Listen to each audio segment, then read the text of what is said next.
We are going. Yeah. Anyway, so we have finally got someone who made one of these and is not selling it for their own profit. They have released this to everybody to use at their liberty anywhere in the cities that they please. So but you can also buy the posters, which I'm not sure whether he's selling those, but it's But are they available to get. recognizing that this is not from Palestine protest? Yes. It says added some new artwork to the free artwork folder, solidarity with everybody opposing fascism around the world. And it's also this is from a university, so this May Thy Riot Gear Chip and Shatter was written on the wall at a Portland university, and this is from Georgia. So nothing about this has any connection to the protests. It's just that. There's no connection to the protests. There's no saying it's the Palestinian protest. It's no saying that it's the Georgian one. It's just this. Oh, I like this. You know what I realized? I was going to tell you this before. Oh my god, Al Qaeda in this fucking thumbnail. Mm-hmm. You got to see the Al Qaeda gut on this fucking guy. Good evening. So I just want to, before I forget, I just want to warn you. When I said, "Hey, go for that shotgun next," I was mistaken. I got it confused with the shotgun that's actually better, which is in the ARC package. So I still think the ARC Warbond is the best one so far because you get the Stickle stun grenade on page 1 and the plasma on page 2. And that plasma in the ARC package is probably easier to get than the Scorcher. And the Scorch, and it's on the same like level as the Scorcher. You just use it slightly differently. Anyway. John Yang. In the Israel-Hamas war, today was a day of impeded progress. Amid Gaza's worsening humanitarian crisis, Hamas fired rockets at Israeli forces near the main entry point for they were made out of cookies. That led Israel to close the gateway. The Israeli military said 3 soldiers were killed. The Kerem Shalom crossing has been a lifeline for more than 1 million displaced Palestinians in need of food, water, and medicine. And in Cairo, the latest round of talks aimed at a hostage release and ceasefire deal has ended as Hamas negotiators went back to Qatar. They're to return to Cairo on Tuesday. Hamas is holding to its position that they would only release hostages in exchange for a permanent ceasefire. That's something Israeli Prime Minister Benjamin Netanyahu says is out of the question. But while Israel has shown willingness, Hamas remains entrenched in its extreme positions. First among them, the demand to remove all our forces from the Gaza Strip, end the war, and leave Hamas in power. The state of Israel cannot accept that. And the Israeli cabinet voted to shut down Al Jazeera's operations in Israel. Shortly afterward, the main cable provider took it off the air. The Foreign Press Association in Israel called it a dark day for media and democracy. In Kenya, the Interior Ministry said the death toll from flooding and landslides has risen to 228. Torrential rains have battered Kenya for weeks and are forecast to get worse. Homes, roads, and bridges have been destroyed, and more than 200,000 people have been displaced. Ukraine marked its 3rd Orthodox Easter at war with Russia. Ukrainians flocked to churches even as Russia kept up its assault on the Eastern Front. Behind the front line, a chaplain held mass and blessed soldiers who showed the signs of being outgunned and outmanned. They're just flicking water on people. President Volodymyr Zelensky said God has a Ukrainian flag on his shoulder. They're blessing them. And the art world has lost one of its great innovators. You never seen that? Died of Religion be goofy as fuck. You never seen the holy water? No, not like that. Oh. I've seen people like dip their fingers in it and like flick people with it. Oh, I haven't seen the finger flicking. But I'm pretty sure that's what I saw. In the Catholic Church, thinking about this now is so gross, right? So in the Catholic Church, on every start of the row, they have like fountains that are holy water fountains, right? And you like dip your hand in it to bless yourself before sitting down. So that means like the entire like row of people have like put their fingers in that. You know? And then you're touching your face with it. But it's blessed, so it can't be Oh, of course. pathogens in there. Mm. But like, did you see the AI that told people there was a Catholic AI Yes. that told people Yes, that you I can did. baptize with Gatorade or Fucking something? hilarious. Um, So funny. but yeah, with the Did you with see the he like, got downgraded and demoted? He no Yeah. longer has his priest outfit. He's just in Yeah. a suit. with the scepter thing that they splash the water Very with, funny. Yeah. they will do it like on holidays sometimes, and they'll do it like from the altar, like flinging it towards Oh the my pews god. all the way to the back. That's awesome. And like, It's quite a it's not skill. like my Catholic church growing up was small.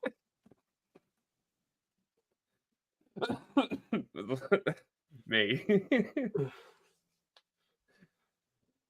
Also, like, it's funny because like on my face, my skin has always been incredible, right? But then like my genetics on my arms and stuff, they're like all bumpy and like blemishy and stuff. You know, like Yeah. there's no like smooth skin anywhere on my body but my Smooth face. skin. Yeah.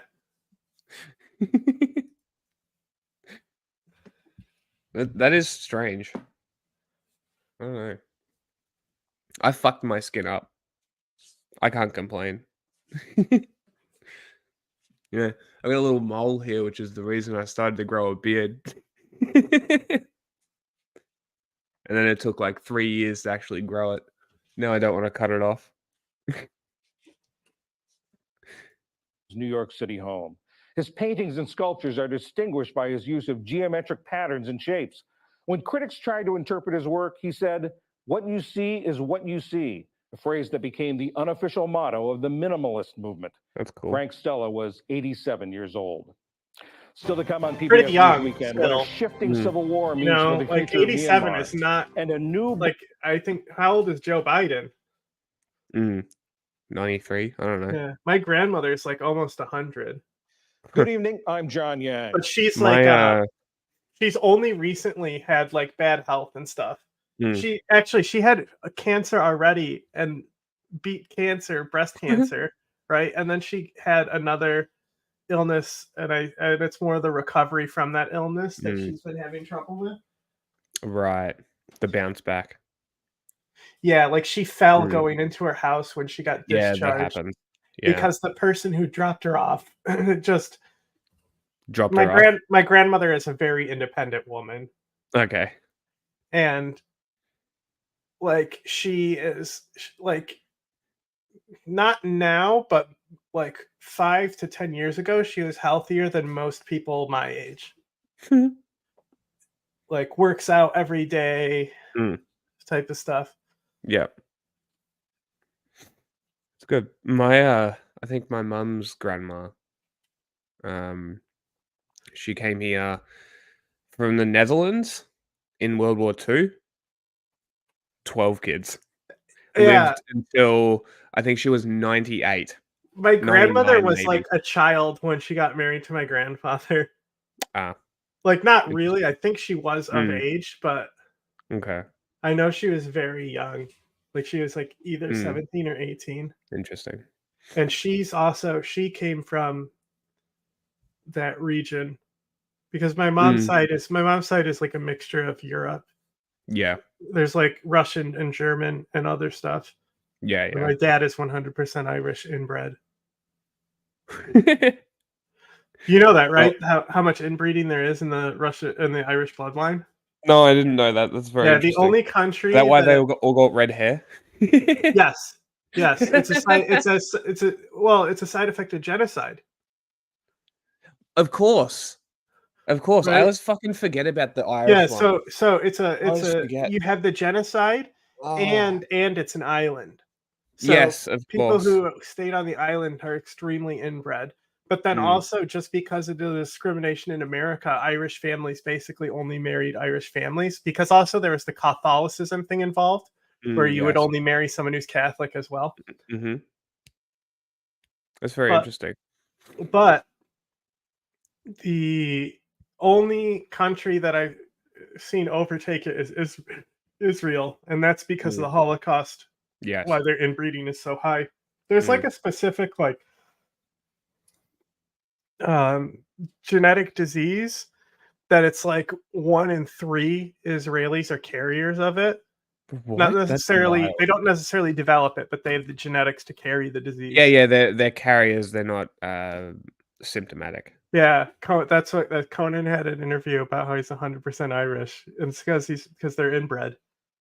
Am I related to Joe Biden? By default, yes. It's a small island.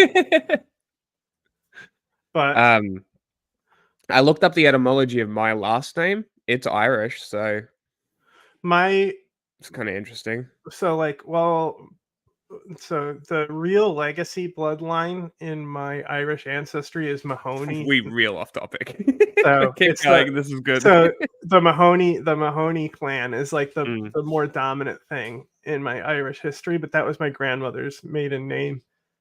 Okay. But I'm named after the Rear Admiral of the USS Wichita, who is Rear Admiral John Mahoney. Interesting. That's very interesting. Rear Admiral. Yeah, he fought in D-Day. Yeah, shit. Yeah, battleships, Crazy. bro. Battleships. Epic. That's a cool history. That's sick. Battleships are the coolest fucking things America has ever made. And then my other grandfather wasn't in D-Day, but he was a radio operator in World War II. So that's interesting almost history. from the very he was the guy that the commander had to call in airstrikes with. very beginning of the Israel-Hamas war 7 months ago next week, aid groups have been warning that Because Biden's mom is like Irish. She's like from Cindy the McCain, island. Really? I think he's like a first-gen immigrant.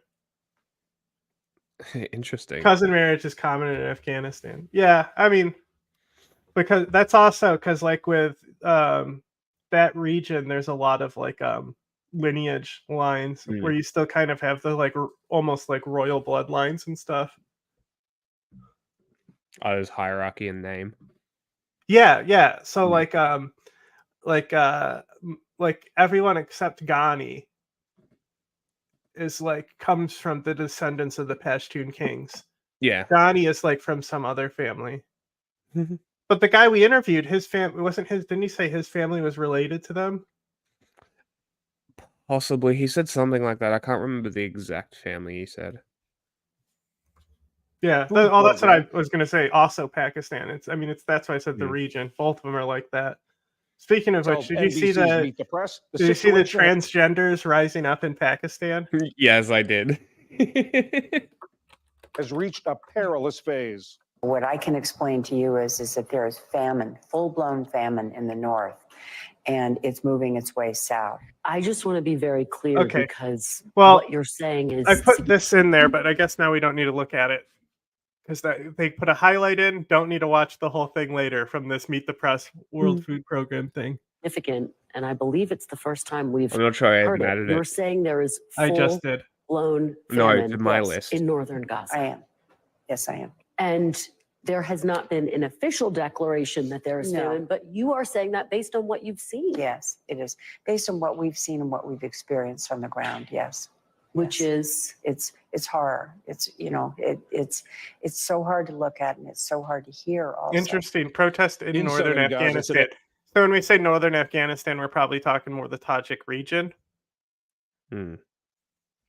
Or like actually, did they reach into Kabul? An Israeli airstrike sent plumes of smoke into the skies. Reports said 6 people were killed in 2 different locations. As all this was going on, efforts to negotiate a deal between Israel and Hamas for a hostage release and a truce were said to be intensifying. A Hamas delegation arrived in Cairo today, but Israel has not yet sent a team of negotiators. As the college commencement season gets into full swing, tensions on campuses remain high due to anti-war protests. At the University of Virginia this afternoon, police arrested several protesters at a pro-Palestinian encampment on campus, saying it was an unlawful assembly. And at the University of Michigan, there was a brief disturbance when protesters waved Palestinian flags and chanted anti-war messages. About 50 people took part. Today also marked the 54th anniversary of the death of 4 students at Kent State University in Ohio during a Vietnam War protest. Last night, there was a candlelight vigil commemorating the day Ohio National Guard troops opened fire on Lucky protesters. they weren't torches. In Ukraine, new drone footage reveals the damage Russia has inflicted on a village in the eastern Donetsk region. No building appears untouched, many looking damaged Epic. beyond repair. Residents have fled, and Ukraine's military acknowledges that Russia has gained a foothold as Russia's liberation of the Donetsk region. Very cool, Russia. Well, Very cool. Kharkiv is also getting because Mhm. they won back Kharkiv, right? Russia. No, Ukraine, because Russia okay. took it initially, right? Yeah. And that big offensive, that's one of the regions that they completely took back, right? Mm. So that epic upset that we saw, Mm. maybe over a year ago, the last big Mm. Ukrainian push, they're now losing all of that because of Congress. Awesome. That's awesome. troops advance against Ukraine's depleted defenses.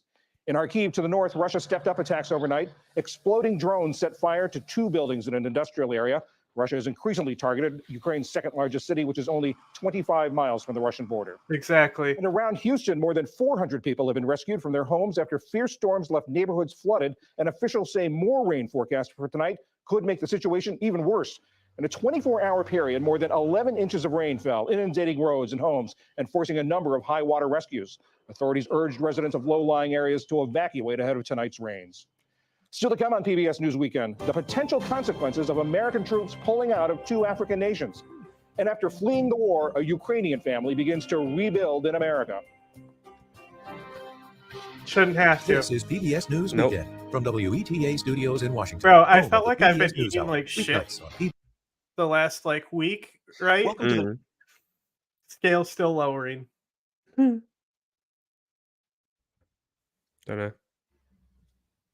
NewsHour. There are signs tonight that high interest rates could finally be slowing U.S. job growth. The Labor Department reports that employers added a This is net of weird. 175,000 jobs in April. That was well below expectations. Meanwhile, the unemployment rate inched up 0.1% to 3.9%. The Federal Reserve has says it needs to see a cooling of growth and inflation before it can cut interest rates. A sitting member of Congress, Texas Democrat Henry Cuellar and his wife were arrested today on federal charges of bribery and conspiracy. They're accused of taking nearly $600,000 in bribes from a Mexican bank and an oil company controlled by Azerbaijan. In return, Cuellar allegedly pushed legislation favorable to Azerbaijan. The couple denies the charges. In I mean, Canada, police seriously, have arrested 3 what people in the murder of a legislation sex favorable to separatist leader in British Azerbaijan? Columbia last Come June. on. The 3 are Seriously. Indian nationals. Prime Minister Justin Trudeau had suggested that the Indian government was involved in the killing. Today, the Royal Canadian Mounted Police said Oh, they're see, looking I've at that heard of possibility. Noristan. This I didn't know investigation it was does not called that before. end here. We are aware that others may have played a role in this homicide, and we remain dedicated to finding and arresting each one of these individuals. The Indian government has denied any involvement in the murder. College campuses across the country were somewhat quieter today after days of protests against the war in Gaza. All told, more than 2,300 demonstrators have been arrested so far. That includes at least a dozen early today at New York University. After the raid, police stood guard as workers cleaned out the protesters' encampment. A larger campsite had been cleared last month. The protest movement has also spread to universities in the Middle East, Europe, and beyond. In Australia, pro-Palestinian protesters are camped at the University of Sydney. Today, counter-protesters rallied with Israeli and Australian flags. In Paris, French police moved in and cleared out students who had been occupying the prestigious Sciences Po University. I am here because the riot police removed me, but I'm here because I want to show my solidarity with the Palestinian people, and because I want this movement to spread to all the campuses. Both the Australian and French protests were largely peaceful, with no reports of arrests. Oh, In it's Gaza, almost like a the police Palestinian show up hospital and make it reported at violent. least 7 Yeah, crazy, right? people were killed in an overnight Israeli airstrike on Rafah. Daylight revealed what was left of the home that bore the brunt of the attack near the Egyptian border. Most of the dead were reported to be children. Meantime, a group representing Israeli hostages confirmed that a 49-year-old man died during the Hamas attack on Israel in October, but that his body had not yet been returned. 2 rocket launches today highlighted trailblazing ventures into space. China sent up a robotic craft to bring back samples from the far side of the moon. The first of its kind mission could take 2 months. And in Australia, a German company tested a rocket powered by paraffin, an ingredient in Interesting. candle wax. The firm says this fuel could cut satellite launch costs in half. Back in this country, parts of southeastern Texas have been inundated after 9 inches of rain fell in just 24 The paraffin hours. probably Some like, highways you know, and it schools slows around down Houston the were burn closed. rate of the A flood fuel. warning is in effect Possibly, yeah. for a large area around the city. The rain came on fast and strong, forcing some to abandon their cars. Emergency crews had to carry out water rescues, and officials warned of worse to come along the San Jacinto River. It is not your typical river flood. I know that folks who live along the river, they're river people, as we discussed when I was out there the other day. They see this happen all the time. This is not that. This is not what happened in January. This is much worse. Forecasters predict the flooding will continue through the weekend. The Biden administration will make federally subsidized health care available to migrants brought to the U.S. as children, the so-called Dreamers. Nice. Under a directive announced today, some 100,000 are expected to enroll for coverage under the Affordable Care Act next year. Enrollment opens November 1st. And on Wall Street, stocks rose on hopes that slower job growth will prompt the Federal Reserve to cut interest rates. The Dow Jones Industrial Average gained 450 points to close at 38,675. The Nasdaq rose 315 points, 2%. The S&P 500 added 63. Still to come on the NewsHour, a look at the terrorist threat posed by a resurgent ISIS in Syria. David Brooks and Jonathan Capehart weigh in on the week's headline. In the day's other headlines, Russia announced drills to simulate the use of battlefield nuclear weapons in its war with Ukraine. It followed French talk of sending its own troops to Ukraine and the UK's approval of Ukraine using British weapons to strike inside Russia. A Kremlin statement on the war games said, quote, "We hope that this event will cool down the hotheads in Western capitals." But in Paris, European Union leader Ursula von der Leyen met with Chinese President Xi Jinping and French President Emmanuel Macron and said she hopes China will intervene. President Xi has played an important role in de-escalating Russia's Oh my irresponsible God, no, nuclear they threats. haven't. And I'm confident that President Xi will continue to do so against the backdrop You of have the no ongoing idea nuclear what you're threats by talking Russia. about. It's Moscow just also so called in the British embarrassing. and French At least ambassadors have today some and warned them humility. against provocative statements.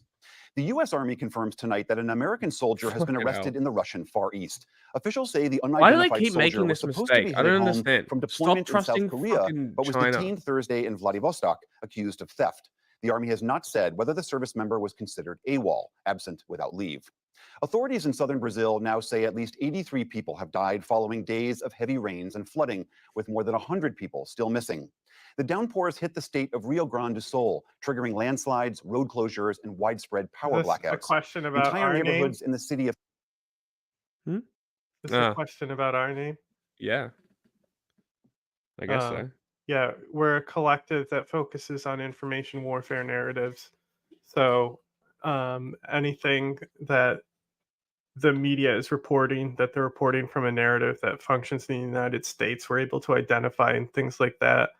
And we specifically have background working in operations against ISIS in Russia and Iran. Canoas are underwater, with many houses almost completely submerged. Some people have resorted to driving powered boats through the streets. Back in this country, heavy rains across southeastern Texas began to taper off, but catastrophic flooding left widespread disruption and closed some schools. People in Harris County around Houston have begun surveying damage and cleaning up. Officials today said they've been fortunate to escape with no fatalities.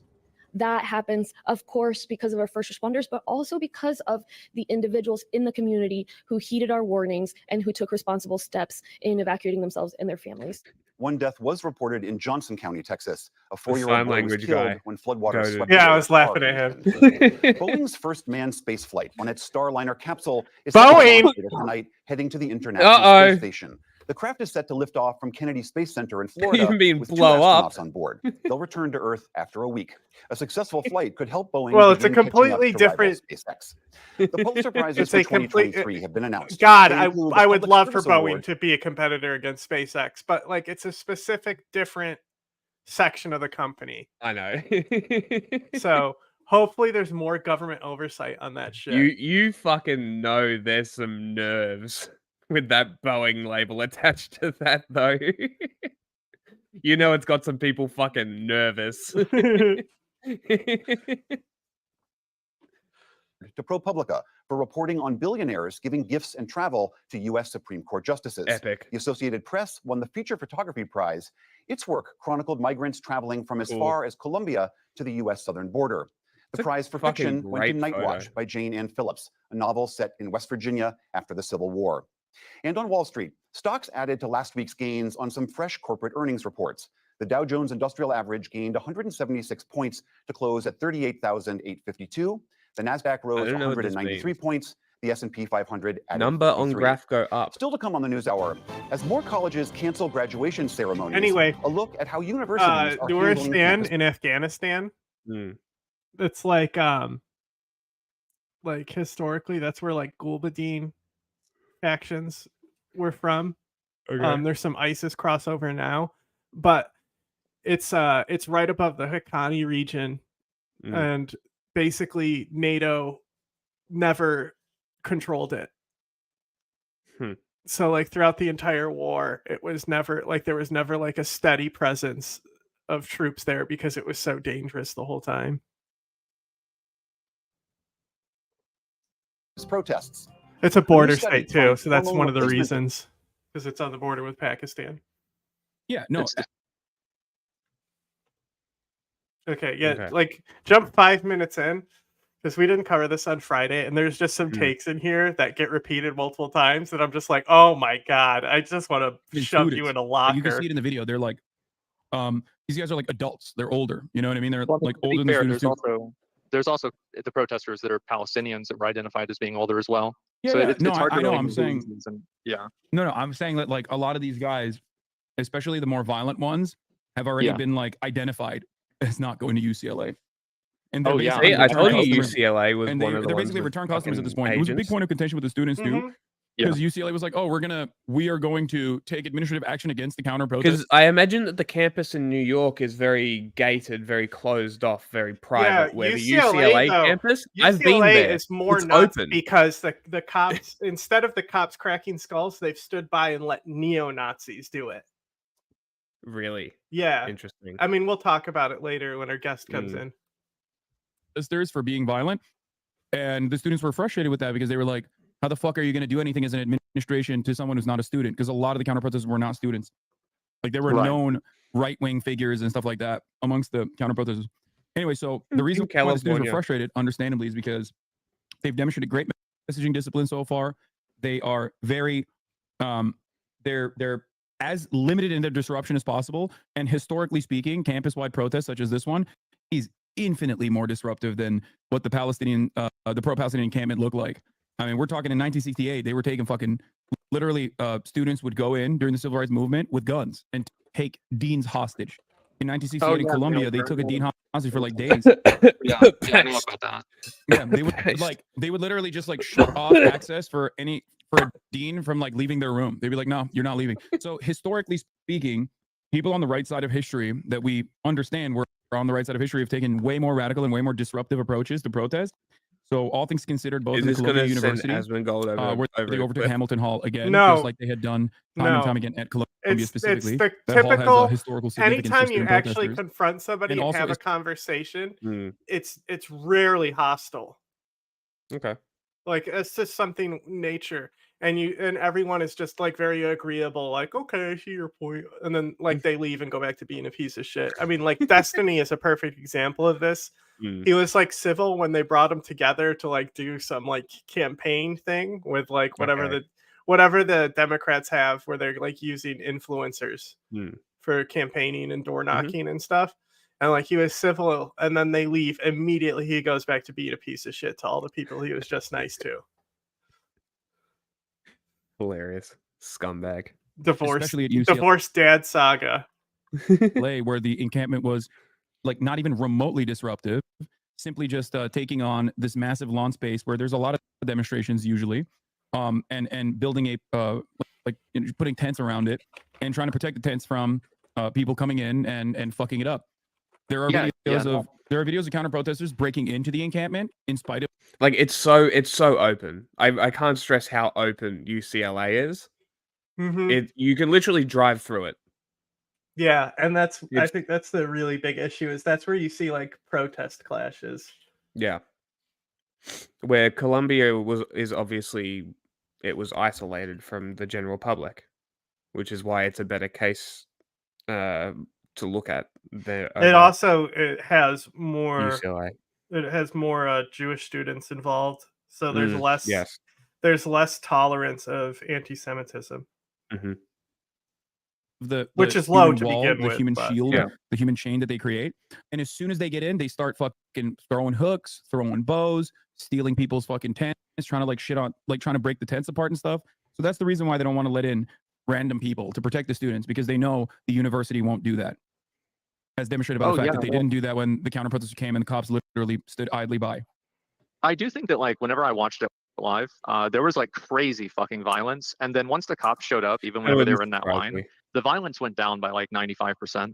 But I think that you're totally right that the counter protesters were like the agitators. They 100% were, and they were being violent. And to me, it was disappointing that I think the police didn't arrest more of them, because it was pretty obvious that the pro-Palestinian ones were the ones that were the victims in that situation. Gee, I wonder why. Only the Palestinian, like the pro-Palestinian side.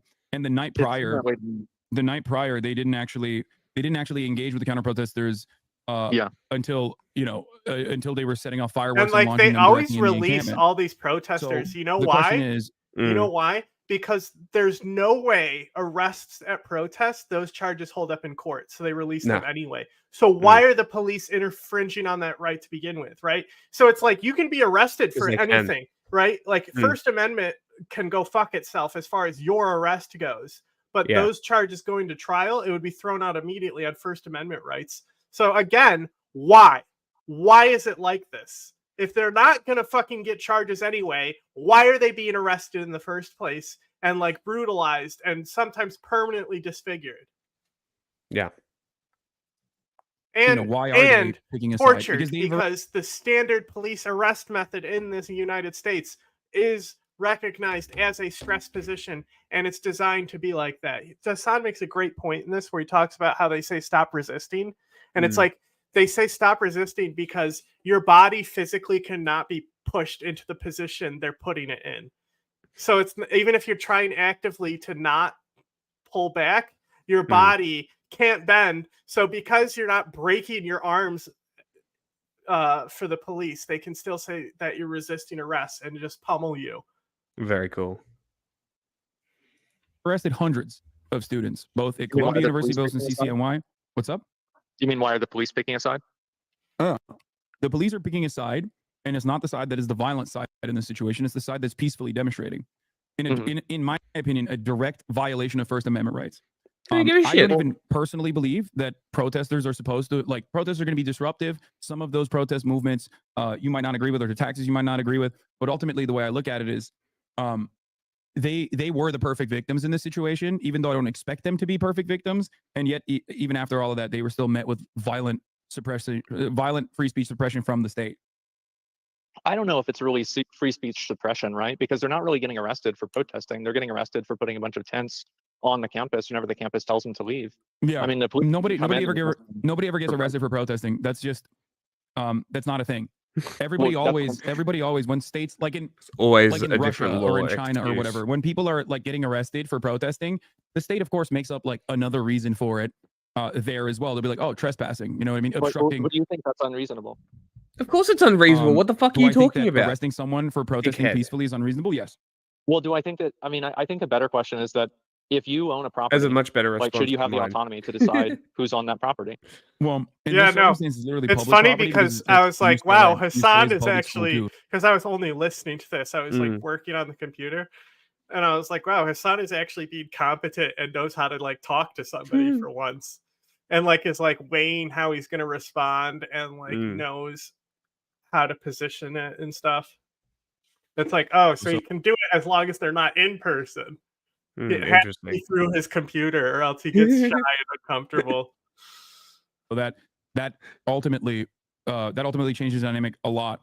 It depends on what the property is, though. There's like private property, like someone's house, right? I don't think the that Instagram people should post? come to your house and protest it at your house. Like it's very different. Like disrupting your life, and violating your privacy. I don't even know if anybody comes versus through the Instagram protesting in the middle of a public space at the school that you pay tuition to. Keep doing it. Is perfectly valid in my opinion. Just a thought. Well, everybody else pays tuition too. I think it's kind of unfair. For example, some people that pay tuition are locking other people out that are also paying tuition from the same services that they're both paying for. So you bring up a good point, right? Like you're saying this person also pays tuition. He should be able to go to any space he wants to, any place he wants to on campus.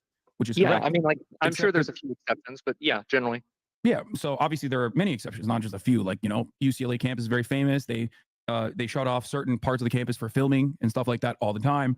The difference here is that this is a broad, open public space that these students were already occupying, and the reason why they're not letting, like, they weren't disrupting class, they weren't stopping people from going to class. The university, as a matter of fact, is the reason why the other buildings that were in the surrounding area were shut down. I talked to the students when I was there, and they stated they wanted to go to the library, for example. It's across the green area is across the way from the library. They shut down the library during midterms so that these guys' lives would be harder, so that they would have a harder time studying. They shut down the Wi-Fi so that students that are on the encampment would not be able to use it. Trying to make this protest as hard for them as possible, which is normal. I don't think that that's a good thing to do personally. I think all goes that's against fine. The values that UCLA espouses. It's Specifically, everything that goes ironic because, beyond like, that a lot shit of these that campuses literally have like gets super woke problematic terminology. Yeah. In their studies, like USC literally doesn't have genocide studies. They call it resistance to genocide studies. Oh, boy. So for me, it's like, if you're taking that extra initiative to be extra woke on the aesthetic front, you should probably not be surprised when your students learn the actual lessons that you're teaching in these classes, which is that you should resist the genocide, right? So the fact that the university turns around after teaching them about many different genocides that have happened all around the world, and then tries to do everything in their power to make it as like annoying for these students as possible, is a little hypocritical, in my opinion. It is hypocritical, but it's also something that's driven by the protesters' actions. And the protesters are doing that. And the result of them doing that is the university shutting down those places. And also the university, and you can correct me if I'm wrong about this, because I'm not really sure exactly. This is just what I've heard. I thought that about 2 days ago, the UCLA said that the protest was unlawful. But before then, they were basically kind of like not addressing it or not calling in the police to do anything. Is that right? No, they actually did call the police, but they called the campus police specifically to protect the encampment. I was actually kind of surprised at the university's actions at that time, because they knew that there were a lot of counter protesters that, in comparison to Columbia, for example, which had literally called the police against the encampment in Columbia University. Yeah, I saw that. The UCLA campus actually had sent police to line up around with their backs to the encampment. And that's not just symbolism. That actually means something, right? When you send cops, like cops. I mean, if the university is allowing it, then really that's the end result. I mean, they're the ones that make that decision. It seems. The first thing I heard that, shutting off the Wi-Fi. I'm like, well, that's just smart. I'll give it to that. It's like, well, that's like square one. Based off of the logic that like they're trying to shut down the or the library or the Wi-Fi, but they're also like having police come in and protect them. It seems very confusing. Like, what are their goals here? What are they trying to do? Well, ultimately, their goal is to get the students to shut the fuck up and go away and stop bothering the administration to make these moves about divestment. I don't know if you're familiar with the goals of the student protests were, and every campus is different, but like specifically the UCLA one I can speak to is the divest.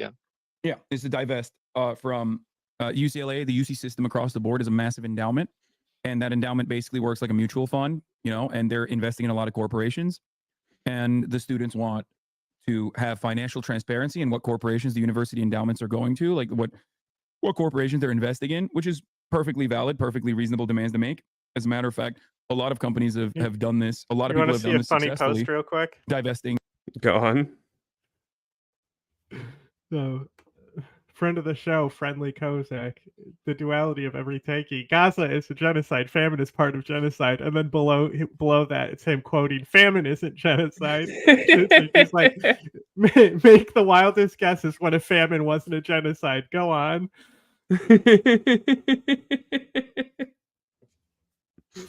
Demanding that people divest.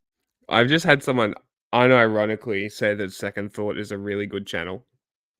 I mean, they are like a good channel, so to speak. Sure, it's pretty, like, production wise. Yes, the content is god awful. And it's like, for what it is to be an intro to communism and stuff, like, it does it well. I also defended Luna Oy again. Yeah, she was correct on something again. So, well, I mean, if she's correct, you can't really not defend her, right? Because I'm like, Second Thought has made 20 videos saying the same thing. Yeah. And it's not even a good point. What are you talking about? That's what I said. And then this guy comes back and says exactly what you said. You're a communist agent, you fuck. So like she's like, if they tried to interview cops during at the protest, which is not the best English, but we don't care because I can't type either, they'd get the same treatment. It's called operational discipline. The protesters know they're protesting against a genocide. Duh. Do the cops know or care that they're just serving capitalist agenda? I would say capitalist and state agenda. It's more state than capitalist agenda. But well, I go again, defending Luna Oi when she's right. She's right.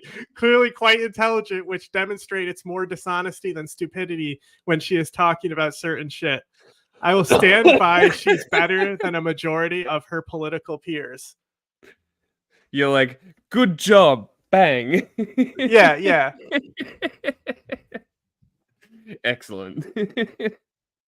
Vest from oil and gas companies for like you should have environmental finished activism. it with come on our show. I'd love to talk to her. That would be awesome. Because I would love to. I'd love to talk to her about shit she actually knows about instead of like propaganda. Mm-hmm. I agree. It would be great. Would fucking the 7 people that always watch us would fucking lose their mind. You know what I mean? Oh yeah, it's been going on a lot. And just for the record, like I totally support them protesting against that. Even if I agree or disagree with it, it's their right to protest against that. The only concern that I have is whenever it shuts down other students' ability to learn or get an education, or for people to use the facilities in the way that they're intended to. Yeah. Like, do you hear what you say? So he's against the protest because they've shut down facilities, but they didn't. The school did. Yes. Absolutely. Or even the counter protesters, because that's freedom of speech. I think that, if you don't have that, I mean, you don't have anything. Yeah, as long as they're not, long as they're not trying to like directly agitate, disrupt, and like harm the students, because there's also a completely separate dynamic here. You hate doxing, right? Like I assume, of course. We all do.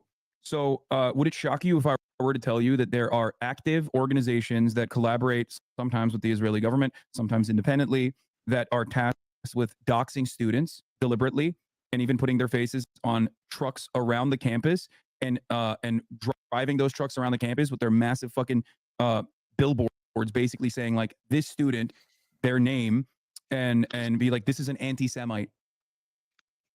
Oh yeah, I mean, I would instantly believe that. I mean, absolutely, and I'm sure that there are people on the other side to do the same thing.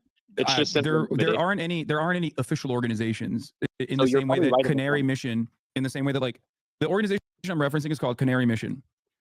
There's a couple other official organizations as well. Some of them are American organizations. They literally directly will be like, being like, I'm sure both sides are equally as bad. Okay, Trump. Okay, Trump at Charlottesville. Fucking anti-Semite. I'm waiting for the real, because he says it multiple times. To stop. Well, how far in are we? What time code? 18 minutes. Okay, it's definitely coming up, because how long is this video? 2.5 hours. Okay, yeah, I think it's definitely coming up. Got that like a week ago, right? I'll give it until 22 minutes, and then I'm skipping. What's up? Well, I'm moving forward. It's absolutely ridiculous. Video. And this is kind of like I said, you could probably skip around and find the same shit. That was like triggering the fuck out of me. Being against Israel doesn't mean that you hate Jews, right? Of course, and there are plenty of Jews who are against Israel as well, especially at those protests. Well, there's even some that are protesting in Israel, as far as I know. Yeah. So, yeah, no, I understand that, and I think that's problematic too. I don't agree with that either. It's, in my opinion, I think it's intimidation. What I'm getting is Asmongold doesn't care about Israel or Palestine. He just subscribes to the aesthetic of blocking roads is bad. Right? Like, he doesn't actually have a political opinion here. He's just blocking road bad. Yeah, I think you're right. Because it's just leeching off the zeitgeist that's created against protest and civil rights movements right now. Just normie NPC zeitgeist. Yeah. These people, like the actual protesters that are making encampments and everything like that, I don't think that they're fascists. Like, I have people calling me a fascist, for example, which I think is really kind of overboard. And I think also, I think some of those guys are fascists, for the record. I do. And I bet some of the people that are against Israel are anti-Semites. Absolutely. Yeah, but ultimately, no, I don't disagree with you. I think there's like definitely, but ultimately, there's such a difference here, right? because it doesn't matter. Even if a majority were anti-Semites, it still doesn't matter because ultimately, ultimately what they're doing is trying to recognize the genocide. Well, the people who are supporting Israel by Are trying to default deny it. are denying and supporting a genocide. So it's like it doesn't, like, literally Hitler could walk in and he'd be on the right side of history here. And, you know, people would be like, hey, isn't that the guy who caused the Holocaust? I'm clipping that. It's done. You know, like, people actually acknowledge, like, it's like they know he like gets unfrozen. He's been alive the whole time, and they're like, wait, that's Adolf Hitler. He's speaking German on the campus and shit. He's speaking German in favor of the Palestinians. Yeah. People are confused. What the Well, fuck? What do I do? Nick Fuentes saying Israel is in the wrong. Yeah, because ultimately he's against Jews. So it's like, that's the thing too. It's like the real anti-Semites are still on the right. Very funny. You have to look at the broadest defense of the movement, right? Like, what does the movement signify? What their overarching goals are? The reason why I have an easier time calling those who defend Israel fascist is because Zionism is predicated on the idea that Israel has to be a Jewish supremacist ethno-state that literally has like a certain percentage of Jews inside of Israel. This is a demographic concern unlike any other. Here in the United States of America, if we were to say America has to be a nation that is 75%, you know, Irish, English, and German, white, everyone would understandably go, that's fucking insane. That's just white supremacy. But Zionism is that exact same principle, is that exact same concept, but for very valid historical reasons, it has been able to shelter itself as a defensive posture, as though it is a defensive ethno-state. The valid reasons, of course, being the Holocaust in the context of like World War II and you know, like everything that happened. Yeah, so I understand that. And, I mean, I'm not really a pro-Israel guy at all, honestly. I don't really give a shit about them. It's not my fight to fight. It's not my problem. It is actually. I mean, listen, well, it is. I mean, that's a good point. Yeah, no, I know We what you're saying. do spend a shit ton of tax dollars to defend Israel. We gave $26 billion to Israel just this past week. I mean, yeah, I think it's a fucking waste of money. It's absolutely a waste of money. I wouldn't want to support that, especially not whenever they're doing things and you know, like bombing these people over in Gaza and shit. Like, of course not. Yeah, why would I want to support that? Yeah, no, absolutely. Which is why I think the protest that these students are engaging in is like not only perfectly valid, but I think their methods are above and beyond. Like there is depends on the situation. In general, I think the answer to that is probably yes. But I'm sure that there are probably some circumstances, especially with people that are just there and not taking up space and they're just talking and not really like obstructing anyone, not setting up encampments, and they're just there. Yeah, I would think that's really kind of fucked up for them to remove them for that reason. But in the context of what happened at UCLA, I don't think that it was fucked up because it had been going on for multiple days. And, you know, like it doesn't, like, I mean, let's be real. Who really gives a fuck about the, you know, the pavement and everything? But they are graffitiing everything and they're destroying a lot of things. Like I see windows getting knocked out in multiple different places. I don't think there were any windows knocked out at UCLA. You might be confusing that with Columbia. And the only windows that were knocked out. That's what I was saying in multiple places. Yeah. Oh, yeah. Okay, no, so Columbia University, they broke into Hamilton Hall to take it over, which is, again, I will defend that as well. I have defended that. I think that's perfect. I don't know. Trespassing. It's trespassing, right? Yeah, well, it's not just trespassing. It's like breaking, like you're breaking the windows to trespass, right? It's one thing like, oh, we just walked in. Material damage to facilities.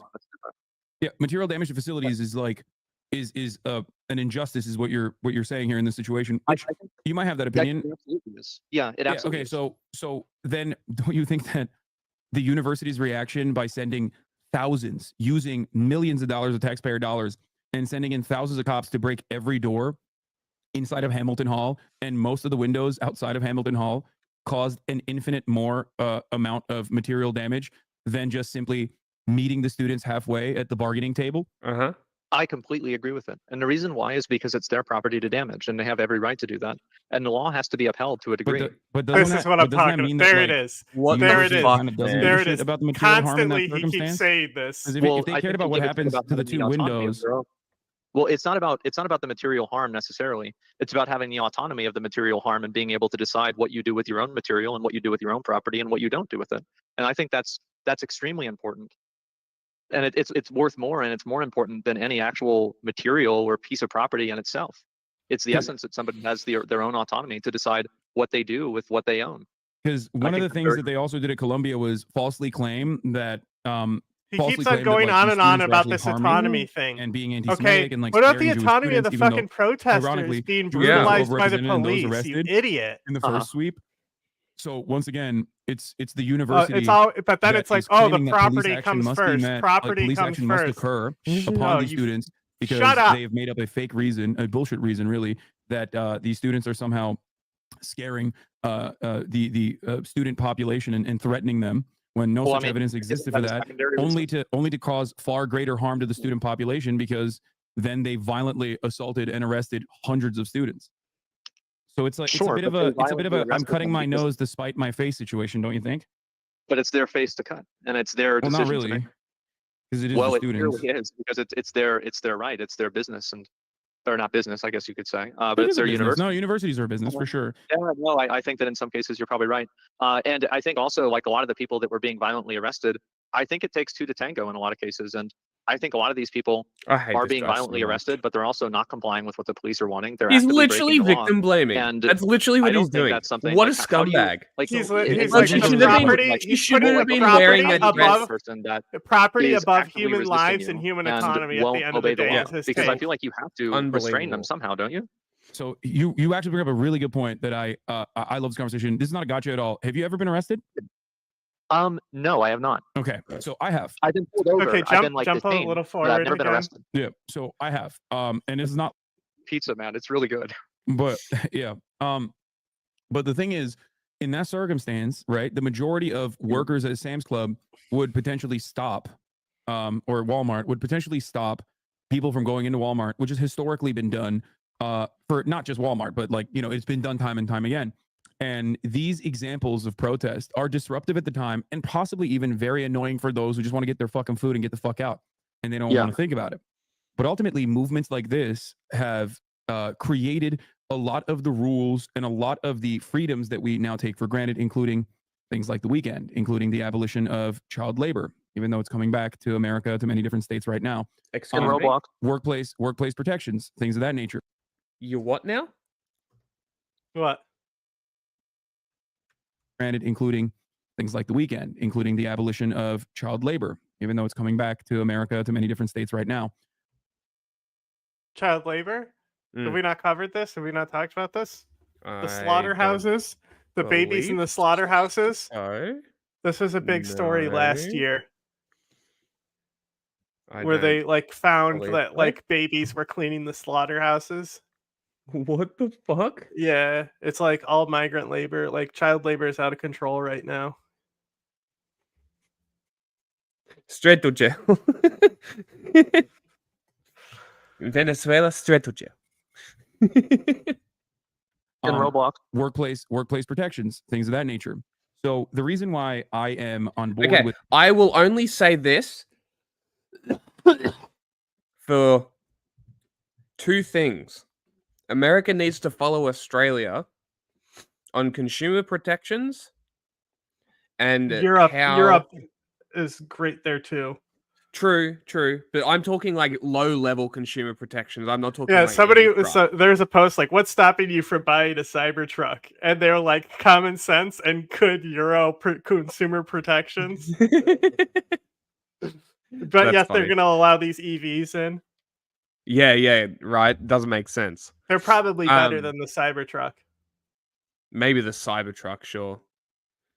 But I don't even know why you would want them in your country in the first place when your EVs are the best.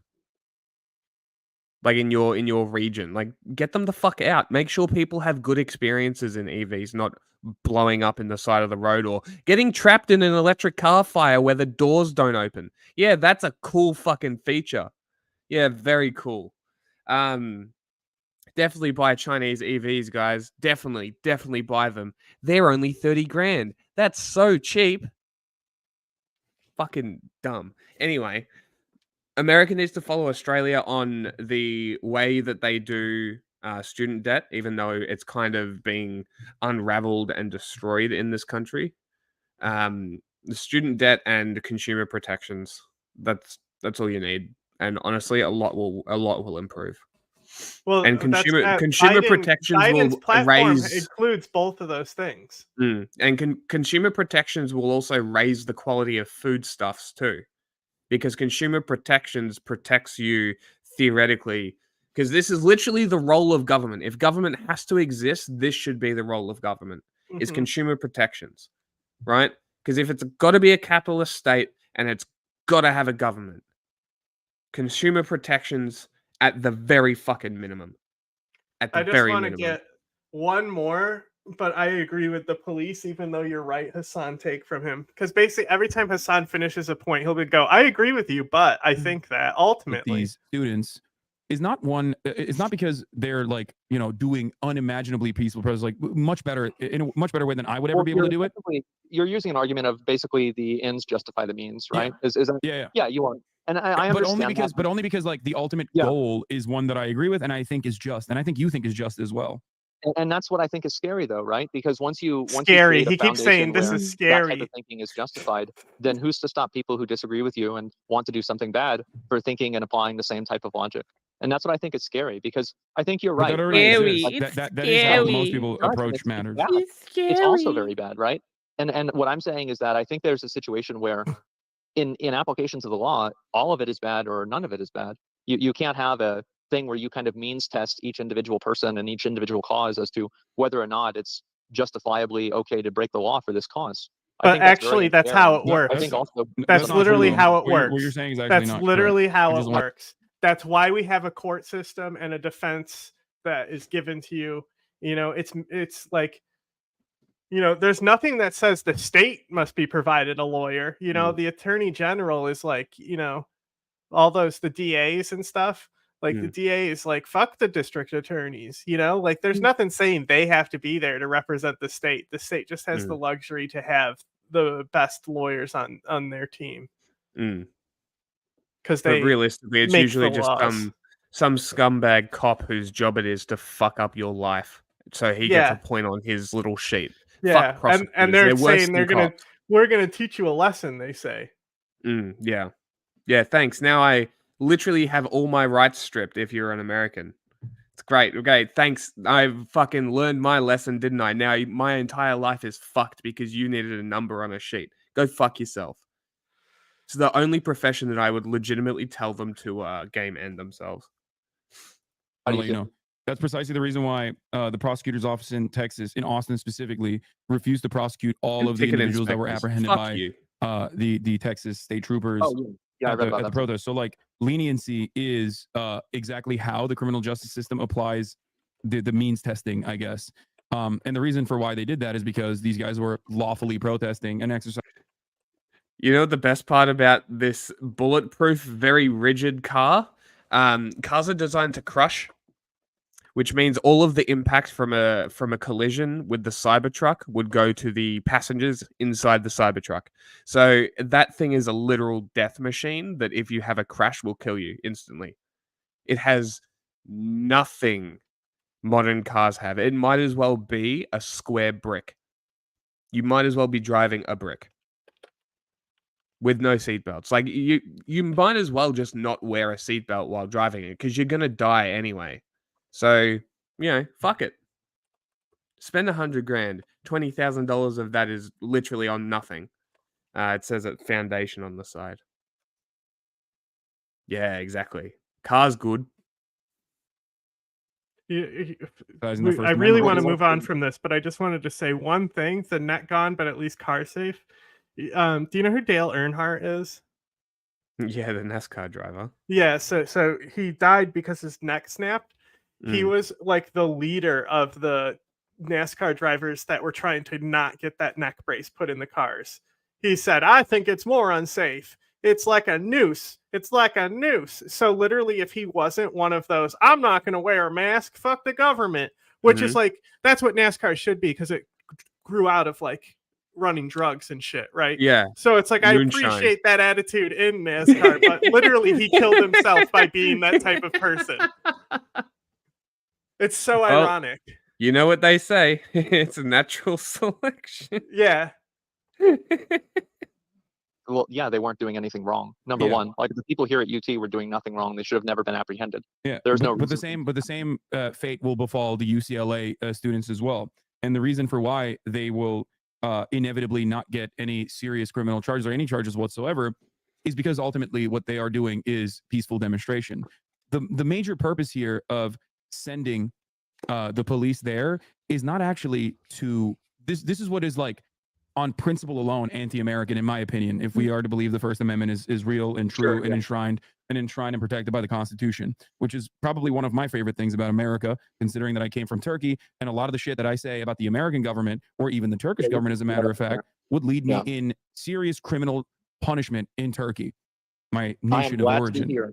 Yeah, So, no, I totally agree with you there. So that's why when I see stuff like this, when I see the state acting in this way, when I see the state like designing new bills, Come on, that say, Hassan, like, finish criticism your of Israel point is so we can inherently say anti-Semitic something and should be stupid. illegal. That's the one from today. Yeah, when I see stuff like that, I am genuinely much more fearful about the future. It's awful. It's much so more bad. fearful about the future than like students actually protesting against their school in the most peaceful ways possible. To be fair, I totally agree with you there. But I think maybe the difference is that I view these, like in this circumstance, those two examples are both on the spectrum of not good or bad things. But you're absolutely right that the Israel thing, where you can't criticize Israel or say that people are working for Israel, it's fucking ridiculous. Like it's astonishing to me that it's even considered. So the question, I guess, is how do we resist against that, right? And I think the reason why we probably jumped over it, but there's at one point where it's like, I still think it's the university's right to do that. It's like, yeah, we like, heard it once. Yeah, already. but he really makes it's like a point where basically if Kent State actually did happen, he'd be like, well, it's the university's right to have their students shot. Constitution was specifically because there should be healthy dissent against the government in order to stop the government from being tyrannical, from behaving in a tyrannical way, which is precisely the reason why I think that the UCLA students are totally in the right, and the university, instead of taking them seriously and trying Tiananmen Square never happened. To, trying to mediate the situation in the same way that other they were just, that was just a color revolution. Colleges have Students seeking don't protest. the rabid Only dogs of in the state that America and the West that cost LA taxpayers $2 to probably $8 million, $10 million. Yeah. $2 to $8 million a day. When, let me tell you, okay, you get your fucking shit stolen out here, they're gonna be like, lol, okay, write a report, okay, and give it to your fucking insurance. It is it's the entitlement and the lack of interest in actually doing your job that really frustrates me about, especially Los Angeles Police Department. You and I both know two different people that have had their car stolen that the police did nothing about. Both Ludwig and Myth got their car stolen, and in both cases, the LAPD said, lol, sorry. But then they have the capacity to fucking send thousands of Los Angeles Sheriff Department dudes rocking like tactical gear, riot gear, to beat the shit out of like otherwise peaceful protesters that are 18 years old. These are like queer anthropology students that are sitting in a fucking protest. They're a bunch of hippies, and they're getting brutally taken down by like 45-year-old dickheads from not even from here, from like literally shipped in one of Nazi these like tactics. edge cities that they all live in together, and coming to brutalize them. I think this is unjustifiable. Crime solved. I think that is a gross misuse of funds. And as a taxpayer who pays European level taxes, if not more, I wish that, I demand more from I demand more of a return from the taxes that I pay for. And I think it's, my Don't steal a honest cop American car and right grab to a do cop's so. gun. That's Just your like it's the property. right for these students to Reach protest. for a cop's gun. You paid for it. Go grab it, Hassan. Because Go and grab you your paid money. taxes, Go and you grab own that gun. Well, I think, you're absolutely right. You can demand that as much as you want, but it doesn't mean you can go somewhere and just post up there and expect for people to just have to be okay with it. Like, No. I agree with you that the cops are probably, like, there are a lot of cases where the cops are incompetent, but like the dichotomy that you're creating between like, the police officers arresting the protesters and not getting the people who stole Myth or Ludwig's car, like, in my opinion, I think they should do both, because if you don't have law and you don't have rule of law and you can't apply the law, then everything is chaos and everybody is making up their own rules constantly. Well, The chair will advise that the rules do care. Behaving in an unlawful way by going into a otherwise peaceful encampment and beating people and apprehending them. That's what I'm saying. I think it's a violation of the First Amendment. Okay, to do you're so. garbage. Well, like, you don't view it as like, for example, like if somebody went onto your property, and I understand this is a public university, so it's different, but I do believe that going onto somebody's property and refusing to leave is violent. It is fundamentally violent. God. Like you're not allowing somebody to access or to use part of their property that Me standing right here on the grass is stopping you from accessing your property. You fuck off. they This own. is where Yeah, but Like that this this being is where different, Mark's got it right. Specifically his takes on like private and personal property being different. And he never defines what is what, which is great No. because it's one of those things that should be left up to interpretation. Depends on the society and what people determine is what's what. Yeah. That's how it should be.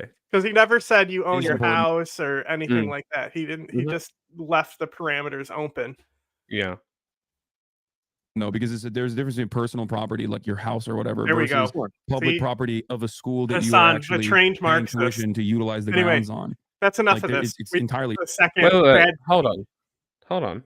school that you are actually paying tuition to utilize house or whatever. Versus, yeah, but Like, that this is- being different I is feel like- important though, because there's a difference between personal property, like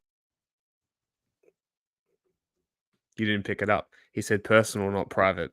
That's what I was saying, though. I did pick it up. That's why I said No, Hassan, no, the no. trained Marxist. I know, but you didn't pick up that he said personal, not No, I did. private. I Private heard is him. also different. Yeah, Again, no. I heard him say that. That's why I said Hassan, a trained Marxist, bringing up the point I just did. All right, let's move on To the furries. to the furries.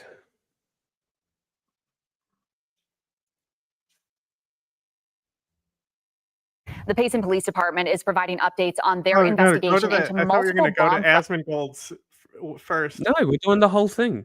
Oh, okay. Gotta give the rundown. Uh-huh. threats made at Mount Nebo Middle School. Now, following this development in Payson is our Jonathan May. He is live outside the middle school with the very latest. Jonathan, what can you tell us? Well, Courtney, the school district says the threats made to this school are targeted at the school as a whole and not to any one specific person or individual. Now, this is an ongoing investigation. As the Payson Police Department tells me, they can't determine yet if these threats are credible or not. Here's what they had to say.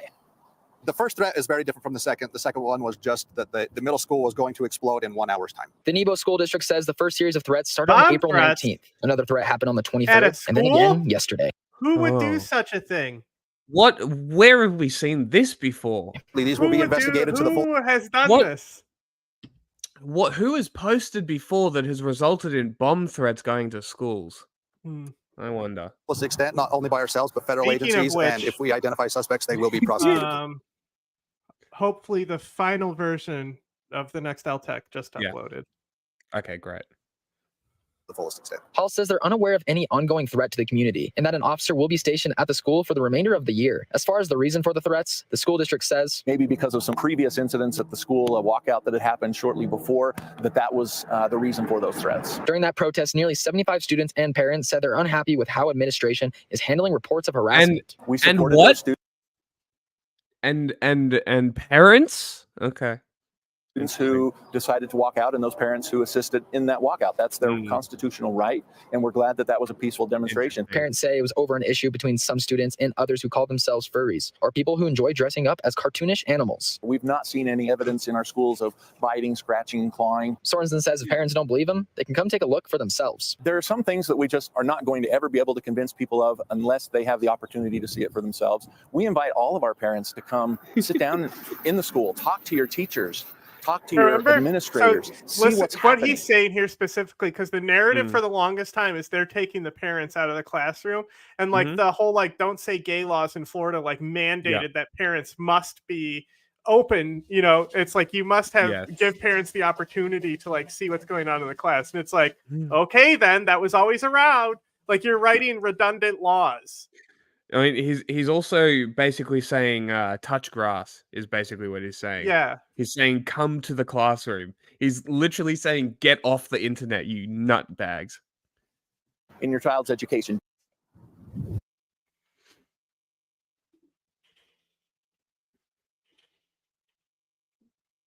Threats against Mount Nebo Middle School today as there's growing concern after middle school students there protested over so-called furries. This video shows a group of students walking out of class Wednesday at Mount Nebo Middle School. They're upset with the district for what they say is allowing students to dress up like cartoon animals and terrorizing their classmates. It's so The Nebo School disingenuous. District says You see how they're framing it? They keep cutting to that person who has nothing to do with it. Nothing to do with the story. Yeah, nothing to do Like, with it. It's the- so disingenuous. Several threats against the school. Now, Seth Sorensen from the district said this in a statement. I can confirm that last night and this morning, we and the local police were. Okay. I just said Payson police investigating some serious threats against school officials and even students in the Mount Nebo School District tonight. Those threats are related to a protest over alleged furries in school last week. News specialist Let's see if Lindsay these Ertz guys is do it in too. Payson with the details. The threats came after a student protest last week where kids claimed that other students were acting like animals, even biting students. But the Mount Nebo School District said last week they had no evidence of that happening. The protest and related posts going viral online, showing kids in animal masks at school. This is a game that she likes to play. She likes to fit in with her friends. And videos of kids barking at other kids. But it doesn't look like, to me, it's an attack. It looks like a game. But one mom named Alicia, whose daughter and 5 friends were shown in one of those viral posts, says she's no furry. Like, that's it? Like, do we really think furries are like a thing at this age? Like, come on. Yeah, what the fuck? What is happening? It's kids. I They're feel kids so doing bad kid for this things. fucking kid. Yeah, like literally kids doing kid shit. Like, what are you talking about? I know that her friends are making out those masks and they're very, very proud of them. It wasn't ever she's confused about her identity. It was just something that a hobby that her friends had, and they like to share that together at school. Alicia says all this attention has been unwelcome. It targeted a group of kids that are already very different and already being targeted. And there was nothing to substantiate the claims of assault. And she says the backlash has forced her to pull her daughter out of school. Saying, I identify as a hunter. So yeah, they're going to go hunt furries at school. Video like this has been shared as proof. So it's bullying, is what? No. It's literally bullying that was created by kids at the school on a marginalized group of kids that were being bullied, and then fucking libs of TikTok and all them pick up on it and double down. Like now literal people in government are attacking you along with your bullies. Yeah, awesome, so good. Me and my friend act like monkeys all the time. We'll run down the street like gorillas. It's hilarious. We made turkey paper plates in the second grade. Of furries in schools. Alicia says she believes the video is just kids playing at recess and that the versions that have been posted online have been edited. To me, if you have to manipulate Who posted them? This lady makes such a good point right here.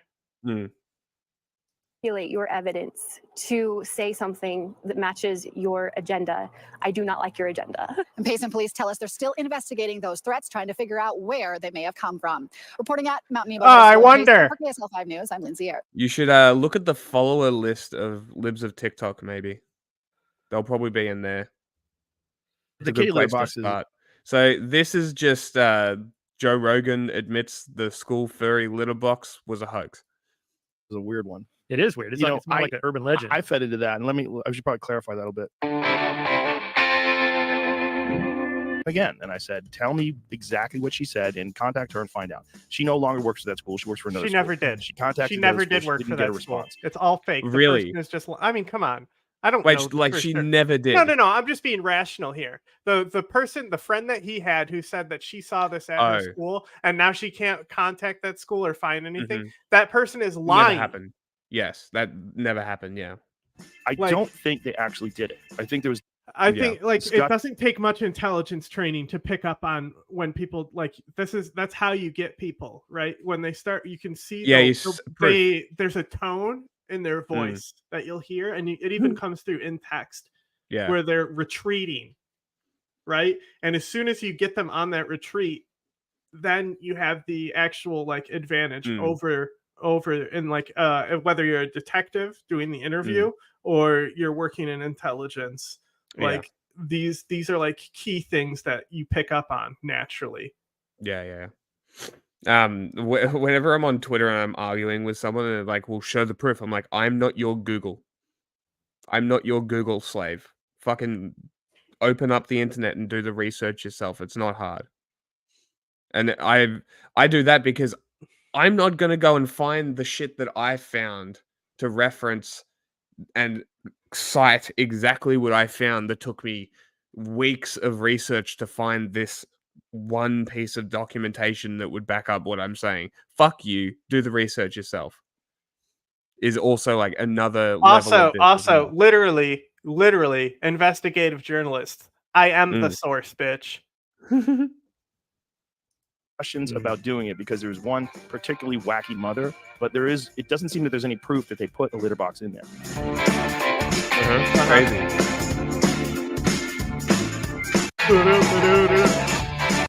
Do you know why the litter boxes are there? Have you seen the video where the guy talks about it? Why there's No. litter boxes at the school? I'm gonna try and find My that. friend's cousin wife is a teacher and told me that when a child identifies as a Joe Rogan fan, they hold them back.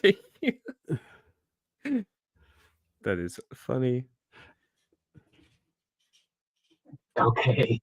Ladies and gentlemen, good afternoon. I am Governor Spencer Cox, and I have the pleasure today of hosting the first One Utah Student Town Hall. And my preferred pronouns are he, him, and his. I believe in helping young leaders learn and grow by listening to them and providing platforms to share their voices.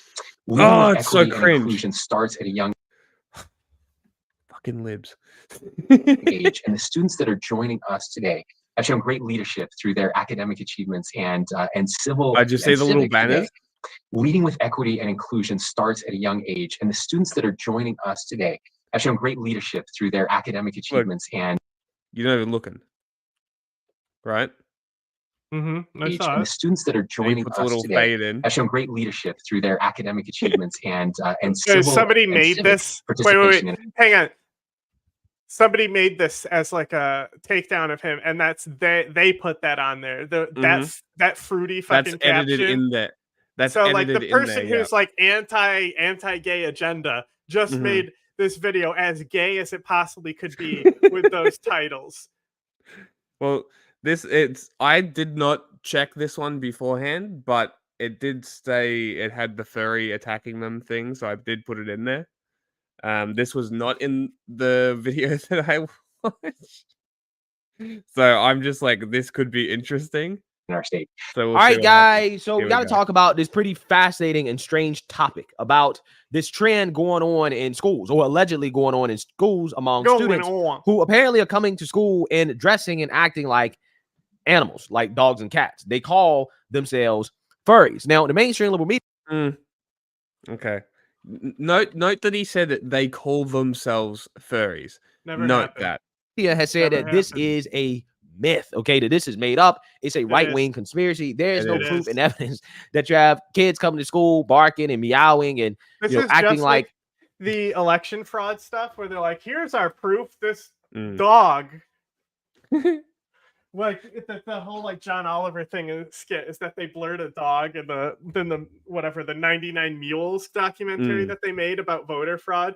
And then Nick Offerman, they have him come on to make a video at the end of the show.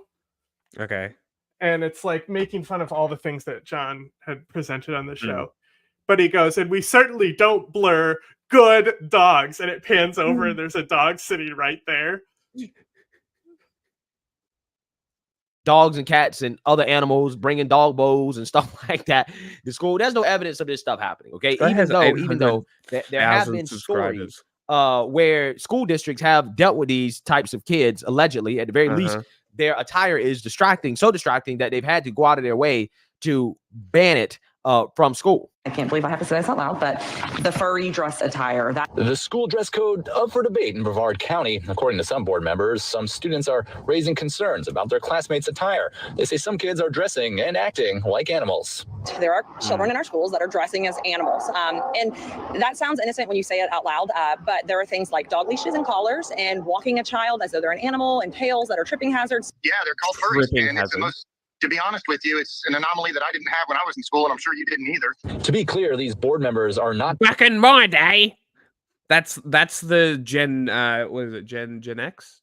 Yeah, what's the last one? X, I think. Yeah, Gen X's version of back in my day, because all the boomers are almost dead. So this is what we're getting now. We're getting Gen X back in my day. Cool. Shut the fuck up. Talking about the full body fursuits you might see at a convention, they believe accessories like tails, collars, or ears might be distracting to other students. Why are you not showing the rest of that photo? They believe accessories like tails, collars, or ears might be distracting to other students. They're distracting the schools by barking and meowing and stuff like that. Out of more than 2,000 students surveyed, the board members acknowledged that this was not the most common issue brought up. A spokesperson for the district told us they have not seen issues with students in furry attire, and they haven't seen reports of students with collars and leashes. If you're telling elementary school families that their kids can't emulate a cat or a dog or a unicorn, you've just eliminated a lot of the clothes and fun accessories that girls like to wear at that age. One parent tells us her daughter... It's also suppressing the imagination of a child, which is impossible. So, you know, good luck with that. Many other students like to wear cat ear headbands. Might as well just implement thought crime while we're at it. Doesn't see why that's a problem. She thinks behavior is what needs to be addressed, not the attire. The Brevard Public School Board has so many issues to tackle. I just don't see how this is even in the top 50. Yeah, so you seen that, you heard that. Okay, there's been weird stories like that popping up all over the place. That was in Florida. This story that we got to talk about, again, a fascinating story, really, is out of Utah, Payson, Utah, to be exact. Mount Nebo Middle School. The students are going to stage a walkout protest over furries being allowed in class. Now, allegedly, this is a distraction for students, which I don't doubt. But also, these kids have been attacking other kids, right? By biting, scratching, and spraying things in the children's faces. Okay, these are... Why did you skip to this specific point? The things that these kids... I say that this video is 1 hour, 12 minutes, and 57 seconds long. Why did you specifically jump to this point, I wonder? Kids are complaining about, and they're complaining about it, and that's why they walked out in protest, because apparently the administration at school... I heard that was just a rumor. No, it's true. Something... are pretty interesting and definitely should be heard. Notice how much framing he needed in order to justify this clip, which is literally children being coaxed by their... Oh my God, of all places where I found the video I was looking for. You are not going to believe the news outlet. You are not going to believe the news outlet I was able to.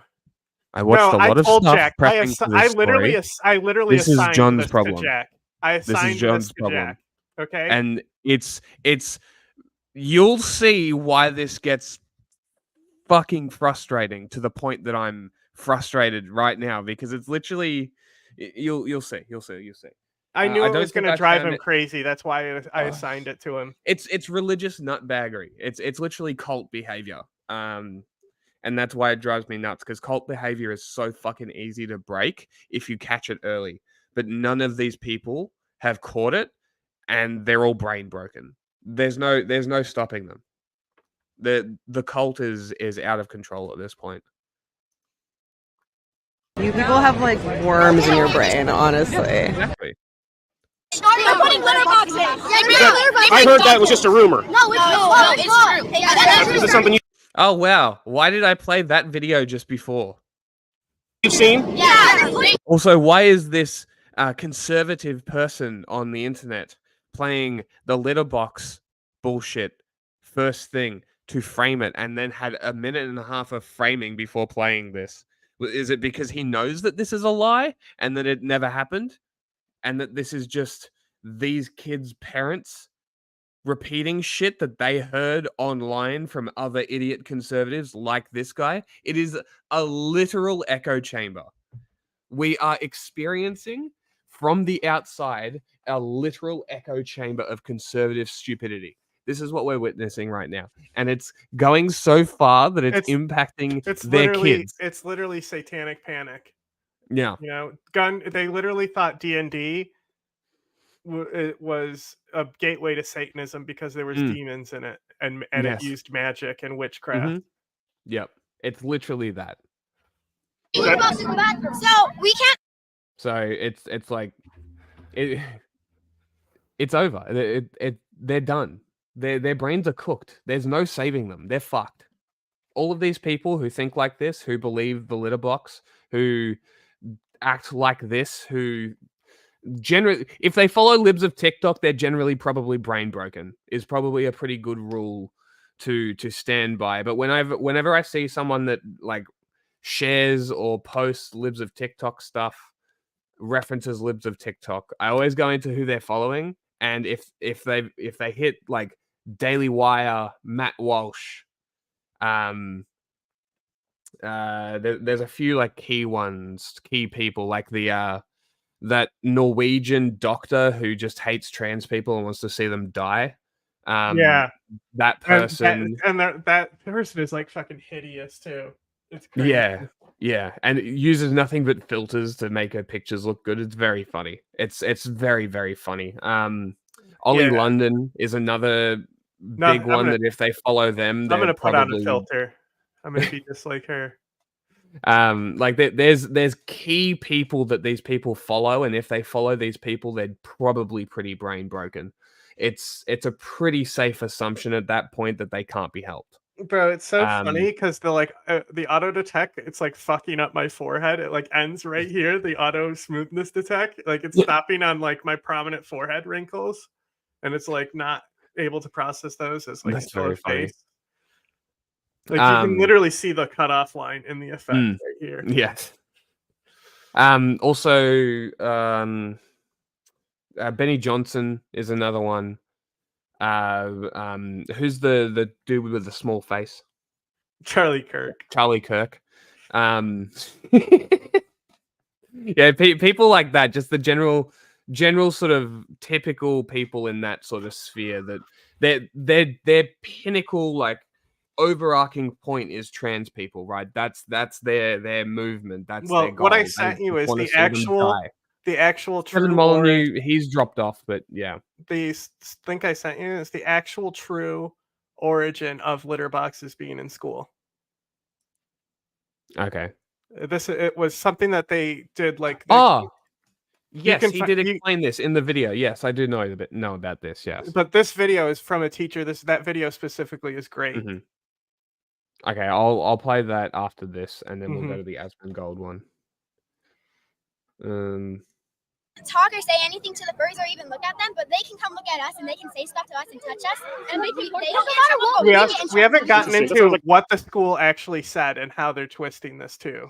Yes, which I imagine one of the videos that we'll watch will explain it. Like maybe not. All the schools the letter from the school. I'll pull up the letter if I can find it. Yeah, just pull up the letter. Yeah. What's the name of the school? Double standard to me. Yeah, because all they said is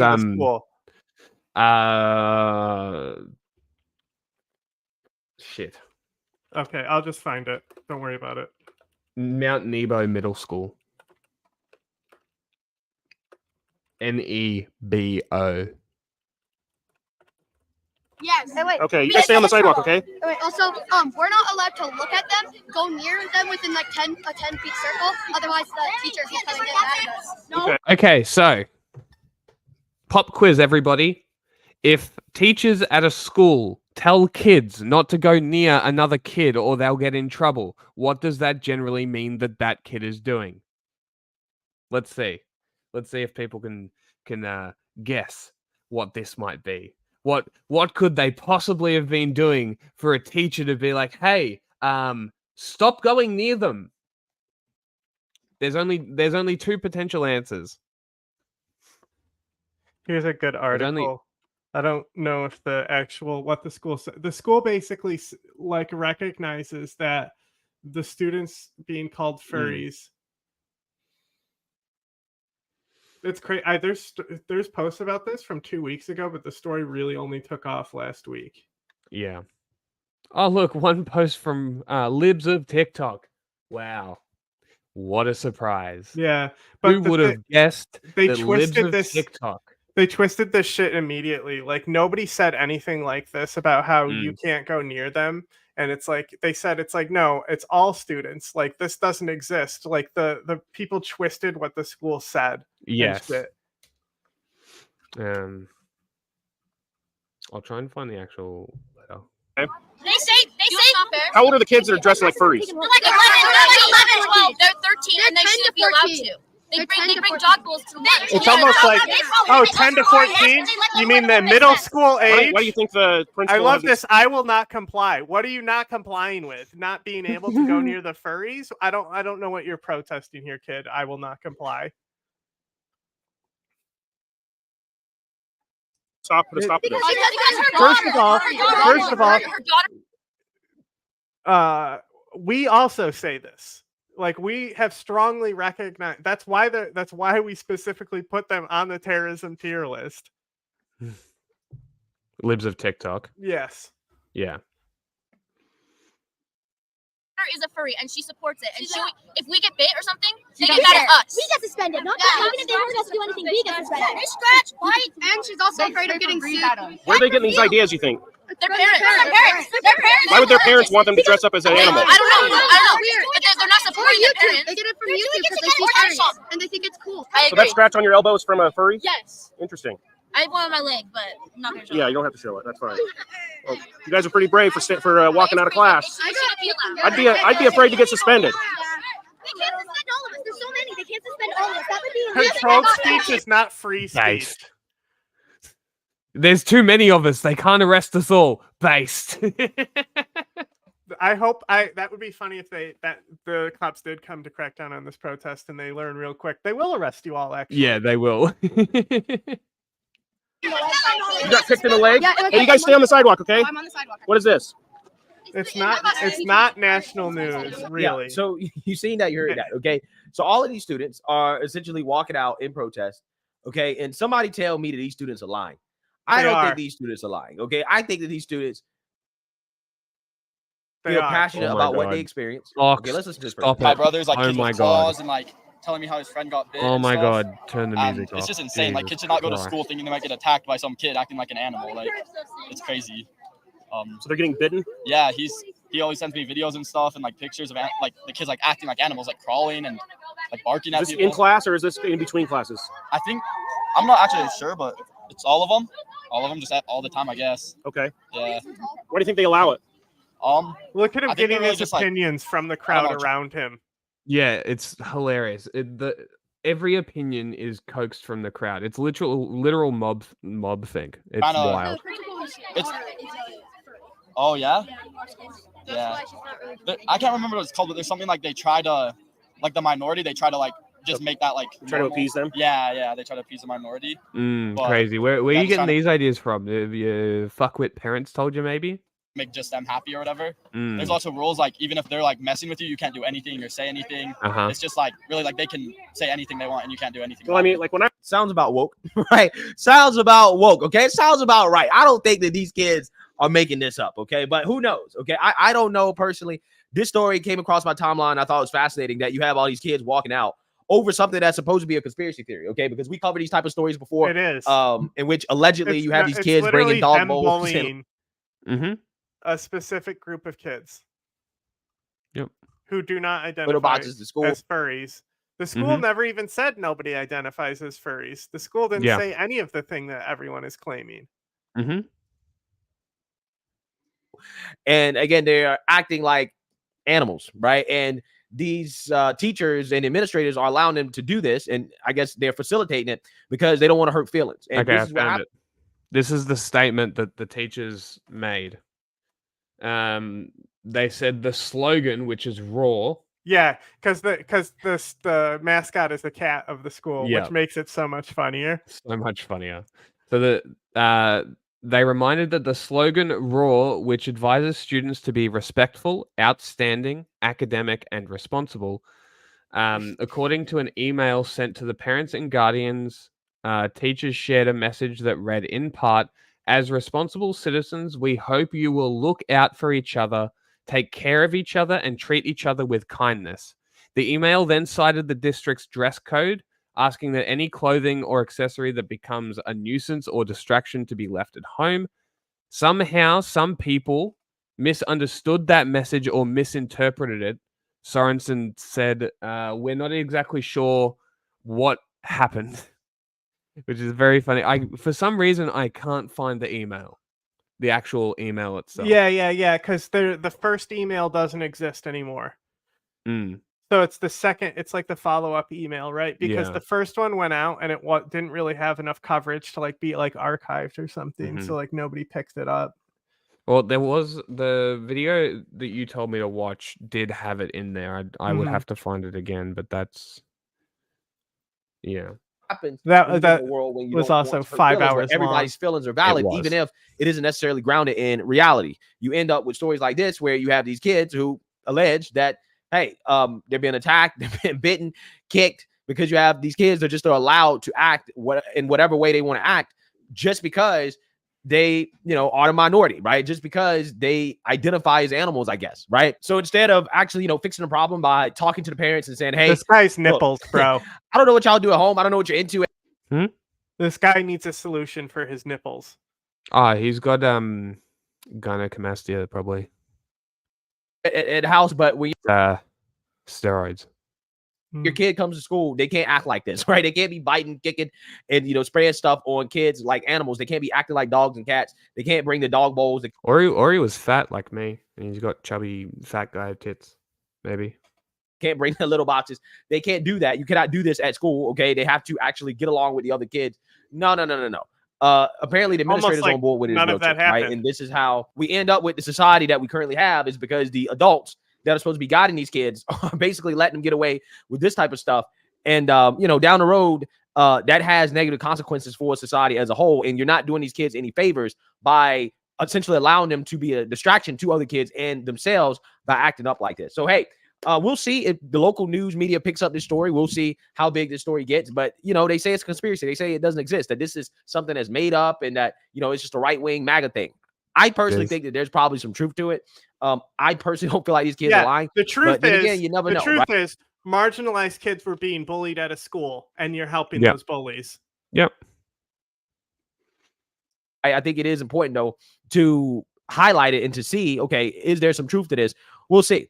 Because if there is, and again, the administrators are facilitating it, then we have a big problem on our hands. I think that there definitely should be an investigation. And this is just another reason why you probably shouldn't send your kids to public school, right? Homeschooling, private school, charter school, right? Don't send your kids to these types of public schools. Again, this story right here, again, is a prime example of what happens, right? The type of craziness that goes on, where I think that, parents, if they can, right, if you can financially afford it, do not send your kids to these places, okay? It's just not a good environment for students. You see how learn. Let me know what you guys think. Make sure you like, comment, subscribe, support. When we were watching the Republican debates, I was always making the points about they have to mention school choice here and stuff like that. Like, school choice is one of the few fringe issues that they still have like a grasp on. So like, even this guy's entire point leads back to school choice, right? Because that's like supporting the school choice is one of the big things that Republicans get platformed on. And it means nothing. A Black conservative perspective piece. Oh my God. This is Strudel, a member of the furry fandom. Though they've been a furry for over a decade. Okay, we're finally at Asmongold. Did you want... look, show that New York Post video first. Yeah. The true origins of the litter boxes in schools. Inside this bucket is a variety of things that we would need to survive for an extended period of time in the classroom. It's a survival kit, you guys. Now, these people on TikTok complaining about the bucket, how many of them do you think go to work every day and have to worry about maybe pooping in a bucket because there's a shooter at their work? Not very many, but you do.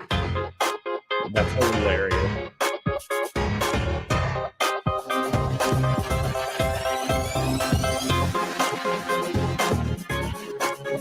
That's not even the full video. That's just what I could find of it. But it's literally the Columbine district. No shit. Yes. That's and so the fact that it's Columbine of all places. Oh Here we go. This is Strudel, a member of the furry fandom. Though they've been a furry for over a decade, they have their own opinions. It's crazy that it's escalated to this point where these kids are being so distracting to their peers that their peers want to stage a walkout, or to have, the next generation kind of muddy our name and not represent it very well. It is kind of disappointing. Strudel believes there should be some limits. This constant first we've been seeing on all the news coverage where they didn't show what the context for. We finally get the context. Nothing to do with it. And they're buying into the fucking narrative that these people are acting like animals and biting kids. And says they have one main goal. We want every student to feel safe when they go to school. They found the one furry in Utah. We want adults to get along. Okay, so the district says they've worked with some students whose dress and appearance they say might be disruptive to the So you might be wondering to yourself, what the fuck is going on? Well, guess what? There are kids going to school now in furry outfits, and there are other kids that are protesting it because of how fucking ridiculous it is.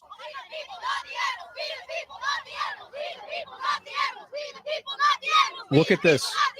These are kids protesting the furries. Oh, so these protests I wonder if anybody you support. Ever asked the question, is it a good thing that middle schoolers were groomed into a sexual fetish that they're now expressing in a middle school? Because if you asked me that question, I would say no. I think that's not good. Literally, in fact, I find it very bad. Right? Yeah. Does New York Times claim? It depends. They're news, so they shouldn't. They're American news. They legally should. Do you want to risk it? Because I have a Satanic Panic video from them. I mean, just send me the link and I'll download it to check. Okay.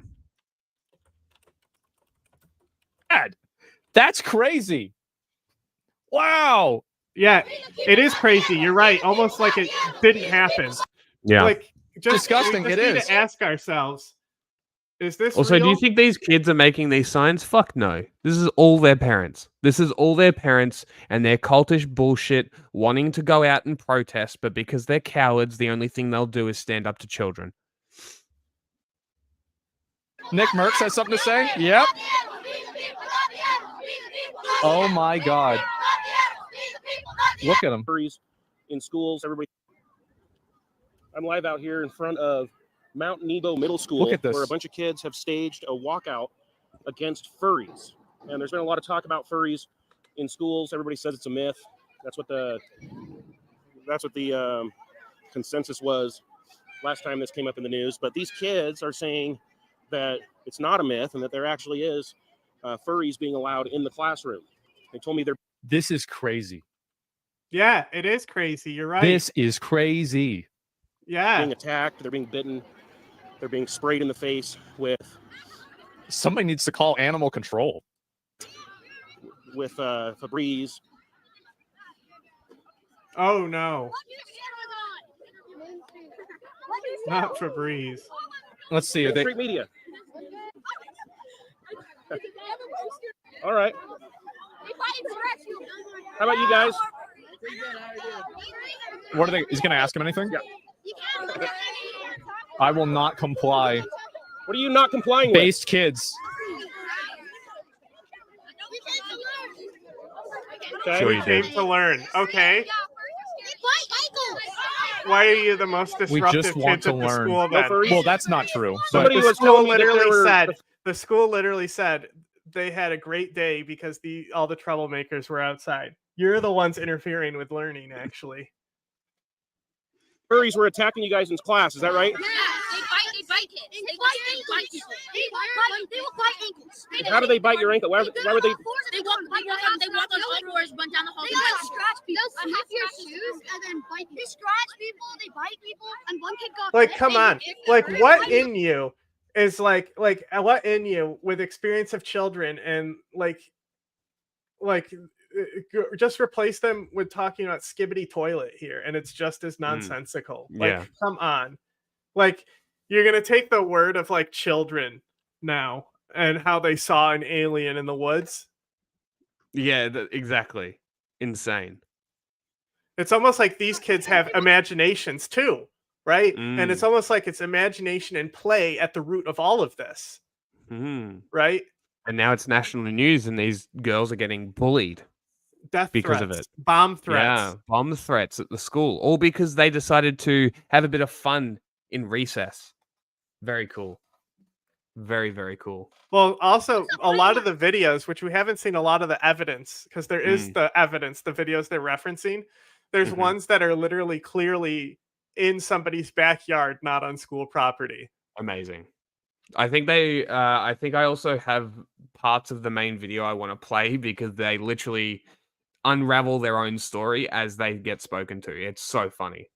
So if we had the time, I would love to watch the entire hour to watch these kids just tell their story, tell it again, forget what they said, unravel their own story. It's so funny. Wait. Did it say that one kid kicked a furry when it was biting him and the kid got suspended? Like, they scratch people, they bite people, and one kid got bit, and then he kicked the furry, and then he got suspended.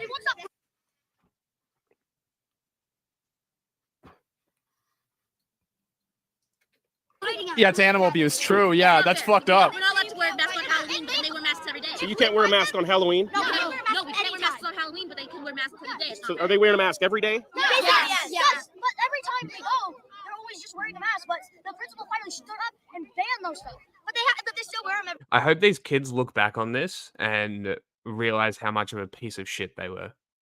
And realize how much of a piece of shit their parents are. I'm gonna have to agree with this person.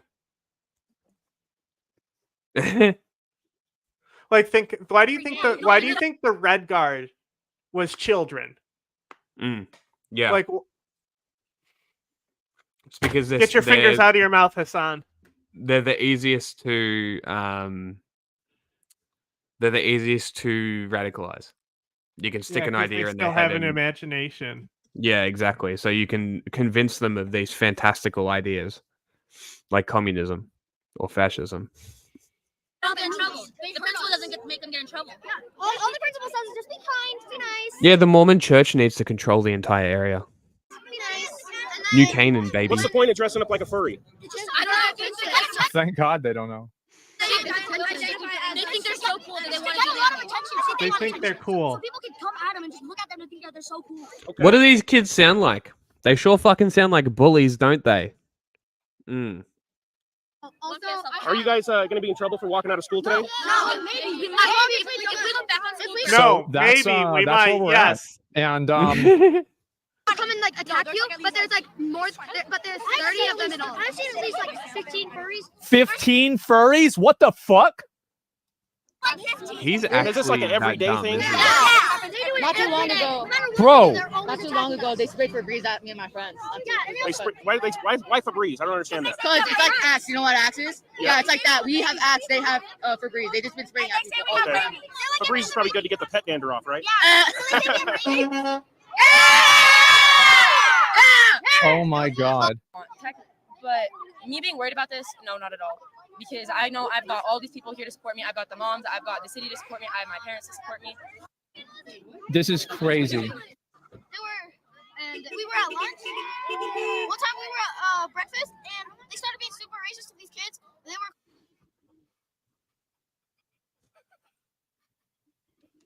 This kid has a fucking bowl cut. I love how I just randomly click around in this shit and I just hear that. I believe it. Oh, I believe it. Calling them monkeys and. Wait, wouldn't that be good? Because monkeys are furry. That don't even make sense. Oh my God. Wait, yes, it doesn't make sense, bro. Like, oh my God. And just being super racist to these kids. Like, just complete the Furries fucking work? connections in your they were throwing brain. food at us. Okay, I have the email. Okay. The email reads, I am not muted, am I? No. Great. Okay. Okay, email reads, Dear parents and guardians, we have had several parents reach out to us over the past few days regarding rumors that are being spread about behaviors of a small group of students at our school. We hoped our efforts to clarify misconceptions would be sufficient, but it seems we have we still have some misunderstandings. Yeah, We this shared is a the message. second letter. This is the second email. Yeah, see, the So this first is one I just the can't full find email. anywhere. So we shared a message. Okay. So this is what I read out before. According to, and this is the school dress code policy. Additionally, according to police, Nebo school district policy, a written, verbal, or physical act that creates a hostile, threatening, humiliating, or abusive environment is not permitted. Very interesting. Okay. I will keep looking to see if I can find the second one. No, that was the first one. Sorry, the first one. The continued rumor is that some students plan to walk out tomorrow, while students have the may exercise their freedom of expression. Disruptions of the school day will be handled as needed. We will follow the policy. Blah blah blah. Hey, talk to this kid. He has a tragic story. I have a tragic story. Yeah. So it was one of the first days. Oh my god. Furries, and they were throwing food at us. You ready? I heard it. Hey, talk to this kid. He has a tragic story. I have a tragic I story. have a tragic story. With a question mark. I have a tragic story? Sure, okay, here it is. Great. Totally believable. Definitely real. So My dad works at Nintendo. First days of school, and I was just walking outside, and these furries were just crawling everywhere. It's kind of scary. One tried to bite me while you were in school. Uh-huh. So, on the first day of school, there was not like this huge group of furries. There was just one. And now there's like It's like COVID. It's like there's only one spreading. Yes. Was wearing like dog pajamas, and she'd come up and start barking at people. But then she got 14 other people to join her and be furries, and she's not even the main one. Like the main one, she has like purple hair, and she will. Oh my god. I bet she does. I bet. Of course. Like swear at you and be like so mean to you. Uh-huh. She'll like just like come up and like start swearing at you and like saying all the. He's an actual idiot. Oh yeah. It sounds like they're responding to being bullied, and they're hostile because kids are so disingenuous and come up and just ask these questions to them. Mm-hmm. Crazy, right? The only one who has bit someone, but I don't know if the other ones have.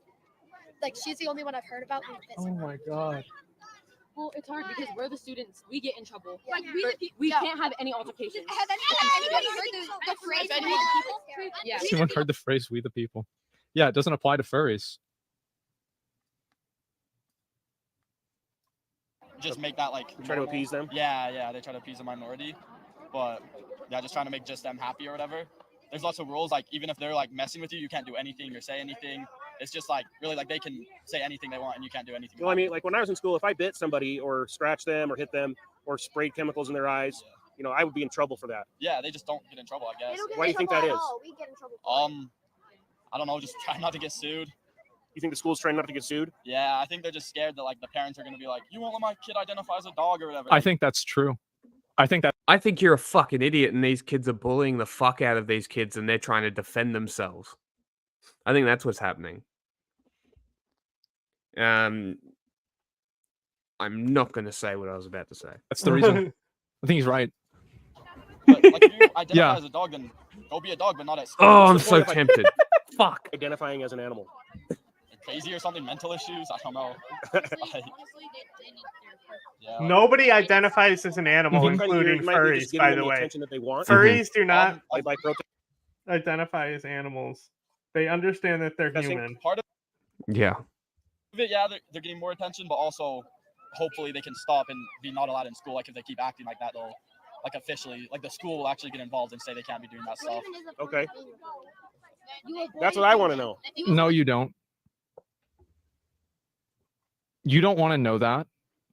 Neither do you. As somebody who does know that, I'll tell you, you don't want to know that. Oh my god. I'm gonna guess that he doesn't. It's trendy. The school doesn't do anything though because like Halloween. It's but then on trendy. On regular days. Furry. This is trendy. Crazy. Okay. This is crazy. This is crazy, dude. Crazy. I am. This is in Utah. You are stupid. This is the guy that made the video. He's just a random small guy. I'll link you guys the video. He's only got 600 subs. Okay, there. you're garbage. Give it a like. Give him a sub if you like it. Nothing ever happens in Utah. Isn't that where all the Mormons are? Yes. Can't the Mormons like come and just like take care of this somehow? Like they've got to be able to do something. I'm gonna tell you, yeah. Who the fuck are they? It's because of TikTok. That's why they're aware. Because I don't even think it's I'm pushing back. No, it's not. It's their No. parents. Let me explain. Right? That's part of it too. The parents are also on TikTok. So because it's a local story that went viral, right? Everyone in that community is going to share it. So it's going to be more viral at the origin point than anywhere else. So all of them have, like, even this guy, he said, oh, he sent me the videos, right? It's literally like shit like that. So it's not just TikTok, but just the online atmosphere of things that have circulated this. And my lizard fell over. He's literally rolling over. He's retarded. I need to help him. You stupid lizard. He literally fell backwards. He was just like, ah! What? I don't know. Like, oh, jeez.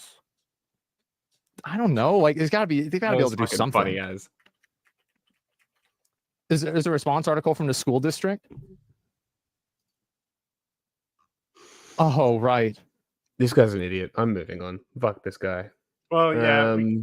We kind of need to get to more stuff now. Let's try to follow the winding contours of we do have to watch We have at least another half an hour of this. Okay. This rather bizarre story. It begins earlier this week with students at Mount Nebo Middle School in Utah staging. I'm just going to turn it down so you can talk over it because I'm going to step away for a couple minutes. A walkout in protest of all the furries that administrators have allowed to infest the school. It began with a petition which gained over 500 signatures in a few days, calling for the school to start enforcing its dress codes and stop allowing students to come to class dressed in their furry costumes. It's still so loud. Is it? Yeah. And then came the walkout. Adam Bartholomew was a bit better. The petition is public, meaning it's on the internet. So of course it's going to get signatures from you psychos. What do you think is going to happen? That change.org petition can be disregarded entirely. You know how you get an actual petition? You send it from the school to the parents and the kids. That's it. Look at that. Magic. Crazy. Local commentator in Utah captured footage of the event and of the kids outside the school, talked to them and asked them what their complaints were. And let's watch a little bit of that. Climate change. Are they wearing a mask every day? Yes. But every time they go, they're always just wearing a mask. But the principal finally stood up and banned those stuff. But they still wear them every day. Yeah, and they don't get in trouble. The principal doesn't make them get in trouble. Yeah. All the principal says is just be kind, be nice, be nice. And then what's the point of dressing up like a furry? It's just, I don't know. They think they're so cool that they want to get a lot of attention. They want attention. So people can come at them and just look at them and think that they're so cool. Okay. Also, are you guys going to be in trouble for walking out of school today? No, maybe. If we look back on school grounds, people get in trouble. Hopefully not. We're standing for our rights. We're standing for what the furries are wrong. This is wrong. They should not be doing. Do your parents know you guys are out here? Yes. Okay. They attack us. They fight us and we just kick them. We get in trouble. They attack us. They attack us and we get in trouble. Okay, how else do they attack you guys? They bite us, they scratch us, they bark at us. Oh my god, it's just screeching. So the furries have gone feral, it seems. They're biting and scratching and some of the students have had enough of this behavior. They want to go to school at a school, not at a petting zoo, and that's why they walked out. So that's the story. But then the fact checkers leapt into action to throw cold water on this whole story, or to try to do that at least. Here's the Salt Lake Tribune. Fact check. Nebo School District responds to claims about student protests over furries. A district spokesperson said the protests seemed to be organized after a message sent to families was misinterpreted. Now, what kind of misinterpretation can lead these students to think that there are a bunch of furries in school when there really aren't, supposedly? Like what? And what could you have said in an email that people would mistranslate as a reference to furries? Well, let's keep reading. Quote, video of middle schoolers walking out of a Nebo school district school in Payson on Wednesday quickly spread in conservative social media circles, with posts claiming the students were protesting because the district was allowing student furries to terrorize other students. Nebo School District spokesperson Seth Sorensen said that claim was false. He also said that students at the middle school are not wearing full-body animal costumes to class as furries, part of a subculture of people. You can only buy into this narrative if you believe everything that they've been pushing about. After a message the school sent to families last week was misinterpreted. The message was sent after a group of students had been targeting another group of students, saying things that were overheard by others. The administrators felt were inappropriate and shouldn't be said, Sorensen said. The group of students being targeted at the school were students who sometimes come to school wearing headbands that may have ears on them. He said he doesn't think the targeted students necessarily refer to themselves as furries. So the spokesman says that there are no furries. I guess the kids are lying or somehow confused. There aren't any furries, but there might be some kids wearing animal ears to class for whatever reason. And those kids, he says, may or may not identify as furries. It's all a big misunderstanding. But then he goes on to admit that there have been altercations over people being dressing differently, quote unquote. Back to the article says, in one specific instance, the targeted students were sitting in a corner of the lunchroom eating as a group of friends when others began calling them names and throwing food at them because they were dressed differently, Sorensen told the Salt Lake Tribune on Thursday, providing more details about the situation. After word of the altercation spread, the school sent an initial message to families last Friday stating, quote, we expect all students to be respectful towards each other while we are here at the school. We hope you will treat others how you would like to be treated, the message stated. Outstanding behavior might demonstrate curiosity, understanding, patience, and tolerance.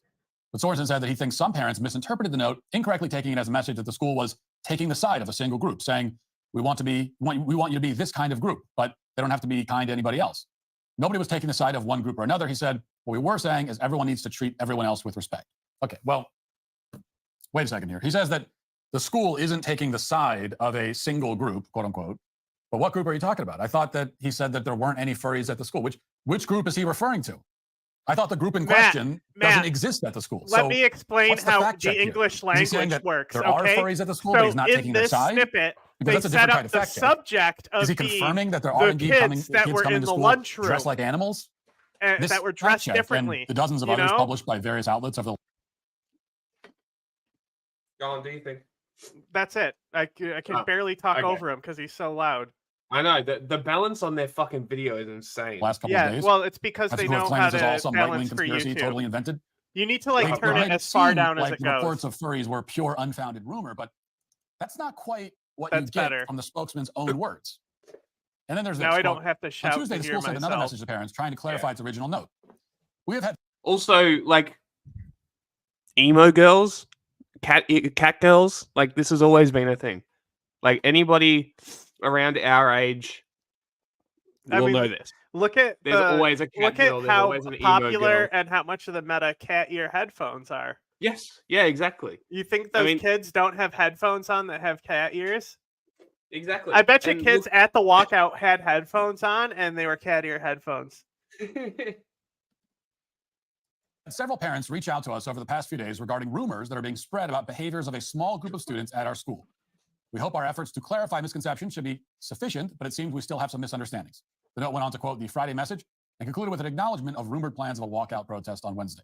Well, there's again a reference to this group of students who, according to the fact checkers, doesn't exist. So how can a non-existent group of furries exhibit any behaviors at all, given that they don't exist? Or do they? And if they don't exist, then they'll actually light up when I can actually get a Bluetooth card put in my explicitly computer. that their classmates are being permitted because they won't light up if they're connected by wire, only if it's Bluetooth. $20 barely gets you anything these days, but do you know what $20 will get you? From the cell phone company I use, Pure Talk, you can get unlimited talk, text, and plenty of we're just going to sit here saying that. Pure Talk gives you the work. It's been happening for over a year, and this one is actually really sad, and this person needs to be reprimanded. Rebecca Hunsaker Barney said, this is the school I work at. I'm embarrassed for the parents that just believed everything their kids told them, then staged a protest without even contacting the school to find out what is really happening. The truth is that a few kids dressed as pets stay to themselves. They do not do any of these things these kids are reporting. However, they are constantly picked on and bullied. So the kids stay to themselves. But what about the video I just got from a concerned parent where this girl acting like a dog is going after these students? Bro, what is the filter on that shit? This gets even better. Honestly, we had the most wonderful, peaceful day yesterday because most of the troublemakers were out protesting a lie. Really? Because that doesn't look like a lie. the halls were quiet and actually cleaner without them there. This is a teacher at the school. This teacher's supposed to look at these kids in the eye, unbiased, and give them grades. No, actually, Okay, well, there's that nothing confirms it about then. no. You know, There's the furries first being of in all, school is not a rumor. you don't It's not grade misinformation. based on what kids And the you left has been like. denying that this sort of thing is happening for years. They've claimed that this is all the claims of furries at school and kids coming to school dressed as animals. They've been saying for years that this is a total right-wing myth, completely made up. But here you have a teacher who is on the side of the furries, a teacher who doesn't like the kids who were protesting, admitting publicly that, quote, a few kids dress as pets. And she says that like it's completely normal, like she sees no problem with it, as if it's normal childhood behavior. I don't know about you, but when I went to school, we had precisely 0 kids dressing as pets at school. What? Well, she actually doesn't have a problem with it, and she doesn't, and that is the problem. Now, look, we can have debates over dress codes and how strict they could be or should be, but any halfway sane person should agree that the dress code should at least require. When I was a kid, we had no imagination. At a We minimum. never pretended to Dressing be as a army pet men is not something that a child or of any age animals. should be doing on a regular basis. Okay, if my 4-year-old at home was dressing like an animal every day, I'd be a little concerned even about that. It's like, well, that's an unhealthy fixation for a child of any age. But a middle school age child during school hours?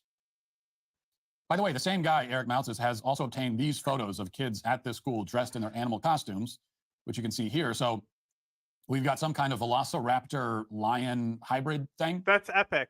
And then a bunch of variations of cats, I guess. I think I see another lizard, or maybe there's a dinosaur back there. Kids are dressing like this at school.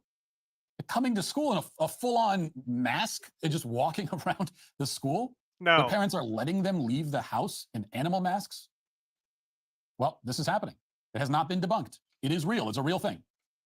But we have not yet gotten to the weirdest part of this story, somehow. The local ABC affiliate decided to provide context by interviewing a furry in costume and referring to the woman as her fictional character's name during this interview. Watch. This is Strudel, a member of the furry fandom. Though they've been a furry for over a decade, they have their own opinions. It's crazy that it's escalated to this point where these kids are being so distracting to their peers that their peers want to stage a walkout, or to have, you know, the next generation kind of muddy our name and didn't happen. Represent it very well. It is kind of disappointing. Strudel believes there should be some limits. Continue doing things you like, continue dressing up, continue making art, but maybe let's keep it outside of school hours. Yeah, she doesn't want these kids to muddy the name of furries. They must not sully the reputation of the furries. Mm-hmm. They shouldn't do anything that gives the public the impression that people who walk around in animal costumes are, I don't know, weird, bizarre, deranged, first of all, mentally unbalanced. She didn't That's say anything about them Strudel. not being weird. The I reporter think refers to furries as themselves Strudel, while will also be the respecting first to admit non-binary that it's pronouns fucking of the weird. fictional character that the woman in the costume is pretending to be. Now, you may like to think that this what you just saw there is the media's low point. That's as low as it cannot get worse than that. It has finally hit rock They bottom. said he just said the cannot possibly fictional get any more pronouns. embarrassing than that. That was clearly a woman, Unfortunately, bro. wrong. I mean, there is no bottom, I'm afraid. Searching for the media's lowest point is like searching for the end of a black hole. It just keeps going and going, and it gets darker and darker all the while. Now, this, as many of us have warned for years, what you're seeing in this particular school, and it's not the only school, by the way, is the result of emphasizing tolerance and acceptance above all. In fact, you heard it even in that email the school sent home. The problem, as far as they're concerned, is not that kids are coming to school dressed as animals, but that other kids are not sufficiently tolerant of it. And this is the result of that. And I don't say it's the end result. It's not the final result. As I said, there is no end. There is no finality. It can always get weirder and more disturbing. But this is a result. This is an inevitable stop along the way once you board the crazy train. And when you start telling people, kids especially, that they can be whatever they want to be, and they can identify as whatever they want to identify as, of course some of them choose to be animals, obviously.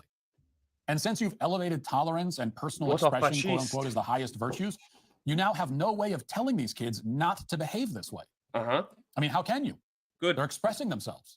Yes. They're being who they feel they are deep inside. Look, he The school understands, can't but he put a just stop to hates this the without idea because he's backtracking that on the entire fascist. woke program. That's clearly how they see it. Uh-huh. And they're right. There's an interesting segment from that ABC affiliate's written report on this. Why would issue, anybody and, listen to this dude? Their article also quotes Strudel, by the way, and calls her that in the report. But then it says this. According to WebMD, a furry is someone who has an interest in animals with human qualities and who sometimes dresses up as a cartoon-like version of an animal. Quote, I really like the idea of animals that walk and talk, so I'm going to dress up as one as kind of a fun sort of cosplay thing, Strudel said. WebMD said people are often interested in becoming furries to find a sense of community. This is such a MD. Like they found one random furry. Again, none of the students have been shown that they identify as furries or anything like that. They're just like, those were really nice masks, and they're clearly not furry masks. Right? Because like, I mean, he shows them. They're they're these the one at the Velociraptor at the lunchroom table is so funny. Cool. I think I see another lizard, or maybe there's a dinosaur back there. See, like they made those. Those are really good. Yeah, that's really good. Okay. Interesting. Yeah. There's no concern here. And these kids are like 10 years old. That's perfectly normal. What are you talking about? Of variations of cats, I guess. I think I see another lizard, or maybe there's a dinosaur. When I was their age, I thought I was a vampire. The highest virtues. You now have no way of telling these kids not to behave this way. It's like, oh, look, congratulations. You now have turned your 10-year-old child into a cunt. Great. You've added another problem to the world. Thank you. And calls her that in the report. But then it says this. Well, why do you think they're so against public schools? Because all public schools have this policy of tolerance, right? So they're so against tolerance that they have to always act like the public schools are trying to steal your kids away. They only want the hate to be constructed down from the parents. The I had to put this one on. This was the best one. LGBTQIA++++ ideology is being pushed on children much younger than that under the banner of diversity and inclusion, and whatever nonsense they use to justify drag queen story time for toddlers. But some kids are fighting back. These school children from a middle school in Utah staged a protest because this woman is somehow worse than Matt Walsh already. This woman is the direct line for American conservative retardation to Australia, by the way. She's the problem. Isn't doing enough to protect them from furries. These are the kids who identify as cats and dogs and other animals, and apparently they're in the habit of biting and scratching.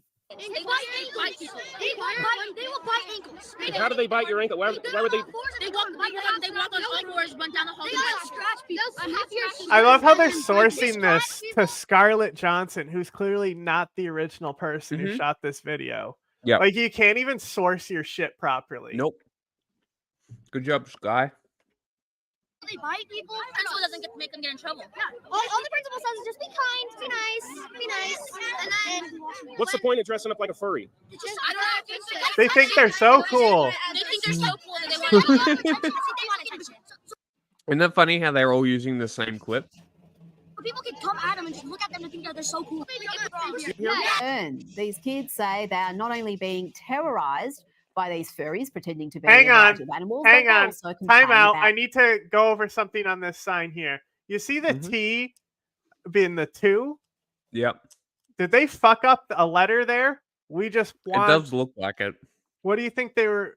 Did they think that they see a T on want and thought they had to put an O there, and they forgot that? Oh no, this has to be a T. No, I think they were gonna do wanted, and they fucked it up and changed it to want to, but it looks like the E is still there. So I think they wanted to learn. But I think you're right. Wanted. No, I think you're right. They realized that they wrote "we just wanted learn," and then they had to go back and make it a 2 because the spacing on it. Double standards. They say they're not allowed to wear masks even for Halloween, but these furries are wearing masks to school every day, and they can't just say anything they want to the furries, but the furries have free reign to intimidate the other students. We're not allowed to look at them, go near them within like a 10-feet circle. Something against the furries. We get suspended. Even if they hurt us to do anything, we get suspended. There's a petition against the furries. It's already got 1,800 signatures. There was 1,800 signatures late last week, but the school district says these kids are just making up stuff. Their claims are unfounded. There is no scratching and biting. Can you believe it? These children are lying. It's literally, it's like, isn't this ridiculous that the children's ridiculous story that they made up is being said to be a lie by the school? Like, your brains really has to be broken to get to the point where you're just like, the fact, like, Asmongold is the perfect test subject. He's, you know how, like, you know how they call Charlie Normie Jesus, right? Because he's just like the most basic guy, and if he understands something, then like everyone should understand it. Asmongold is like the anti-Charlie. And Charlie always has a good take too. I don't think I've heard him have a bad take.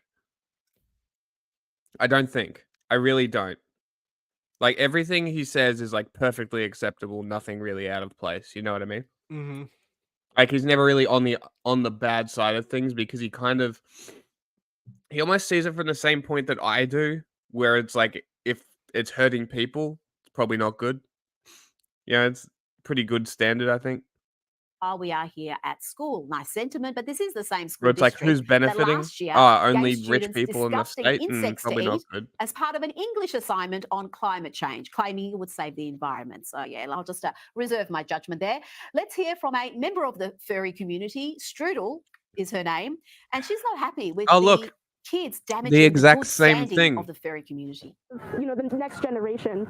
Did Sky News just use Strudel's pronouns? Not represented very well. It is kind of disappointing. Hilarious. And here is more indoctrination. Here is a video 4th graders were shown in Georgia that is supposed to show the importance of tolerance for dogs that think they're cats. I like to clean my paws like this. What's that source? Yeah. Or Libs of TikTok. Okay, so or we could. And this is from, you say Georgia, other side of the country, not even close. Like this. Can you believe what's going on in Perth? Jack says. Yeah, and we could try to meow. Meow, meow, meow, like that. It's great fun. You should try it. Why not? Yeah, let's go. Excuse me, would you? And of course, the dog that is troubled by this canine craziness is soon set straight. He thinks he's a cat. He thinks he's a cat. Yeah, he's over there talking about yarn, purring, woof, and licking. Well, that's okay, isn't it? Well, I think you should talk to him. About what? Well, about being more like a dog. Gulliver, you're really struggling with this. Like, what's the problem? Like, you don't think a kid's gonna get the point? He's gonna be like, it's like, the cat. Maybe I should stop being a cunt because my parents are. Yeah, maybe. What's the problem? I don't understand. It's weird. It's not weird, just different. I couldn't ask Barry to change who he is. That would make him really sad. Now, just consider how backward this all is. Remember when we were growing up and we were told gender stereotypes? Back in my day. Now, gender stereotypes are science. If you're a boy who likes pink and dolls and ballet, then you must be a girl. You can't just be a boy who likes the color pink, dolls, and ballet. Yes, you can. Right? Yeah. Yeah, it was these guys too, but I think No, we're good. We're good. You know, like, and it's like, it's not like that. And you know why? Because there's specific things that are kind of like more exclusive to like female at birth, right? And like trans femmes, right? Like, yeah, the gun culture, for example, is very unique in the trans community as compared to like the girl gun club that doesn't even exist, you know? Yeah. And it just, and it comes from knowing that they're like under threat constantly. Yeah. But then you see this thing that's going on right now. We'll look at it on Friday, where the thing is, it's like, would women rather be with a man or a bear? And they're all choosing the bear, right? So we'll look at that. We'll look at that later. But that's what it's like. So why don't you use guns? Like, it's like, it's just weird to me. And I think it's because we don't give girls guns to play with as kids. I agree. Let's give girls Nerf guns. Yeah, we need Barbie. Get Barbie with a Glock. GI Barbie. You know? Get Haley Luhan on it. That's how you do it. Ceasefire talks have closed with no agreement in place as Israel vows to press ahead with an operation in the city of Rafah. Marcus Morris on the scene in Tel Aviv. As soon as I found out that that's what it was about, I lost my shit. Different field It's today like from just a it's couple of days also ago like when those even in the gay negotiations on a culture, right? There's Mm. like certain things that are just like I talk about films all the time that are exclusive to like gay culture. That like are very like gay culture films because that's how it was like for the millennial generation. Mm. There wasn't as much like outwardly exception, so you had to like read through the lines on a lot of stuff. Mm. Did Like did the gays in like America Ginger Snaps, such a gay movie, bro. did the gays in America get like Priscilla Queen of the Desert from Australia and shit? No, we had RuPaul still. Mm. So, Okay. but it's and like so RuPaul was a thing, and then there's also like you know, it's a movie Party Monster. Okay. Do you know that movie with Macaulay No. Culkin? It's about a Nope. story. The guy's out now, but they like basically it's like a club kid like queen story, right? And they Okay. murder one of the queens and like inject them with a bunch of like antifreeze and Windex and like start dismembering their body in a tub or something. Okay. But they were like, it's the movie's nuts. It's like it's Macaulay Culkin, and I want to say Seth Green is also in it. It's a terrible movie, but like Okay. that was also part of the culture is that club kid type thing. Mm.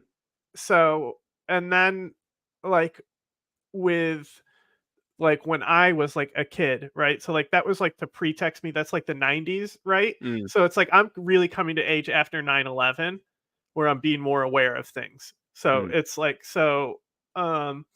like Ellen DeGeneres comes out on her show as being gay. I remember one of the biggest news stories I remember that might have even been before 9/11 was two women kissing at a football or a baseball game. I remember that people lost their shit over it. I'm like, Yeah, what's the yeah. fucking problem? Yeah, I'm like, yeah. just don't kiss in public in general. Like, fuck off. So like it's especially in the 90s where you have that kind of like like stuff Actually, where we read that into it a little more. that might be the first big like outrage, moral panic, bullshit thing that I remember. Like thinking about it now, that might be because I explicitly remember how ridiculous it was. Because like I don't remember Monica Lewinsky as a kid, but I do remember the women kissing at a baseball game. Yeah, I'm not sure. Interesting. That's very interesting. It is, yeah. So I guess there's all those fucking all those animated shows too that you showed me that are like coded and shit. You said like Sailor Moon. No, not Sailor Moon. Like the Flapjack ones and all that shit. You said there's a few of those that are like pretty Oh up yeah, there. like well, especially nowadays, like Steven Universe, they're literally like it's one of the gayest shows ever made. Like it's very outwardly and okay now. Yeah. But like the only like movie that was like I really remember being like more of like mainstream gay is But I'm a Cheerleader, which is like the last 30 minutes kind of suck, but the rest of the movie is so good. It's just one of those classic movies. Like they always have to have the friend who's like the weird goth girl in all those movies, like as like one of the side characters. Like Well, that's there was what one in Mean Girls. Yeah, exactly.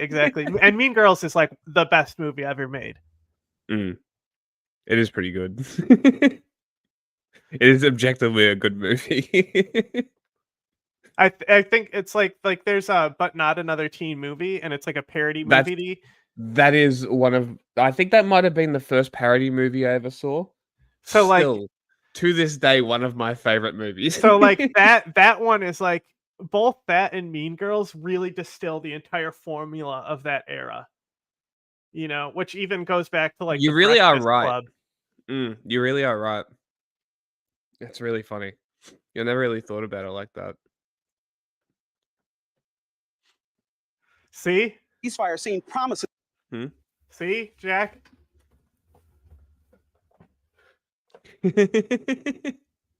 That's hilarious. But this morning, an impasse remains with new developments in Rafah. This morning, Israeli military officials urging Palestinians to evacuate parts of the southern Gaza city of Rafah ahead of an expected ground offensive by Israeli forces into the city. I mean, this is part of it, but I do want to get into the protests so I can bring in a guest. Yeah. The Israel stuff is short. We'll get there. Don't worry. During the war. This as new images show the attack on an Israeli outpost near Rafah. How dare they defend themselves? Hamas publishing videos of rockets fired over the border from. There's no claim on that Dungeons and Dragons video, so why don't we put it on the Friday playlist? Okay, we can do that. We'll maybe find some other ones as well. Sure. You know. Gaza Sunday, the IDF saying the shells landed in southern Israel, killing 4 Israeli soldiers and injuring 10 others. In response to the strike, Israel sealing off the critical Kerem Shalom crossing for Gaza-bound aid, just as the head of the World Food Program says there is a full-blown famine in northern Gaza. Hope for a potential ceasefire dimming after weekend talks. Hamas's delegation leaving the meeting in Cairo after demanding an end to Israel's bombardment. It's so obvious that Hamas was not the problem in these talks.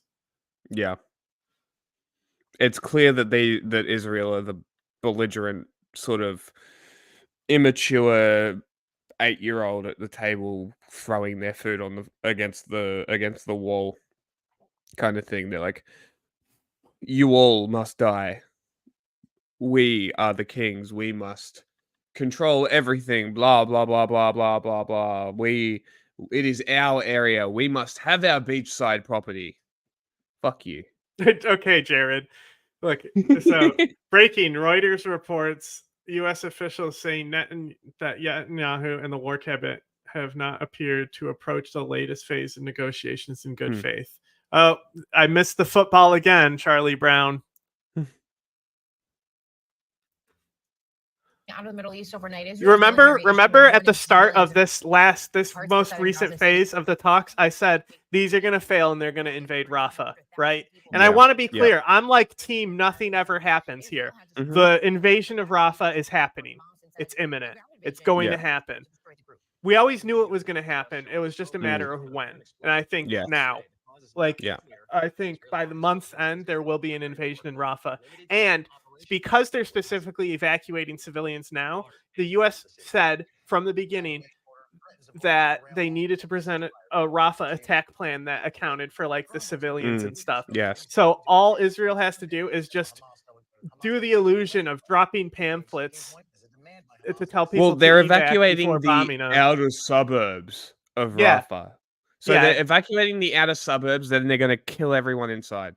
Like it's going to be slaughtered beyond anybody's seen for years, and everybody is accountable for it. I put in every single fucking person. It was from some like Fox or the Christian Broadcast Network, but they literally opened the story with the pretext that the U.S. stopped an arms shipment to Israel. Oh, and then I was like, okay, saw enough. Put that on the list. Yeah, it's like one of those ones. Israel, though, looking for just a temporary halt in the fighting. And Israel is defending its decision to shut down operations for Al Jazeera in Israel. Prime Minister Benjamin Netanyahu says his government made the decision unanimously. He called the Qatari-based news network an incitement channel and a mouthpiece for Hamas. Israel closed Al Jazeera's Jerusalem offices and confiscated its communications equipment. Correspondent Sarah Coates is in Tel Aviv with more details on those developments. Hamas is calling. All right, let's keep going. I love that. Yes, this might be the one. It's either this or Fox News. It's Fox Business, actually, I think. Thank you so much for joining us for CBN Newswatch. I'm Efrem Graham. Ahead today, Israel preparing to invade the last Hamas stronghold in the city of Rafah, telling civilians to evacuate after talks on a ceasefire and hostage deal break down. Israelis marking Holocaust Remembrance Day as Prime Minister Benjamin Netanyahu compares the current war with Hamas to the tragedy Jews suffered during World War II, and saying Israel will stand alone. Scott is literally involved with, like, that's what he does is negotiations, right? So he's been involved with the negotiations since October 7th. Like he negotiated people out of Ukraine. He negotiated, Lord Miles out of Afghanistan. Like that's what he does. So he's been like extremely overworked with how they're running him around right now, and especially because like he lives in the Middle East. Like he Do lives. not, do not doubt Scott Richards. Yeah. Yeah, and I like whenever I source him, I specifically say like what side he is on, because Yeah. it's like I challenge like everyone who's an analyst. I do not have the knowledge to do that. I challenge tankies. No, well, Lord Miles was imprisoned by them, and Scott took forever to get him out of there, and then he immediately went back. We've interviewed him. You should watch it if you haven't. That's why they know who he is. Oh, really? Yeah, because I told That's them great. specifically to go watch that episode. It's a good episode. Yeah, we should get him back on. Like he's just so overworked right now with. Oh, I bet. I fucking bet. I've checked. He's probably got so much to say. We got to talk to him for hours. I've checked. I'm always asking to try and. We're gonna have to set aside hours for that. There's gonna be so much to talk about. Against Hamas in the last remaining stronghold in the city of Rafah. That move coming after months of negotiations so far have failed to lead to an agreement between Israel and Hamas for a ceasefire in exchange for the release of hostages. Chris Mitchell brings us the story now. He reports from Jerusalem. Hamas announced the latest ceasefire talks have ended. The terror group insists on two key demands. One, the end of the war, and two, Israel completely pulls out of the Gaza Strip. Both are non-starters for Israel. Israeli Defense Minister Yoav Gallant addressed troops about the talks.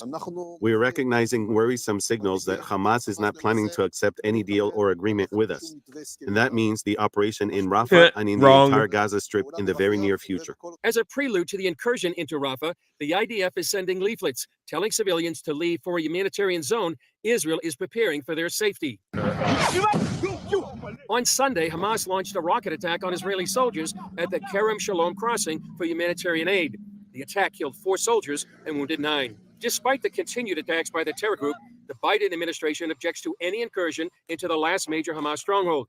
And Axios is reporting that the U.S. stopped a shipment of ammunition. Israel also closed the Qatar-based What's fascinating about that was Gaza, a very quick mention. What's fascinating about Gaza is like, this attack. It's like, is it Hamas or is it Israel? Like it's the only conflict that I've like covered where you have to question that. And the thing is that because it's so unclear and because of how close intelligence is to like and how controlled the information is, it's so like anyone on either side is just gonna blindly believe anything. Like it's like if this was Hamas that did the bomb to one side of the aisle, nope, it was Israel. False flag by Israel.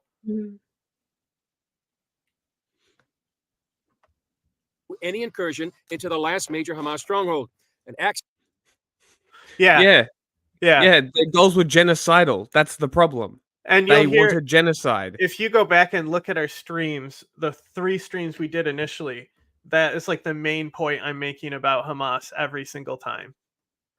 And then like, Scott has also said similar things, about what Hamas's goals are and stuff.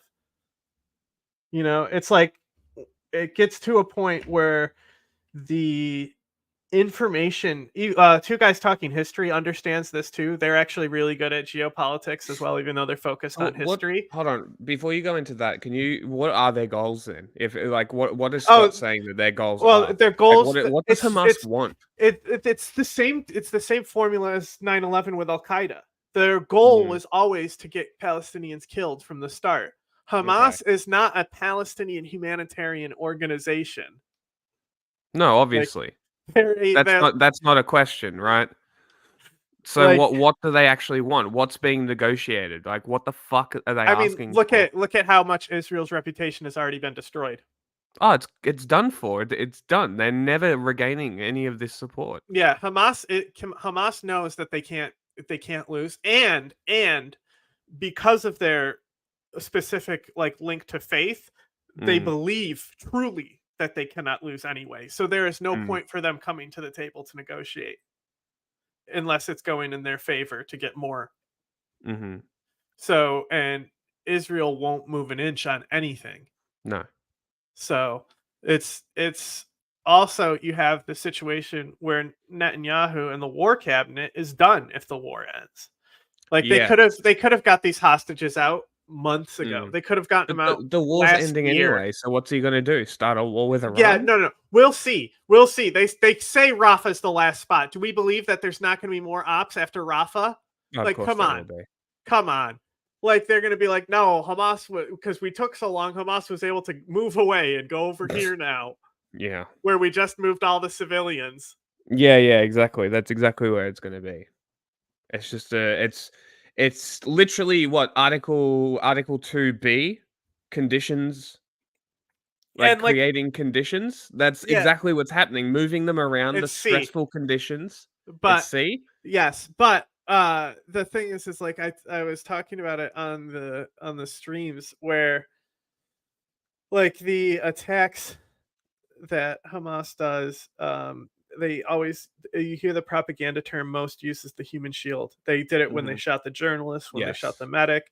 It's this Mhm. human shield narrative, and I was explaining that this narrative actually is something that happens, but it's not what people think. And it actually comes from a strategy by the PLO and Arafat that was shown to be the most effective strategy against Israel. And that was basically shelling Israel indiscriminately and letting Lebanese people die when Israel responds. And then being like, Israel hates Lebanese people. Look at what they've done to these civilians, right? Because Arafat was in Lebanon. He was not in Palestine fighting them, right? Yeah. And so that's exactly what Hamas does. The more brutal Israel is, the more Hamas wins. And that's why Yes. Scott and I from the start have been saying that Israel needs to not make the mistakes that America did after 9/11. But the thing is that they could do that if somebody besides Netanyahu wasn't there. Because Netanyahu was there and knew that this was a way for him to cling to power so he doesn't end up in prison and basically become the dictator of Israel.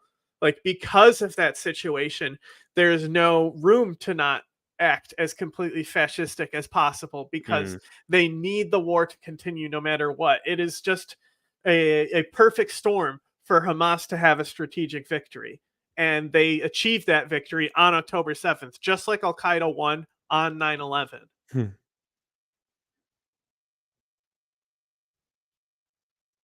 Ouroboros.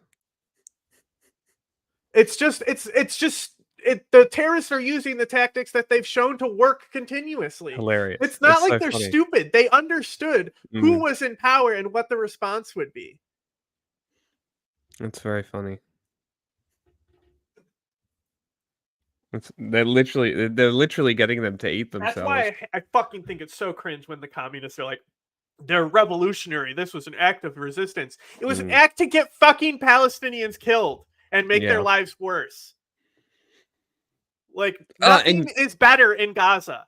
You know what's amazing is if I was to reply to someone and say something like this on Instagram, It's so obvious. They basically say it. The truth would get taken down as attempting to get followers with disinformation. That's how it would get taken down. The truth. It's fucking ridiculous. The AI system they've implemented is taking down fact but letting the bullshit stay up. It's fucked. I mean, it's meta. It's actually fucked. And it's going to do a lot of damage. It's wild. So and I think, and I've said this for a while, that Kurdistan can be the new Israel overnight. Like, did Israel help us get bin Laden? No. The Peshmerga arrested Hassan ul-Ghal, and he told them over tea that he was a courier and had contact to bin Laden. All right, and this is like you can see this straight in the torture report as well, that this is cited, that the identity, the first identity that they get from the couriers from this guy. Well, they actually had one before Hassan al-Ghal, but it was Faraj al-Libi. They had him admit the courier's name and then tortured him and said torture worked because Mm. they got the name before they tortured him. It's in the report too. Like it's Awesome. Axios is reporting that the U.S. stopped a shipment of ammunition. Israel also closed the Based. Qatar-based Al Jazeera News Bureau, calling it a Hamas mouthpiece that undermines the nation's security. At the annual commemoration for the Holocaust Sunday night, Prime Minister Benjamin Netanyahu compared Israel's current struggle to the Holocaust. It's so wild. Oh my it's so God. wild because like he literally is like a Holocaust denialist. That's hysterical. When you're tweeting about we don't need gun control, we need cracker control, are you meaning we need to get the white folks under control?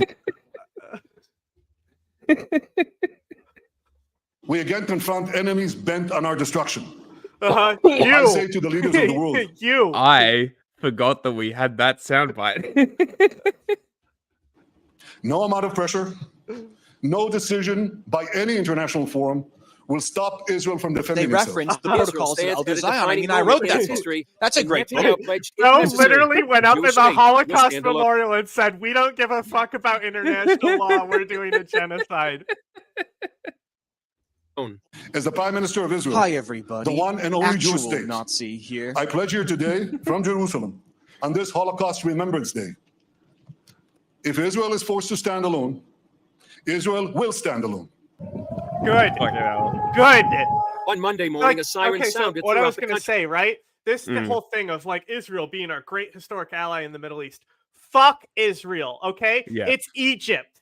Egypt and the Suez Canal has way more fucking history than Israel, for starters, right? And Egypt value. is already doing way more work with the EU that's benefiting the EU by fucking helping their policy of killing migrants before they get to the ocean or the sea, you know? Like, and like to think that Israel is our only fucking ally in the Middle East at this point. Are you fucking kidding me? Also, our opinion- Iraq? Like, people hate us at the lower level. Like, we have like one of the lowest approval ratings ever right now, but it always was like at like 20%. 20% of the Middle East civilian population approving of United States actions after the history of that region is fucking impressive, honestly. It really is. But to think like Jordan, like, come on, Jordan. Yeah, Jordan, Iraq. there isn't anything we couldn't get Jordan to do. Like, Jordan literally helped us bomb Iranian groups weeks ago. When has Israel done that? We asked Israel to help in the Iraq invasion. You know who did? Jordan, because of Zarqawi. Yeah. Saudi Arabia? Israel covered up their own shit instead of helping us invade. They bombed reactors they were helping Saddam build when we invaded, and fucking lines of communication to close their spy network to instead of helping us, they were looking out for themselves. They are not an ally. Shut up. I'm so sick of this shit. AIPAC says they are. Fuck AIPAC. Fucking AIPAC is just NIAC with an A. Well, it's like the Biden just had talks with the Iraqi government, and they just upped their relationship status. I'm pretty sure I saw that. Yeah, and as much as I'm against it, they're also tying in Iraq, strongly tying in with Turkey, even though there's the Iranian influence in their government. Yeah. Them tying closer to Turkey will lead to more discrimination and extending the growing apartheid state in northern Iraq or Kurdistan. But that is favorable still to our policy as well. Like, because Turkey is involved with NATO, that's like a good thing, pulling Iraq more to the west and normalizing them further away from Iran. Yeah. Now you just have to deal with the whole issue with the Kurds, which should be dealt with very quickly. Yeah, because that could turn bad very quick. Again, if we backed the Kurds, we could have two Israels. Yeah, exactly. It's so stupid. Traffic stopped and Israelis stood in silence to remember the 6 million who died in the Holocaust. With the number of threats surrounding Israel, perfect opportunity to launch a rocket attack. Some see an ominous parallel between Israel in 2024 and the 1930s in Germany. And Chris Mitchell joins us now from Jerusalem with more. Chris, we're going to talk more about Holocaust remembrance. I don't care. It is a delicate and momentous moment in the Middle East. The Israeli military tonight says it has launched a new operation into parts of Rafah in southern Gaza. This is long.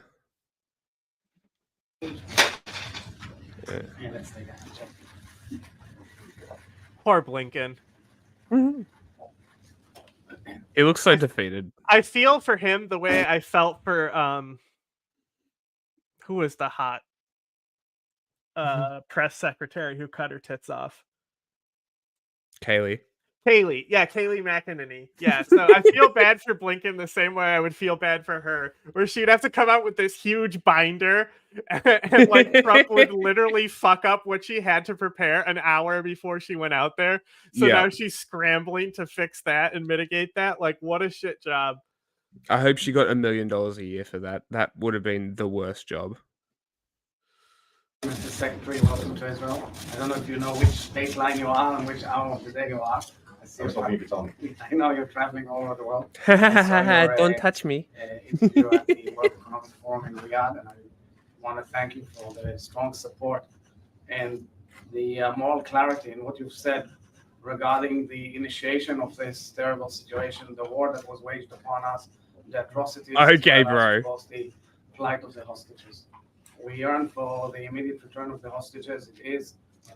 It's just lines at this point, isn't it? Priority of the international community. I think there should be a unanimous. Well, like just hearing from the State Department since this started has just been so annoying. First of all, I never said that I liked him. Also, was that about the cutting the tits off? No, that was in response to this. Oh.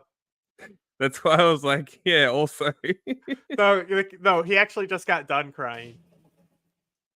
And I would like to add in that respect as well. And he just got spanked by his bosses. That whilst we are waging war to defend our citizens, he hasn't seen them for a while. Future in the Middle East, our enemies and other elements are trying to. Oh, look, they even have matching ties. That's cute. Process by using international legal forums that were established in order to have a world order that pursues peace and pursues the values and norms that we all believe in the modern world, especially overwhelming firepower. The International Criminal Court. Boom, boom, trying bang. to use the International Criminal Court against Israel. Do what we want.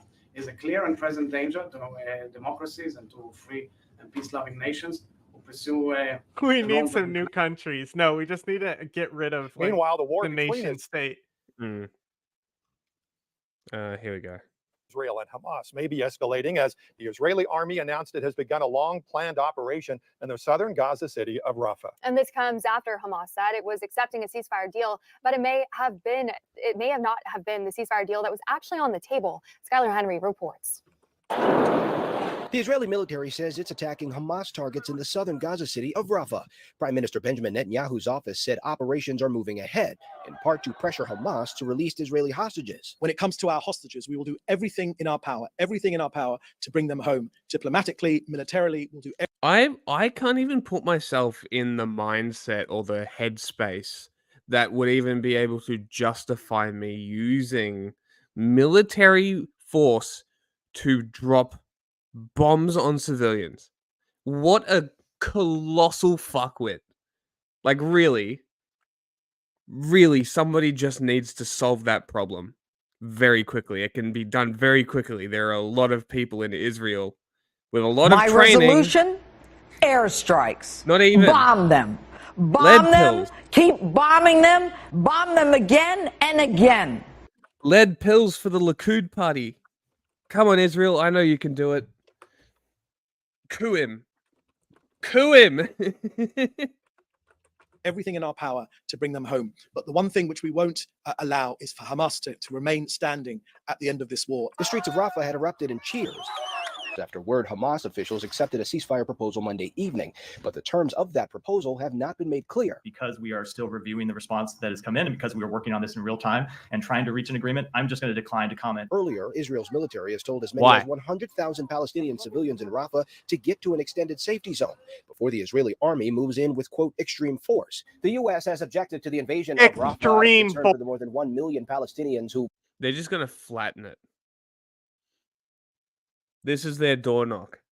And then they're going to flatten the entire area.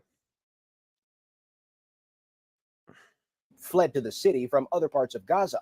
President Biden spoke with Israeli Prime Minister Benjamin Netanyahu Monday morning. The president was very direct and consistently so this morning that we don't want to see major ground operations in Rafah that put these people at greater risk. Biden met with Jordan's King Abdullah II at the White House Monday afternoon to discuss how to get more humanitarian aid into Gaza.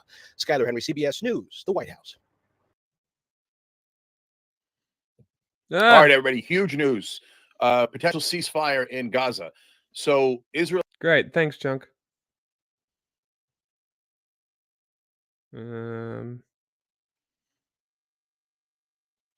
Yes, Al Jazeera. The Israeli government has shut down media company Al Jazeera, banning it from broadcasting or operating inside Israel. The country's Prime Minister, Benjamin Netanyahu, claims Al Jazeera is harming Israeli security, a claim the broadcaster firmly rejects. The ABC's Middle East correspondent, Alison Horn, has the latest from Jerusalem. It's very funny that ABC... I picked ABC on purpose because they also got raided by the government. So it'll be interesting to see how they report this. Israel says it's a country of free press. Now it's shut down Al Jazeera's operations here, claiming the broadcaster is threatening Israel's security, including inciting harm towards Israel and Israeli soldiers. When the Israeli cabinet made the decision, it was Neutral coverage of what's actually happening is a danger to national security. effective immediately. Al Jazeera staff have told us Israeli police swarmed their offices here in Jerusalem and started seizing equipment. And on the TV, the Al Jazeera channel here went black. Al Jazeera says it's being punished for publishing information that doesn't support the Israeli narrative in this current war between Israel and Hamas. And they say they're considering legal options to fight the decision. This decision is very You dangerous don't one. Israel support our cannot narrative, claim is all the what they said. You don't support our narrative, so we're shutting you They, down. they literally just they just say the quiet part out loud. And they're They like, don't we're the care. only democracy in the Middle East. Yeah, okay.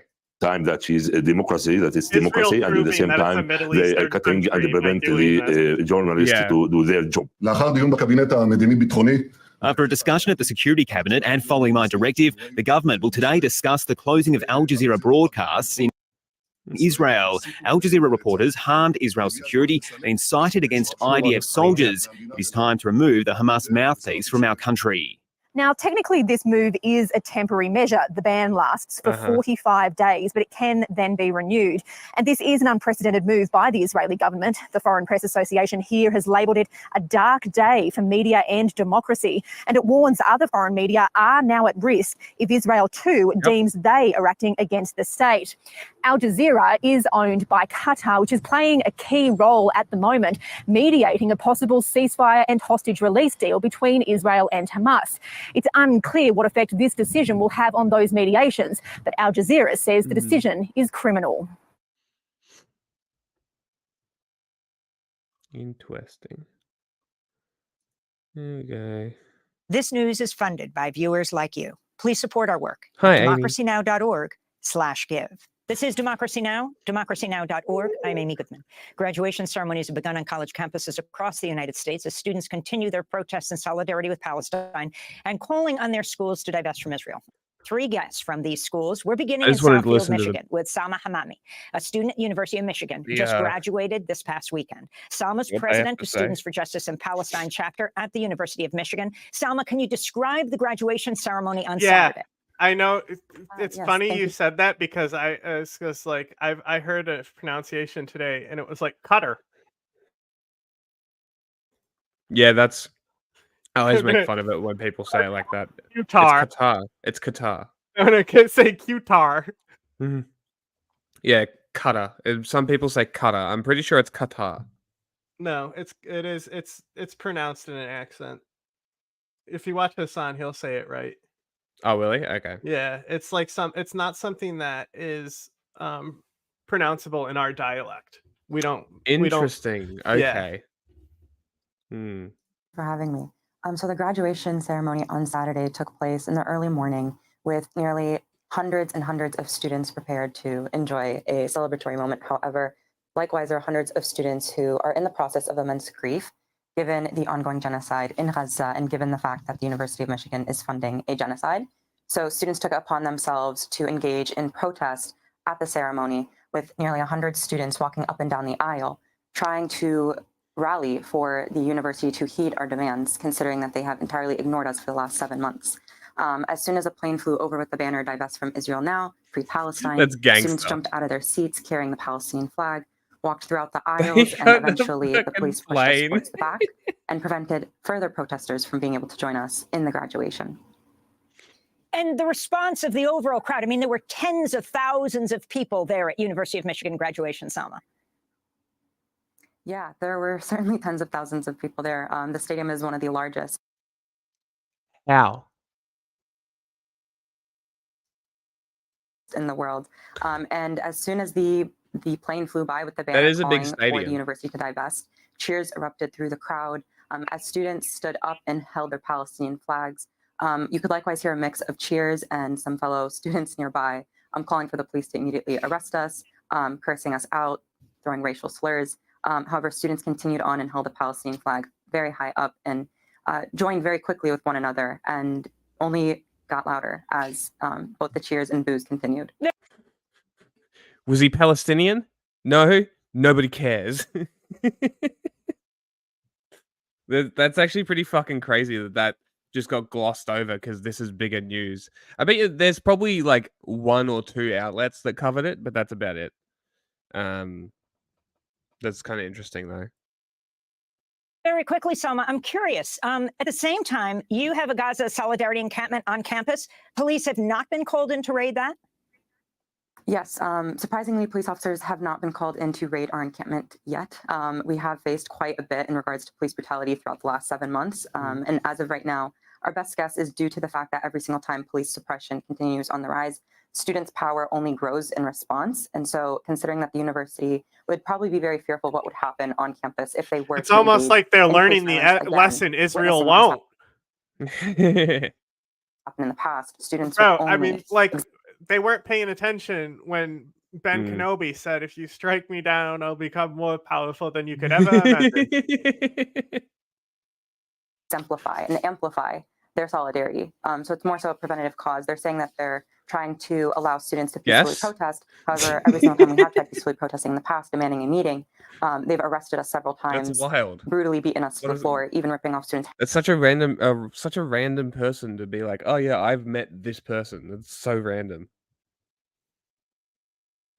I think I met the chief of the Air Force at one point when I was in the cadets as a kid. I definitely spoke to some SAS guys. They were interesting. They don't talk much. They are very secretive people, very interesting. There's people like that, and then there's people like Ben Robert Smith. It's concerned. hijabs. I would argue that the quiet guys that don't talk a lot aren't proud of what they do.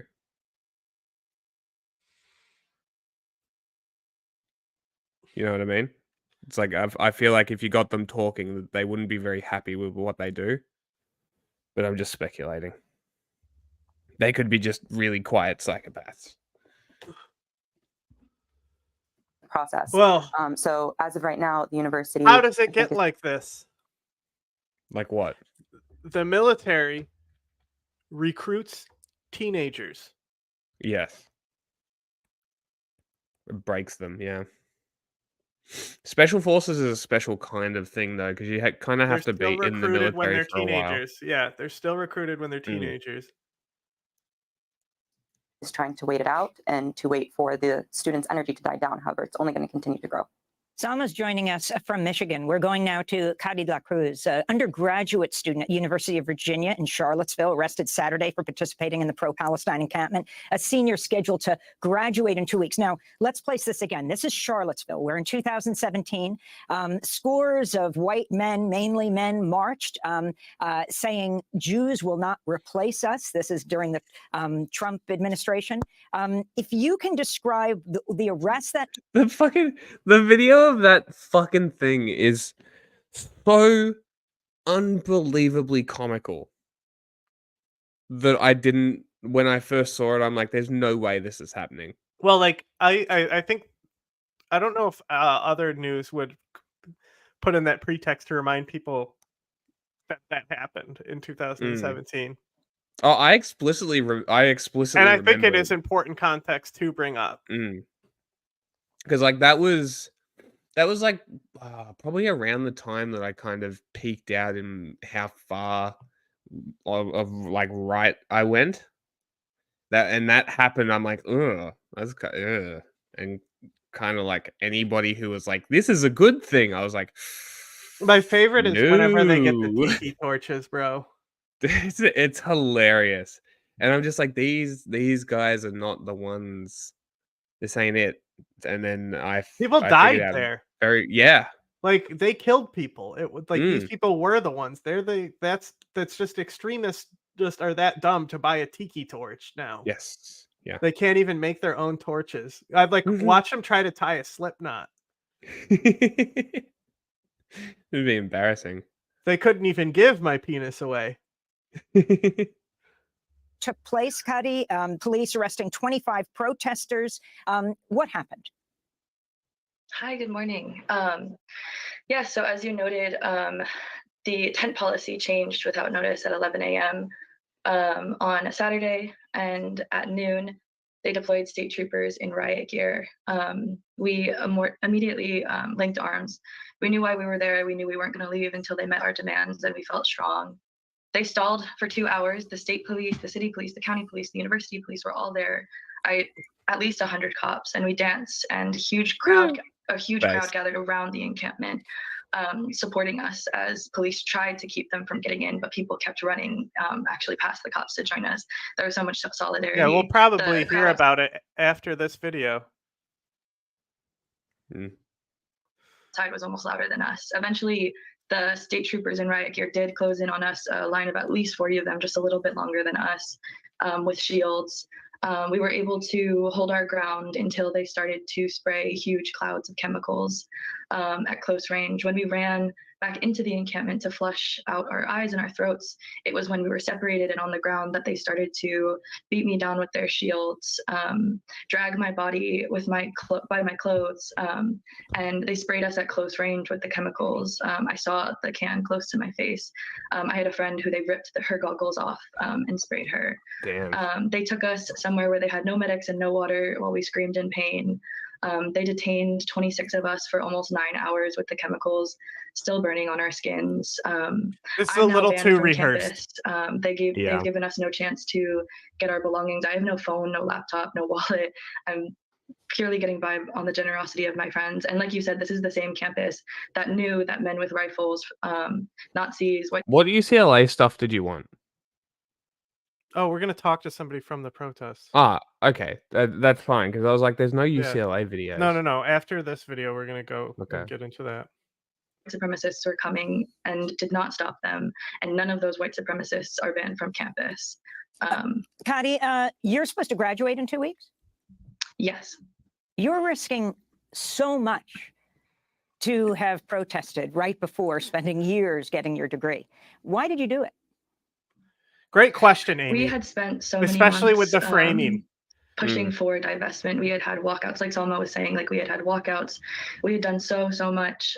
We had passed a referendum that got more votes in favor than even our entire student council election.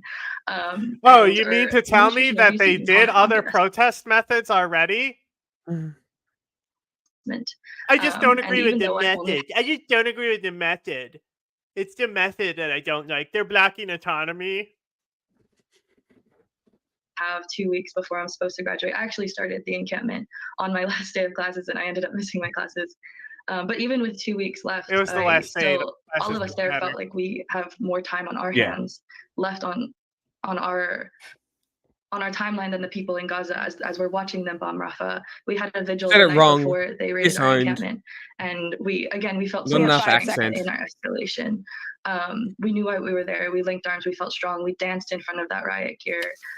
We would hold it down for anything. Well, I want to thank you Did so you much fix for your joining us, makeup? buddy. And I want to now go to New York to Ray Ferrara, who is with SUNY New Paltz at State University of New York. Amy at New fucking Paltz, rules. She's at got the somebody She's from so every good. protest here. She's so good at it. She's so good. Ray Ferrara, can you describe? I mean, you had a large number of students arrested, over 130. The closest thing to an accurate number we have is 133, but it is most definitely more than that. That's the number that the DA is giving. Like the tone Just she put in right there, like you had over 33 or 133, like shocked like that. Like it's the same thing you'll see someone like Emma Vigland do or Anna Kasparian, and it falls flat every time. Like it doesn't Amy just doesn't ever feel rehearsed. Even though made it even more than that. You know, Forget about that. it is. Yeah. Did they go, what? بيت بيت دار دار زنقة زنقة فرد فرد. That many people at the encampment. And very quickly, since we only have about 40 seconds, One can you describe person what happened? You had just put the encampment. who probably Is gets what pissing that's- themselves laughing. Yeah, every time we use that sound bite. You know, the one person who knows It's what just it's from. howling, pissing themselves laughing. And up when police moved in? No, we set up our encampment on 1 p.m. on Wednesday. And it wasn't until about 10:40 p.m. on Thursday that the police raided us. This is after several failed attempts to negotiate with the university. Police raided us for over 3 hours. They knocked my friend unconscious. He now has a Damn. concussion. They knocked an 82-year-old woman unconscious. All of my friends have bruises. They have red marks on their hands from the zip God damn, ties. where was this? And then Oh, afterwards, New the York. photos all It was came. insane. Fucking hell. It's where they fucking broke all the doors and windows in the building, What the raiding fuck? it to protect the property. Right. Democracy Now! Is funded by viewers like Thanks, you. Amy. Please give today. Okay. We're self-funded. Is that a Yeah. Patreon link? Sure looks like it. This one. Maybe we'll adjust this a little bit. Yeah, well, I'll take out. It depends how the I got branding it. comes up. Don't worry, I got it.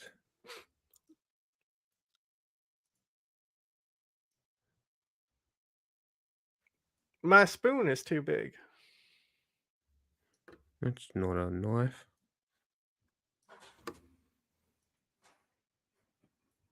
There. Yes, that will work. And then I think let's see if I can do this. A media slot.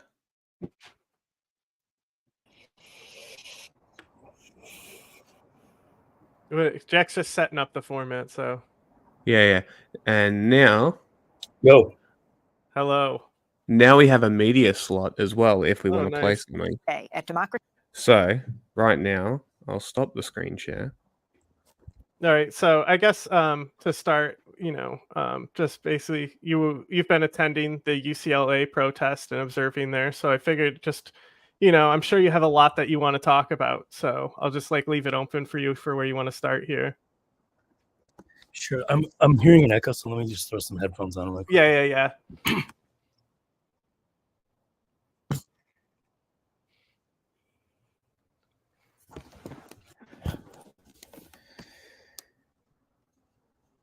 All right. Can you hear me? Yeah. Yeah. Okay, cool. I'm listening, but I'll be back in a second. So John. Yeah, I mean I'm here, so. Yeah. I mean,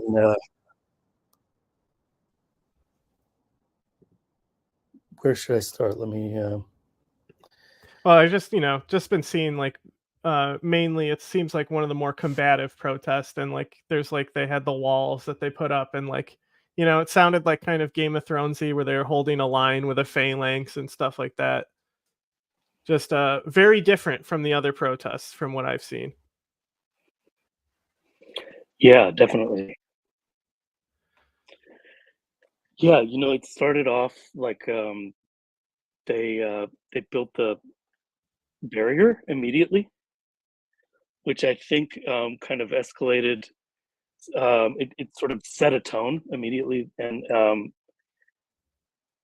people were, I was there the first day, people were there sort of spectating, and some Zionist pro-Israel supporters showed up, very hostile. One person in particular, I don't know if I should name him or not, but one person in particular started putting hands on women and walked into the encampment with an Israeli flag and was shoving people, and so it started just very. There was a lot of tension from the very beginning.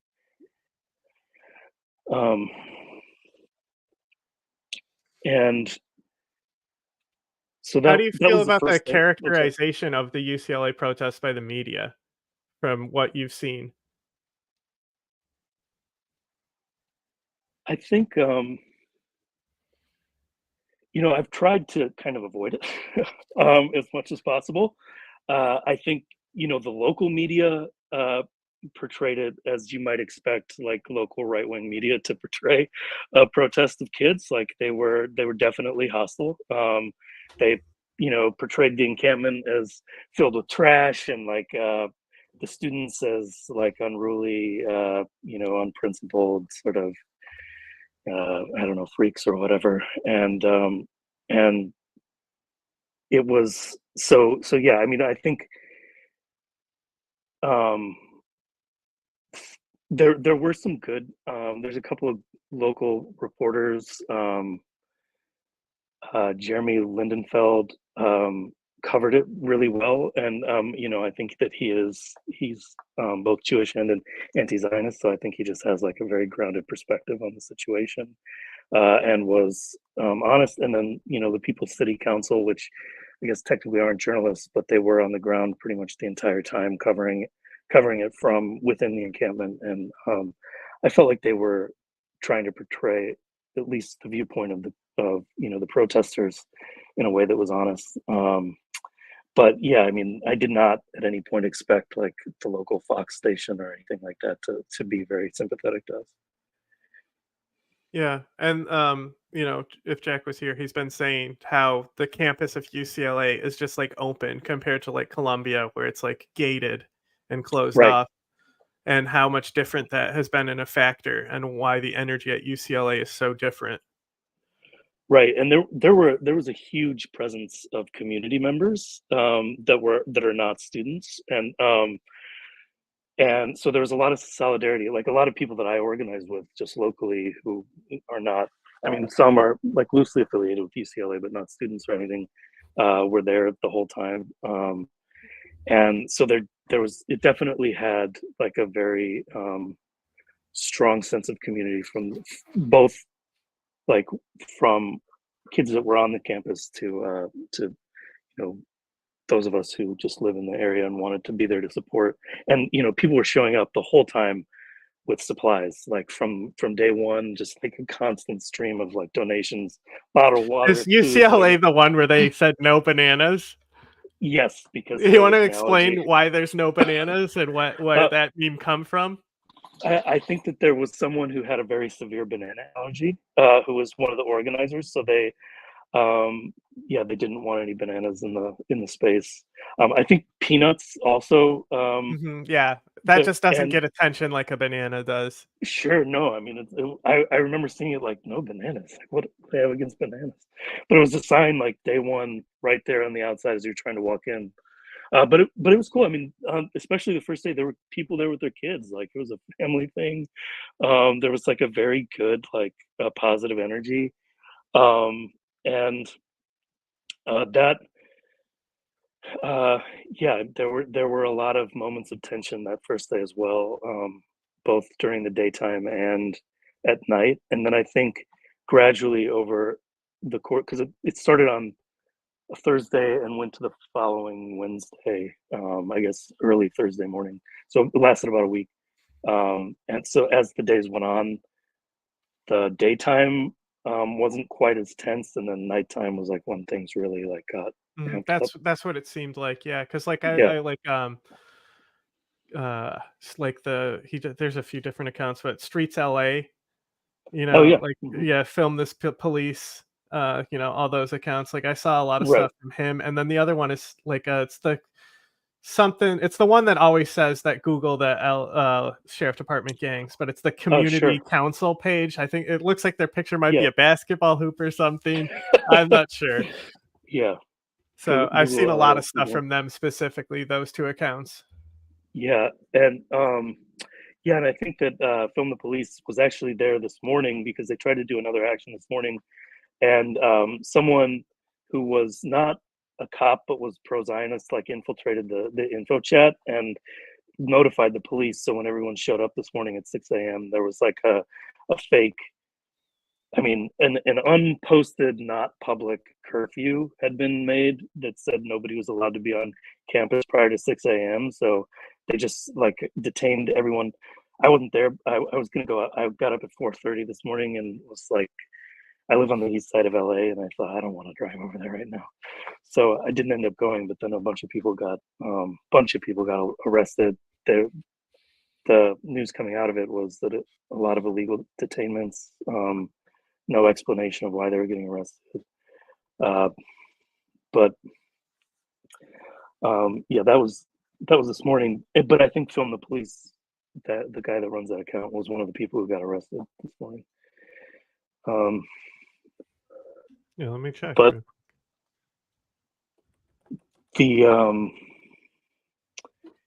mean, I think the craziest thing, there's a few things that I feel coming out of it. Last Tuesday was the day that a bunch of Zionists showed up and started attacking the encampment, and I got there. I was there like early in the evening. I left for a little bit. I got back at like 10 o'clock, and as I entered campus, you could hear like probably a quarter of a mile away this just like really eerie but annoying sound of a baby crying on a loop. It was like echoing through all the buildings, and you could tell that it almost had this like weird, like I'm at a haunted house vibe on Halloween. And so I got to the encampment. The closer you got, the louder it got, and they were blasting out of the speaker just the sound of this baby crying on a loop for, I think it went for probably an hour and a half, and then around 11:30 they shot large scale fireworks at ground level into the encampment, and like super startling. And then the cops got called, but they didn't bring. There was like one LAPD officer like sitting there when I arrived. I think they were just trying to like observe the situation, but they didn't bring people on the ground initially. They just brought in like 4 helicopters that flew around. And after they ended up shooting 2 fireworks fairly close to one another, and like really scaring the shit out of people. And then they just started attacking. The way that the encampment was set up, one side was sort of on a hill and protected by an actual concrete wall for the most part, so it didn't need quite as much protection, but still like it was somewhat vulnerable. And then the other side was just all man-made barriers, and they started attacking the man-made barriers, and their kids. There were, I would say 200 kids like trying to hold this line, and it was literally siege warfare. I mean, there's somebody walking up and down behind the line yelling, "Hold the line" as much as possible. These kids are like holding on to these barricades, but they didn't have handles, so they were holding like mobile barricades by the side, basically just like pieces of plywood, and they were getting ripped out of their hands, and then they'd have to like pull them back. And then there was one point where someone got like yanked out of the encampment. Yeah, that video is like pretty brutal. Yeah, totally. And I think another time there was this woman who was probably in her 60s who got she was holding on to one of the sort of police metal barrier fence things, and they yanked it away from her and started like laughing at her and mocking her. And but I saw this girl trying to hold the line, get her wrist caught between 2 different 2x4s as one of the Zionist dudes came up and kicked it and just snapped her wrist in half. Like I was 10 feet away, I could hear her wrist snap, and it was horrifying. And by that point, there were dozens of cops on the scene just standing there watching. And the thing that sort of raises a question for me in terms of strategy, and I've been talking to a lot of like, I'm a member of the Black Rose the Negra Anarchist Federation, and we have people on campuses around the country. So we've been meeting, trying to talk about like strategy, but and how to support the encampments and what our role is and stuff. But the thing that I find questionable is that this encampment, I think many of them are mostly run by PSL. I totally understand that, but they've been calling for nobody to retaliate in any way. And I get that. Like it definitely on some level gives you a sense of being on the moral high ground in that situation. But the problem was for the kids that were directly there, like it just made them targets. It did not make them like I think the message that was communicated was that it was open season on them.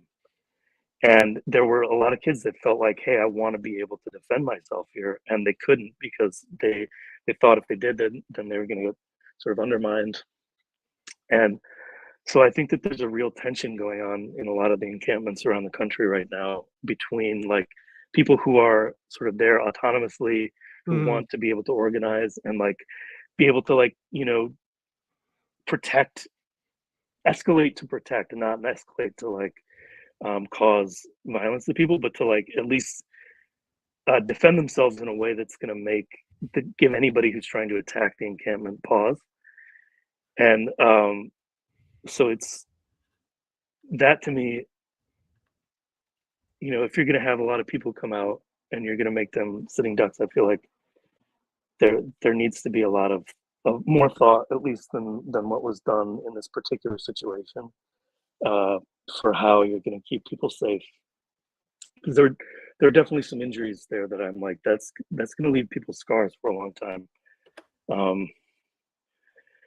And what else?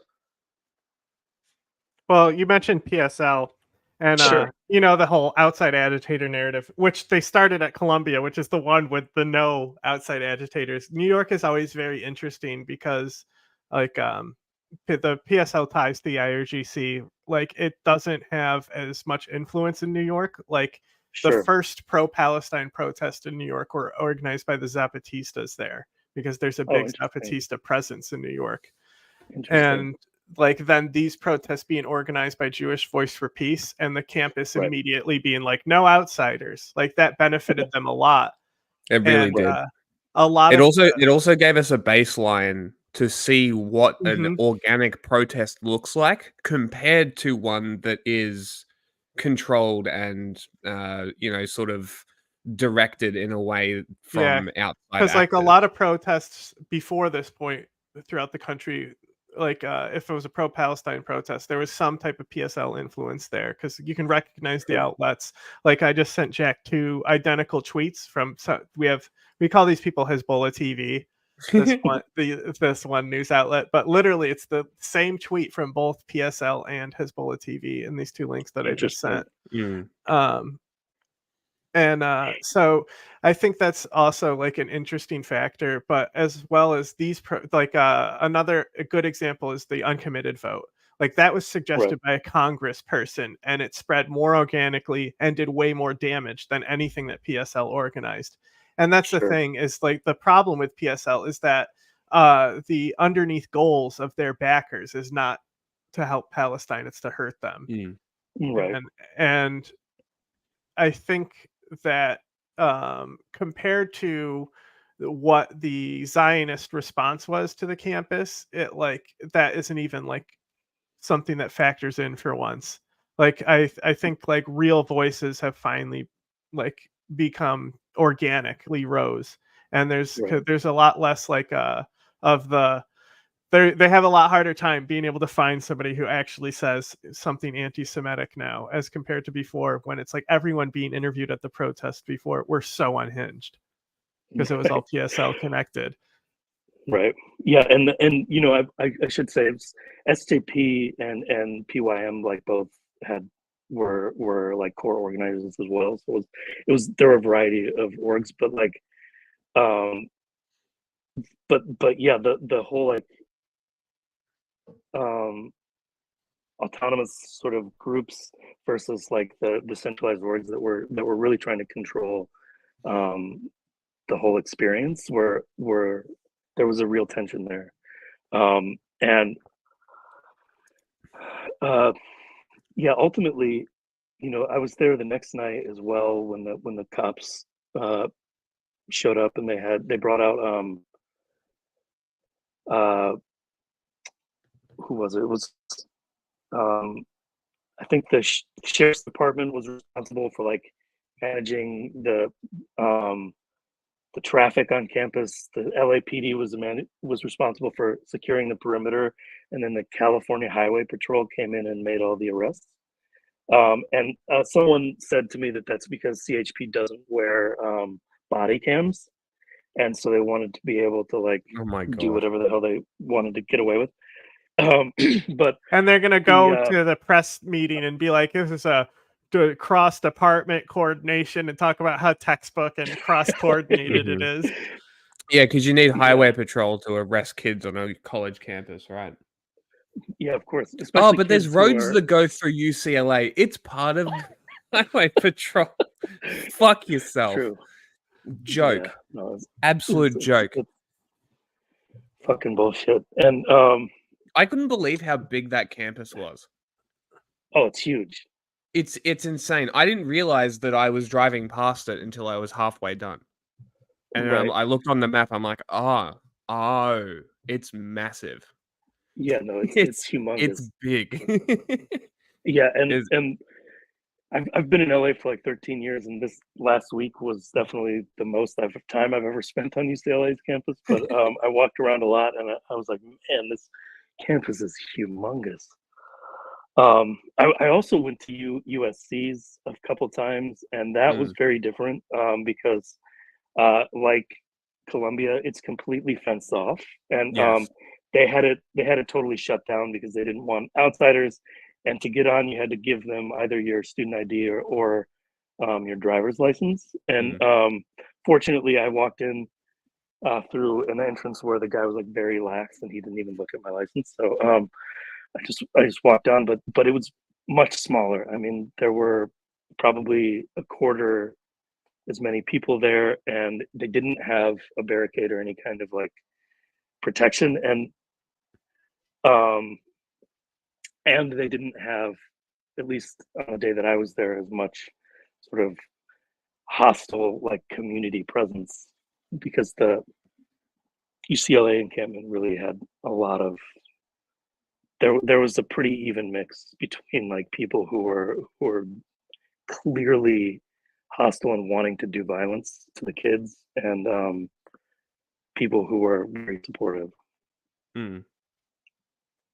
Well, I mean, the police are just making the university safe, right?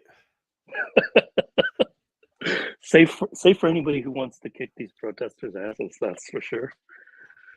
But yeah, the last day, so their strategy, obviously, with these protests is to exhaust people. And I because think they've publicly stated that too. Yeah, and so like they're just trying to wear everybody down, and having to leave because I was actually exhausted. And like apparently right after I left is when LAPD finally surrounded the perimeter, and then they tried to get in 2 times but failed, and between the second time and the third time, sorry, one second. My series. Between the second time and the third time, some people who were on on the barricades made a deal with the cops apparently to help them tear down the barricades in exchange for not getting arrested, and ultimately undermined the encampment. There's some video. I think you can see them sort of walking off with their hands up. And then the cops were able to get in, and they started shooting everybody with rubber bullets. And if you've seen any of the footage, like, they were not aiming. It was just like trying to shoot fish in a barrel. I mean, one of the clips we were showing earlier, it was clearly you could see police firing direct. You know, but yeah, it's just I think Columbia the other night with the NYPD raid was pretty shocking. But just, you know, like the fact that the one side, like the people who are running and attacking the barricades and the protests, like no protection for them. You know, it's like it's like, you know how Kyle Rittenhouse dabbed it up with police. You know, because like cops appreciated that someone was there to also shoot people. Yeah, no, and like they the night when the Zionists were really attacking, you could see on the stream, apparently some friends of mine were watching the live stream, and they could see some Zionists go, "Oh, they're here to protect us," and then like sort of gather their friends around and walk off so to let the cops finish the job. And is UCLA the one where there was it Columbia that had the whole thing where it's like they put up a Palestinian flag and they restored it to the true American flag? Was that, which one was that? That might have been Columbia. Yeah, that doesn't sound familiar for UCLA, Okay. but it could have been, and I just didn't know about it. It was just I don't think it was either of them. I think it was a different school entirely. It might have been. I think it was like a North Carolina school, yeah. And what about like faculty at the They were school? definitely like, I don't know overall, but there were a lot of faculty that came out, especially after last Tuesday night. There were on Wednesday. There were a lot of faculty there, and from the day one, they had like signs showing support for the encampment. But somebody pointed out that Kimberly Crenshaw is a faculty both at UCLA and Columbia, and she didn't show up at either of them.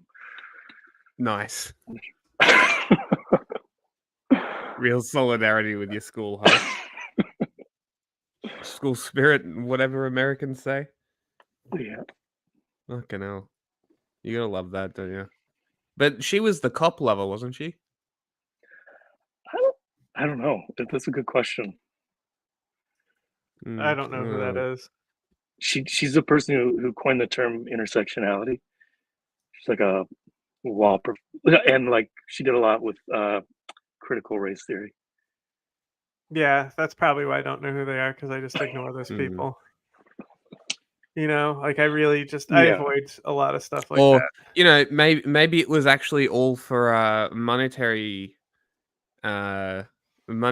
goals, because it was all about selling books, and it's academia, and it was all about capitalism anyway, and she fooled everybody. Huh? Yep.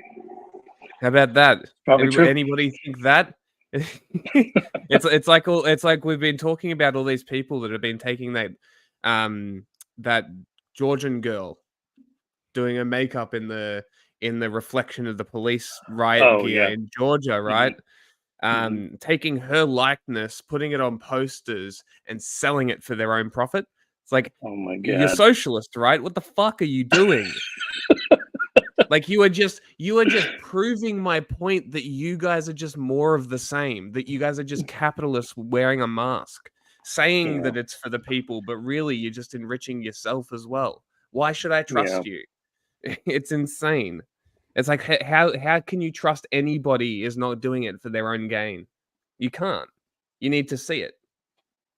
And that's the problem. And that's why I appreciate the protesters in Colombia, because they're doing it. They're putting themselves on the line. Like they're risking their education. They might not be able to graduate anymore, some of them. Right? It's like all of these things. And I'm sure UCLA's got the same thing where they're punishing these students for speaking out. Well, yeah, it's weird because yes, they definitely are, and I'm sure after this morning's event as well, they will be. But like the president of the university sent out a message after last Friday saying that anybody who was a community member who came on to support or engage with the encampment was committing a crime that was punishable by up to a year in prison. And if you wore a mask, it was punishable by up to a year in prison, which I'm like, we're wearing COVID masks. Like, what are you talking about? But so that's why one of the narratives, like where people are being like anti-masking and stuff, I'm like, dog, we literally before it was illegal to carry a gun and have a mask on, and you want to give up the right that was literally just granted to us from the state because you think it's a fucking mandate. Like, you morons. You fucking morons. Advocate for your actual beliefs. It's so wild funny to me. And it goes back to what we were watching before, where people just believe whatever the fuck they're told. Believe literal children and people with the minds of children and their bullshit stories. It's insane. Epidemic. Yeah, no, it's true. Some would say the protesters at UCLA are children. Well, I mean, they definitely put their bodies on the line to fight for something they believe in. So I was there to support as much as I can. So, like, as far as LA goes, you know how like Eric Adams and the NYPD are like linked, and like that's part of the problem is Eric Adams. What's like the local government structure like with the LAPD? Oh, and the I mean, sheriff's department too. All of them. Yeah, no, they're very hand in hand. Like, the one. There's only 15 city council people in LA, so they actually have more constituents per person than even like Congress people do. But they all have a lot of power, and there were two who were elected as DSA members who, at least ostensibly, said that they were anti-cop, but one of them, his first vote, voted to hire more cops. So they're and You telling me a socialist is pro-cop? No way. Yeah, I would say a socialist. I don't even think that there's that much of a commitment to that. But the mayor and the LAPD are very, very intertwined, and LAPD is like just notoriously corrupt and militant, and really just LA politicians are. I've been fighting the mayor for a year and a half with a bunch of other people, not just me, but about her Inside Safe program, where they're kind of coercing unhoused people to go into these roach motels. And we met with her, and we brought in 20 participants in the program, and we sat in a circle, and each one of them went around and just described their experience, both of being unhoused and in the program. And at the end of it, we just asked if she would put the terms and conditions into writing for what they can expect going into this program, because they literally, it's different from location to location. They won't tell anybody even where they're going when they go into it.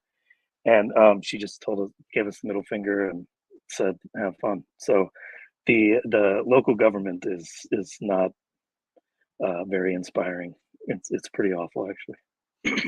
Yeah, because we always talk about how the LAPD notoriously uses Nazi policies when hiring outside of the area. Ethan Klein did an interview with Streets LA, and it's actually a really good interview. And he tells Ethan shit like this about the LAPD. Like, no one in it is from LA. Oh yeah, no. And like they've been publishing. Like how much of a problem actually is this though? Like, do you genuinely see, as someone who is in the city, do you visibly see a difference because they have no connection to the city, because they have no connection to the culture there, that sort of stuff, that they are more brutal? Somebody that I know who lives on the street who lived on the street called LAPD because she was being attacked by two men, sexually assaulted. She had a BB gun to defend herself, and the cops showed up and within 2 seconds shot and killed her. So that's what the LAPD is like. That's pretty awful. And like the person who did it has a sister and a dad who are both cops, and they both have also killed multiple people on the job. So it's pretty bad. The LAPD is, I would say yes, that you can definitely get a sense. I think it's in some ways it's worse with the sheriff's department because cities like Compton It they always don't have is. their own like police departments, so they hire out the sheriff's department. And as you mentioned earlier, you know, Google LASD gangs. There's a bunch of white supremacist gangs in the sheriff's department, and they're basically patrolling predominantly black and Latino neighborhoods. So yeah, it's pretty awful. Because I remember when I in like 2019 I was in LA, and it was the first time I'd ever been there. Right, expectations weren't high, but I got there, and because I walked everywhere, right? So I walked everywhere, used public transport. I traveled from the north to the south of like downtown LA. So basically, top of the city to USC. Okay, yeah.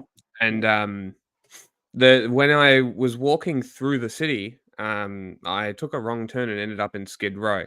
Now, oh yeah, very interesting experience. Pretty much defined my opinion of Los Angeles because I walked 2 blocks to the left. Clean streets. Right. Couldn't fucking believe it. Yeah. And it's like this city full of people who apparently care a lot.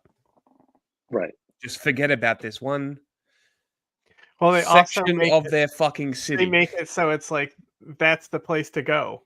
You know, Yeah. like they don't just let people be like that anywhere. They close them and off then they to the don't let them society. in the buildings which aren't Right. occupied. And I'm just like, Right. you people are supposed to care. These buildings aren't occupied. Right. Retrofit them. Right. Like, yeah, no, the absolutely. solution's And there. yeah, starting to work like with unhoused people in LA, you see how much of a lie the idea of California as a progressive place is. Like it's just not progressive at all. And Yeah. particularly trying to deal with homeowners around the issue of houselessness is like it's the level of like just NIMBYs. anger and like feeling like it's being done to them is wild. And you're like, wait, these people are, you know, a lot of there's kids that they've been in the foster program since they were 6 years old and were abused by multiple foster families and then never had any family support once they got out into the world. So like what, but they don't want to see that. All they want to see is like addicts who've made bad choices who don't deserve to be in their presence. And it's and then they call the cops and the cops come and all they have is a cudgel. And So bullets. how do you think? So if we're just to bring it back to sort of the violence and the protests and whatnot. So how does the wider society of Los Angeles sort of stand by the cops when they're seeing them let kids be brutalized by random much older than them people? It just seems like something even like at a minimum Los Angeles should be like outraged about. Yeah, I mean, I will say that the day after that happened, like, and there's a clear double standard because the most of the people who were showing up at the encampment who were Zionists were not students; they were outsiders. Some of them were like far right neo-Nazi guys that were just like there with their Zionist buddies, which is so weird. But the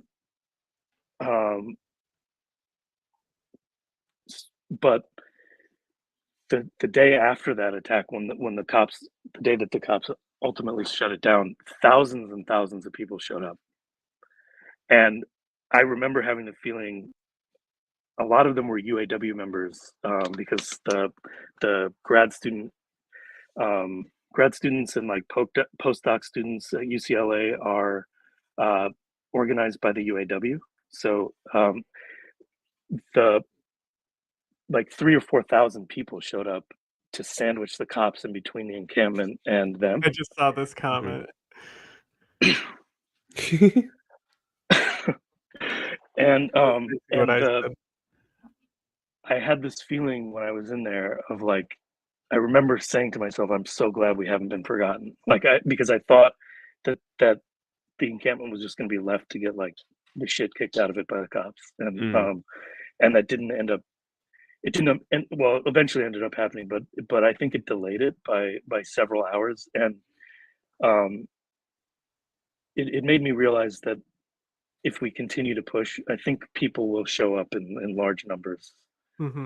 Because there were a lot of people clearly who were upset by what they saw on Tuesday night.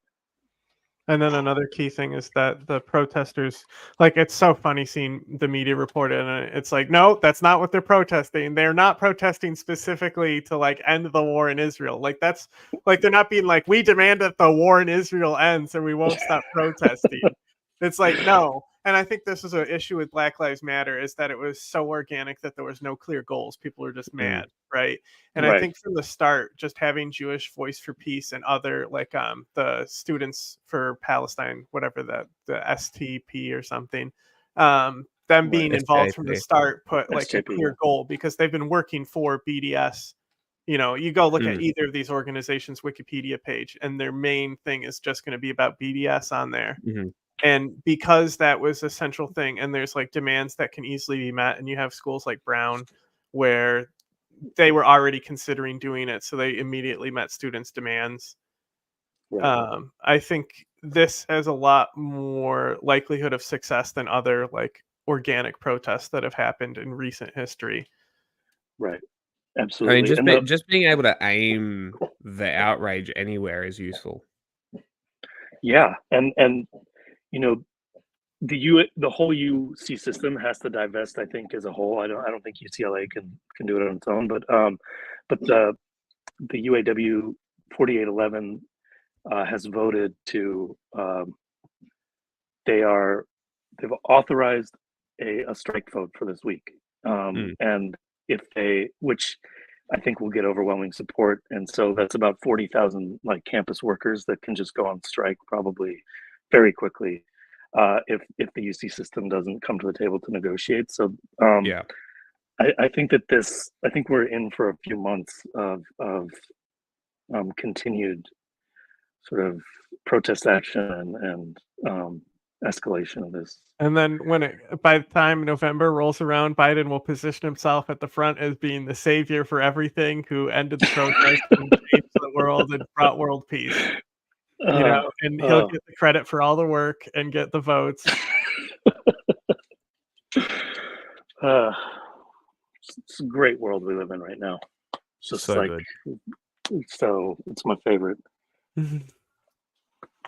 Well, anything else we want to talk about? I mean, that was a pretty good thing to like maybe end on there, unless there's something else we wanted to get into. Up to you guys. Anything? Because no, I think we've covered everything. We even went off topic. All right. Yeah, and came back to it to wrap it up.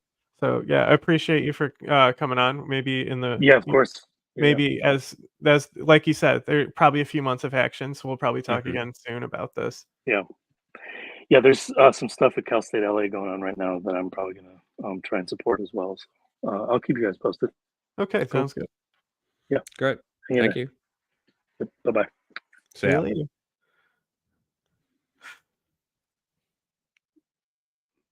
Alrighty. I mean, you know, that's our thing, is like you can like, the more we grow and the more we get contributors to be able to come on and stuff, the better the show's gonna get. So what we need is people to come in live and actually like platform and share us, and you know, and that's also honestly, better the for this show platforming too. matters so much more than Patreon donations at this point. And it's also better for this Donations, show as well. Can't really be donations until we're official NGO, but But yeah, it's also better for people watching as well, because then you're getting actual interviews instead of just watching videos, which is fine for the news. But if we want to know perspectives and stuff, we can sort of supplement it a little bit. Now, I would like to go in from here as an icebreaker. Kristi Noem on Meet the Press, who completely has a breakdown when they start asking about if she would kill Biden's dogs. I think it's here. I can grab it real quick. I definitely put it in here. I just have it's to find it's it. got to be in there. Well, because they also, I think they opened with John Fetterman today. Maybe I missed that one. So can you grab it? Yeah, I'll get it. Let's do it. There might be a small one. Tensions rising in the Middle East. All right, turning now to new developments in what could be a major escalation in the Middle East. Right now, Israeli officials are warning people to evacuate the city of Rafah, which could signal a ground offensive is coming. Hamas. God damn it. Baited me.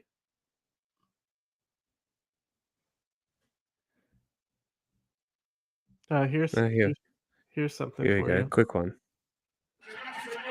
Jose Raul Molina has won the presidency of Panama in an election dominated by his old boss. So speaking of Ricardo which, we need to Martinelli, look at who's Chad. convicted of money. We need to also look at Chad. Yes. It's on there. laundering and is holed up in Nicaragua's embassy in the capital, Panama City. Another hour. Molina was once Press defense today. minister. I'm interested in people on the Meet the Press today. I'm sending it. I'm Yep. just getting the link to come up now. Yeah, I got that one. I got the Bernie one. Was a favorite for the top Oh, I job. just figured it's a He short stepped one. in to replace Martinelli, who had been barred from running. While in a strange campaign, Martinelli played a key role drumming up support for Molino from within the embassy where he sought asylum. Molino gave a victory speech Sunday evening. Ricardo Martinelli, my friend, mission accomplished, Ricardo. When you invited me to be vice president, I did not imagine this scenario, but it was my turn, and I took it on with enormous responsibility and humility. The president-elect went on to say he would be a pro-business leader and that the Central American country would honor debts to its creditors while also vowing not to forget the poor. Many voters saw Molino as a proxy for Martinelli, though opponents called him a puppet of the former president. Nicaragua granted Martinelli asylum, but Panamanian authorities have blocked him from leaving the country. Molino has promised to usher in prosperity through ambitious infrastructure investment and a higher minimum wage, while suggesting he would keep Martinelli out of jail. Molino will take office on July 1st for a 5-year term. New video showing the massive flooding in Brazil. Not yet. I must be crazy. I don't see it on any of the list. The Kristi Noem thing. I definitely put it somewhere. Vermont's senior senator wants a 4th term in Washington, announcing his re-election campaign today. The 82-year-old spotlighted numerous problems he says Vermont and the nation face as we head towards November. Sanders was first elected to the Senate nearly 2 decades ago in 2006 Can you spell her name? after 15 years in the U.S. House. N-O-E-M. At the forefront today, he says he'll continue to address the high cost of living and lack of affordable housing. Advocating for universal health care and lowering prescription drug costs will also remain on his agenda. Sanders says he wants the U.S. to work with the rest of the world in addressing climate change. This morning, he called the 2024 election the, quote, most it's Face of the consequential Nation. election in That's our why. lifetimes. You don't have to love Joe Biden. Same show, just different name what with a is different at stake network. It's is literally the same type of show. whether we, in fact, continue to be a democratic society. Donald Trump has spent years undermining American democracy. And it is very clear he wants to move us toward an authoritarian form of society. Sanders easily nabbed Senator Peter Welch's endorsement. Congresswoman Becca Balint also voiced support today. So far, Republican Gerald Malloy, who lost the 2022 election against Welch, is tiny headphones. My ears still hurt, and I've had them off for a minute now. Vermont's senior senator wants a 4th term in Washington. Cease. Calm down now.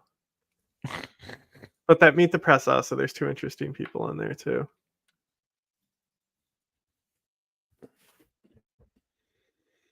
We begin this morning with the Republican governor of the state of South Dakota, Kristi Noem. Her upcoming memoir, No Going Back, is out this Tuesday, and she joins us from Watertown, South Dakota. Welcome back to Face the Nation. Thank you, Margaret. Thank you for inviting me to be on with you today. Well, Governor, I have your book right here. The very first blurb in it is an endorsement from Donald Trump. He says, this book, it's a winner, lays out a fantastic plan to make America great again. I know you're back from a gathering with Mr. Trump and other Republicans in Florida. Did he mention any of the response to your book at all? Oh, that's the thing that Tim Pool went to, Oh, he the certainly knows about fascist the party. book, and I appreciate his endorsement of it. You know, this is calling it really a a book that talks gathering, about how we're not going back. We're not going back to the days planning. before Donald Trump. Donald Trump broke politics, and I think that's a good thing. We're not going back to the days of Mitt Romney or the Bushes. That now there's a new way to do and talk to the American people, and they appreciate it. It's an honest, genuine conversation about what these citizens can do to take back their government and to have more input. So this book is really a how-to guide for how to make your voice heard, and for people in this country what they can do to really make sure that they are getting genuine elected officials that really want to give them more freedom and liberty. Huh? Hang on.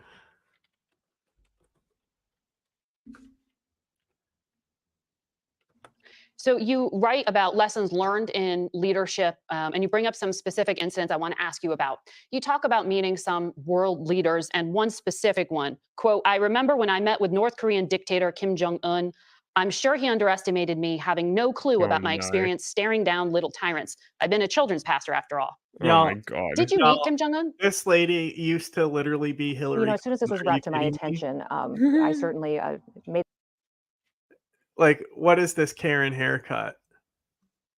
That is amazing. Boy. Passage, and I've met with many, many world leaders. I've traveled around the world. As soon as it was brought to my attention, we went forward and have made some edits. So I'm glad that this book is being released in a couple of days, and that those edits will be in place, and that people will have the updated version. So you did not meet with Kim Jong-un. That's what you're saying. No, I met with many, many world leaders. Many world leaders. I've traveled. Yes, I did meet with Kim Jong-un.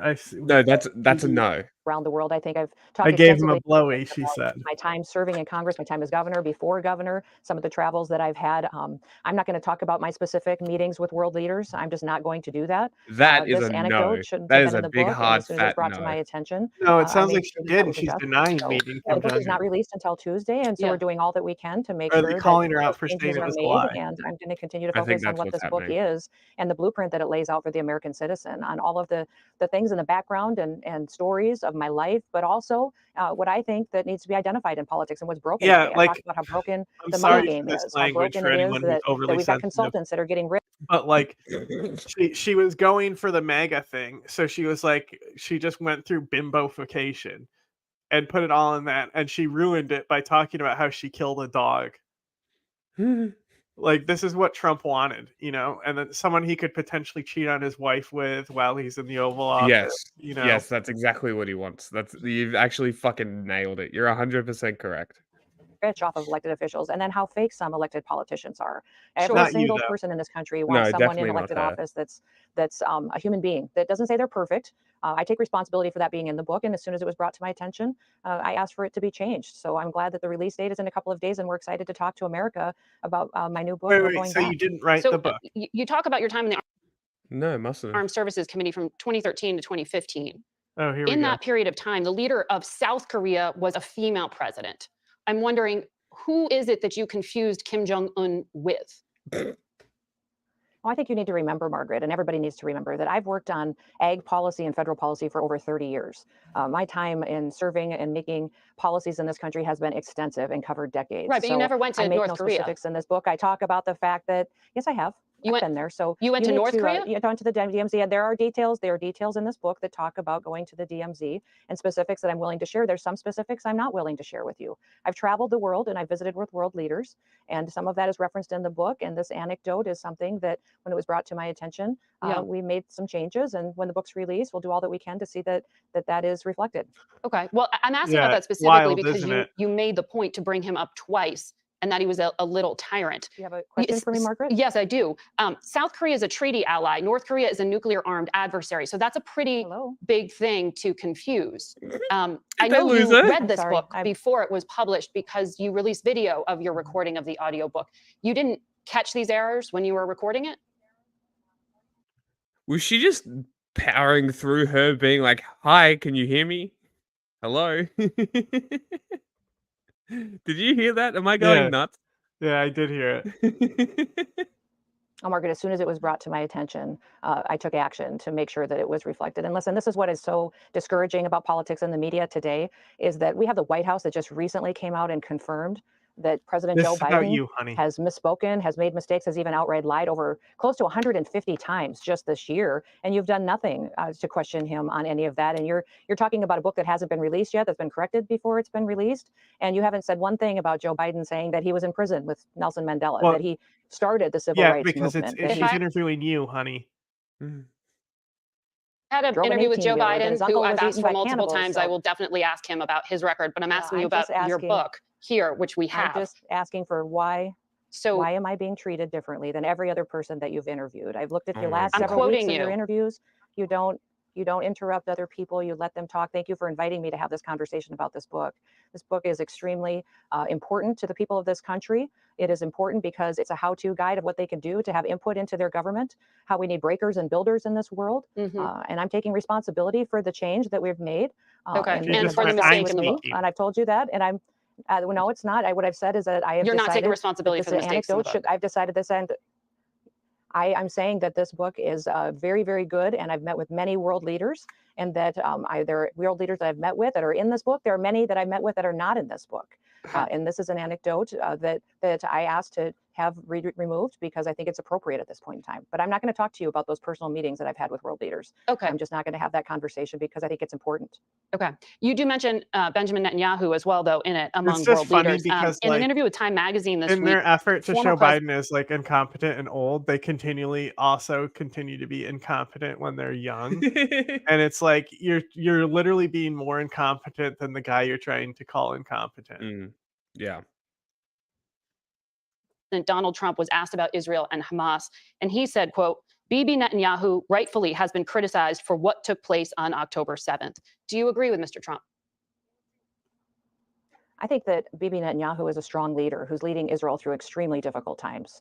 October 7th was you horrific, flog. and the crimes that Hamas committed against the Jewish people were absolutely awful, and that the United States of America should stand strong with our allies in the Flog. Middle East. Flog, I'm proud flog, to flog, flog, know flog. the Jewish people and Yep. their leaders over Thank you many, for many years. confirming And I think that what Hamas is doing and that the you would atrocities that were be committed are horrific, continuing to and that we should never support stand for the Israel anti-Semitism that we see going on in the United States of America. And despite what's their happened actions on our college and campuses is everything absolutely that has been devastating. It should be shut prevented. down immediately. I'm Shut the disappointed that fuck President Joe up. Biden didn't take action Shut the immediately to fuck stop up. these violent Where is crimes this against the Jewish soundbite? people that have happened on our own college Ah. campuses right Hi, here in the United everybody. States of America. Actual It should have never been Nazi allowed, here. and it should be stopped today. up.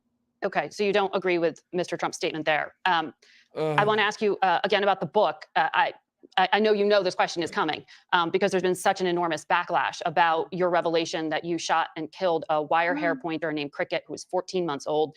You say in the book she came from another family that struggled with her aggression. You'd been training her to hunt. She got too excited, ruined the hunt, and then attacked and killed some chickens. I wonder if you have regrets about sharing this story. You know, Margaret, this book is filled with vulnerable, painful moments in my life, filled with times where I've made very difficult decisions. The reason that this story Painful is moments. You I didn't have to hated that fucking kill the dog. dog, you She stupid literally cunt. said, "I hated that dog," in the book after she kills it. Holy shit, you didn't have to do it. You actual psycho cunt of a woman. Holy She was shit. literally just mad and taking it out on an animal. Oh my god. Oh my god. Get help. Get help. Leave government. Retire. Actually, don't even retire. Do something to get yourself fired so you get no money afterwards, so that the taxpayer doesn't have to support you at all. You I are wrote a book and it burden on exposed me as society. a soulless Fuck person. you. Fuck you. From the depths of hell. Fuck you. In the book because people need to understand who I am and some of those difficult decisions. This was a dangerous animal that was killing livestock Oh and my attacking God. people. And I had little children at the time. Our operation had many kids running around and people in interaction with the public. Our And I made a difficult operation. choice. I think you're a mother too, and you have little kiddos. Would you make a choice between your children or a dangerous animal? And I think I would ask everybody in the country to put themselves in that situation because Yeah. that's what I faced. And I talk about it because what I'm tired of in this country is politicians who pretend to be something that they're not. that they aren't willing to have the hard conversations you, and look though. at the past and the tough decisions that they've made. What I talk about in the book extensively when people are able to get it on Tuesday is to see the whole story and the truth, not the spin that the media has put on this story. The media has put some or removed most of the facts, and what the reason this is in there is because I want people to know that I don't ask anybody else to take on my responsibilities. I understood my responsibility, and as a mom, I made a choice between protecting my children and protecting them from a dangerous animal that was killing livestock and attacking people. And, Well, and that's the decision that I described, I think, accurately how you wrote it up in the book. You didn't say the dog attacked people. You said it had tried to bite you.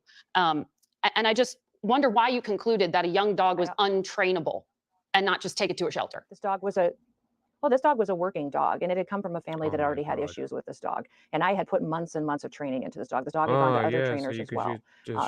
So all of that is the facts of the story, and all of that shows that when you put someone in a position where they have to make a decision and they want to protect their family, I'm protect working on children and other something. people Just give from me a being minute. attacked from an animal that has attacked others and killed livestock, that's the choice I made over 20 years ago. And that I didn't ask somebody else to take that responsibility for me, that I had to make that decision myself. Because you put it in a part of a chapter called Bad Day to Be a Goat. And then after you shot the dog, you, quote, realized another unpleasant job needed to be done. Walking back up to the yard, I spotted our billy goat. You said he smelled and would chase kids, so you took him to the gravel pit and shot him twice. Oh my God. How do you justify that? How was the goat a threat? And I'm asking you this because it seems like you're celebrating the killing of the animals. Not at all. This has been a story that my political opponents have tried to use against me for years. It's well known in South Dakota, and it has been to other people. And I want the truth to be out there and to understand that these animals were attacking my children, that we live on a farm and a ranch, and that tough decisions are made many times. And it is to protect people. And I'll tell you, the extremism of other people and how they have attacked me politically, I understand it. They're doing the same thing to me that they do to Donald Trump every day. Every day, the constant attacks and coming after me. During COVID, I was attacked night after night for months after months for the decisions that I made. Because it's on Snapchat and many other journalists attacked me every single day on TV for months for the decisions that I made in South Dakota. You can hear her talking. To protect their freedoms. I think we had a very fair I'm used to being attacked when you joined us, ma'am, at that time, and I thanked you for answering questions on it. But on this point, though, because you have been rumored to be a potential vice presidential This candidate, is the base photo. and former House Speaker Newt Gingrich said, killing the dog and then writing about it ended any possibility of her being picked as VP. You talk multiple times about it. In fact, at the end of the book, you say the very first thing you would do if you got to the White House that was different from Joe Biden is you'd make sure Joe Biden's dog was nowhere on the grounds. Commander, say hello to Cricket. Are you doing this to try to look tough? Do you still think that you have a shot at being a VP? Well, number one, Joe Biden's dog has attacked 24 Secret Service people. So how many people is enough people to be attacked and dangerously hurt before you make a decision on a dog? And well, he's not living at the White House That's the question that the president should be held accountable to. You're saying he should be That's shot? what the president should be accountable to. Is what is the number? And I would say Republicans criticizing me. These are the same Republicans that criticized me. Psycho.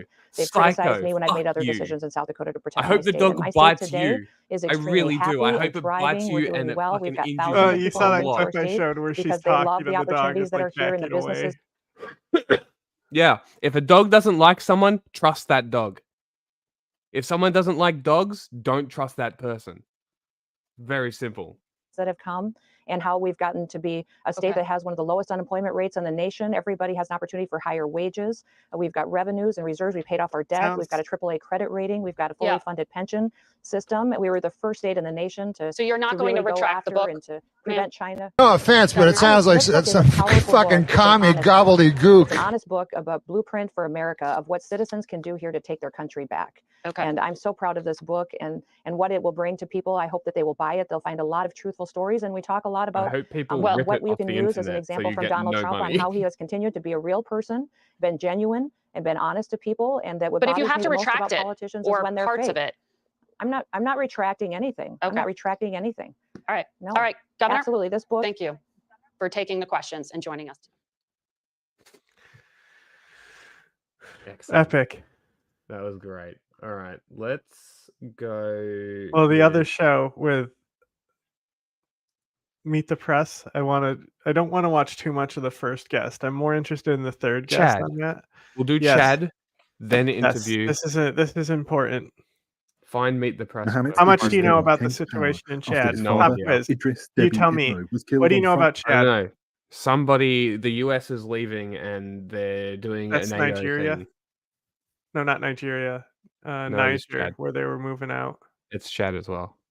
Anyway, what do you know about the Right. history of Chad's Chad? war What's with the piss bottles? It's probably gas.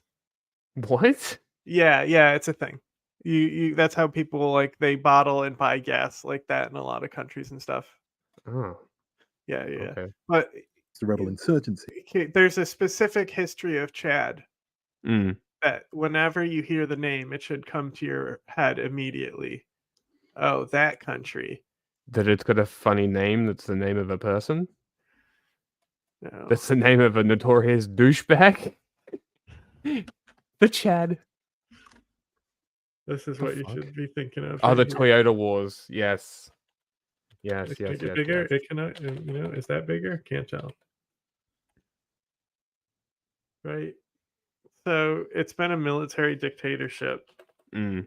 It's like for a long time, Forever. and so last year, like it had the like. Besides, it was like one of the like oldest dictators. Like Guinea-Bissau was, I think, or Equatorial Guyana, I think, was the one. It's like Tobago or something. Who was the president forever there? But Chad was up there with Debbie. And when I would do the world leader tier list, like even before we did any tier list or this was a thing, like he was always an appearance on there. But he died literally on the front line, trying to be a soldier. Oh, really? Yeah. Interesting. He's old as fuck though. So his kid what a took king. over. In 2021, he appointed himself transitional leader and military ruler, a move critics say was unconstitutional. If Debbie wins Chad's elections on May 6th, as analysts expect him to, he will legitimize his rule and become civilian president. Meanwhile, prominent members of the opposition party have been banned from appearing on the ballot and say speaking out against the government is risky. We are taking a lot of risks, and we don't know what will happen. We have already covered practically the entire South, and we will go back to the hinterland to try and explain to everyone that the results that will come out of this election are not for the Chadian population. It is not to solve anything about the past. In February, one major opposition leader, Yahya Dillo, was killed by Chadian security forces who said he was resisting arrest. His party said Dillo was assassinated. Analysts say Debbie's influence is growing in Chad and beyond. Debbie's importance as a security ally for France and for the US has been hugely enhanced by the developments in the center of the Sahel, because we've seen a series of military coups, of course, in West Africa. Mali, Burkina Faso, and Niger, all of which were closely partnered with the West in the fight against militant groups linked to Al-Qaeda and Islamic State in the Sahel, have seen military coups in recent years, in part on a Burkina wave of Faso. anti-Western sentiment. Whose coverage is Following this? the coups, Reuters? Western Is this troops Reuters? were ejected. Chad has avoided Voice of America. But at the same time, the state Oh, remains Voice of very America pro-American, and the state is putting in place all possible means proper precisely to pronunciation of prevent Al-Qaeda. an anti-French movement from growing. While French troops remain in Chad, media reported on April 25th that US troops would leave, at least temporarily, or until the election is over. The US began pulling its 100 military personnel from the country in early May. It is guide, not my people. It is guide. Guide, yes.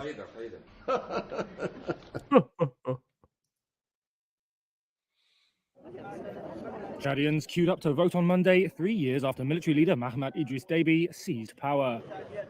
This election is the first among several countries in Africa's Sahel region that have witnessed coups in recent years.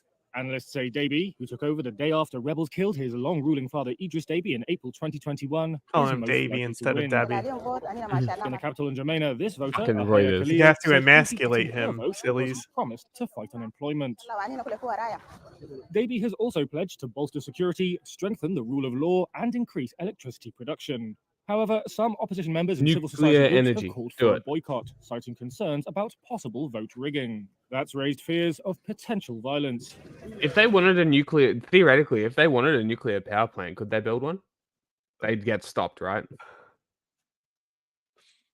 Not sure. Well, like theoretically, what if a country like I mean, this, France is or- involved, so if they wanted one, they could probably get one because it's France. that is a good point. The French do like giving nuclear secrets out. That is a fair point. Interesting.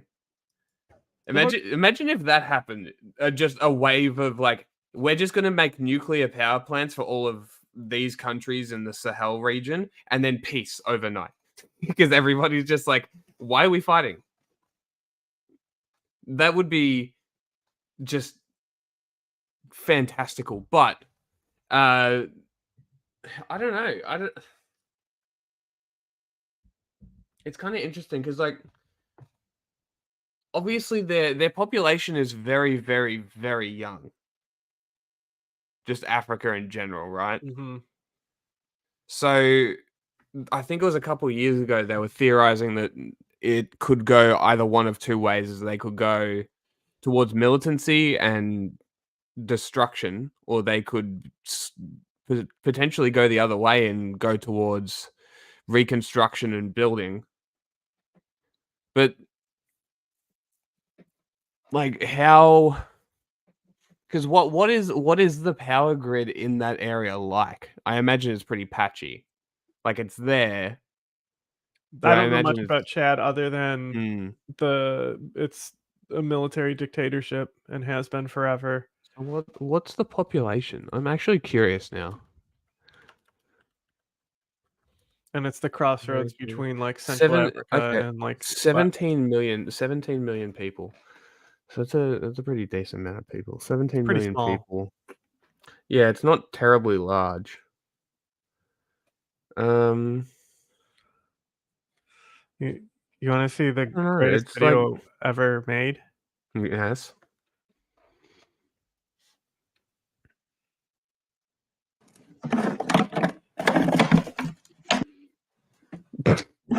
Like one of those perfectly edited videos. His little fucking hands when he gets just like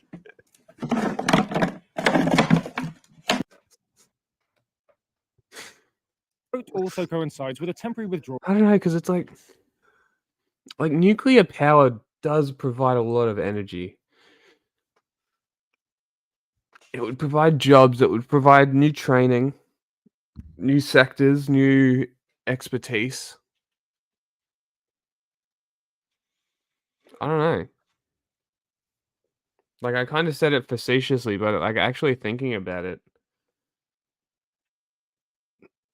because especially if they have that cooperative security between those three countries as well, and on top of that, what's the ECOWAS? Mm-hmm. Was that who they were fucking with? And Chad is ECOWAS, not in it, I don't think. They might no. be. So like ECOWAS could very well put something like this into a proposal. Like we've watched plenty of stuff. Like they're definitely far enough that they could easily do something like this. But the other thing is like you've also got ISIS in the area. Well, yeah, that's who the guy was killed by. The So president. it's like fucking hell. Like you've got ISIS in this area, a very young population, and a very small window between, well, one, climate change fucking them forever, and being able to utilize that youth. I don't know. That's a very hard problem to just solve. You kind of have to deal with ISIS first, don't you? You can't just sort of Some let would say you them. deal with ISIS by making the country better. Those people would be me. How so? I mean, the main reason why these coups happened is because the government was trying a new approach. Mm, And that they didn't weren't work. being fucking fascist as fuck and extreme against the Muslim extremists in the country. Mm, And so the military cooed the government because the military can only think like a military, and they think that the government isn't doing enough to just kill all these people because that's the military's goal. So that's what Right. happened, is that politics got in the way with brutality. and now they're just going brutality, and it's still not working. Well, Chad's always been like that. So that's why Chad Right. doesn't have to worry about a coup. Right, because they're a military junta. Yeah. Yeah. Okay, fair enough.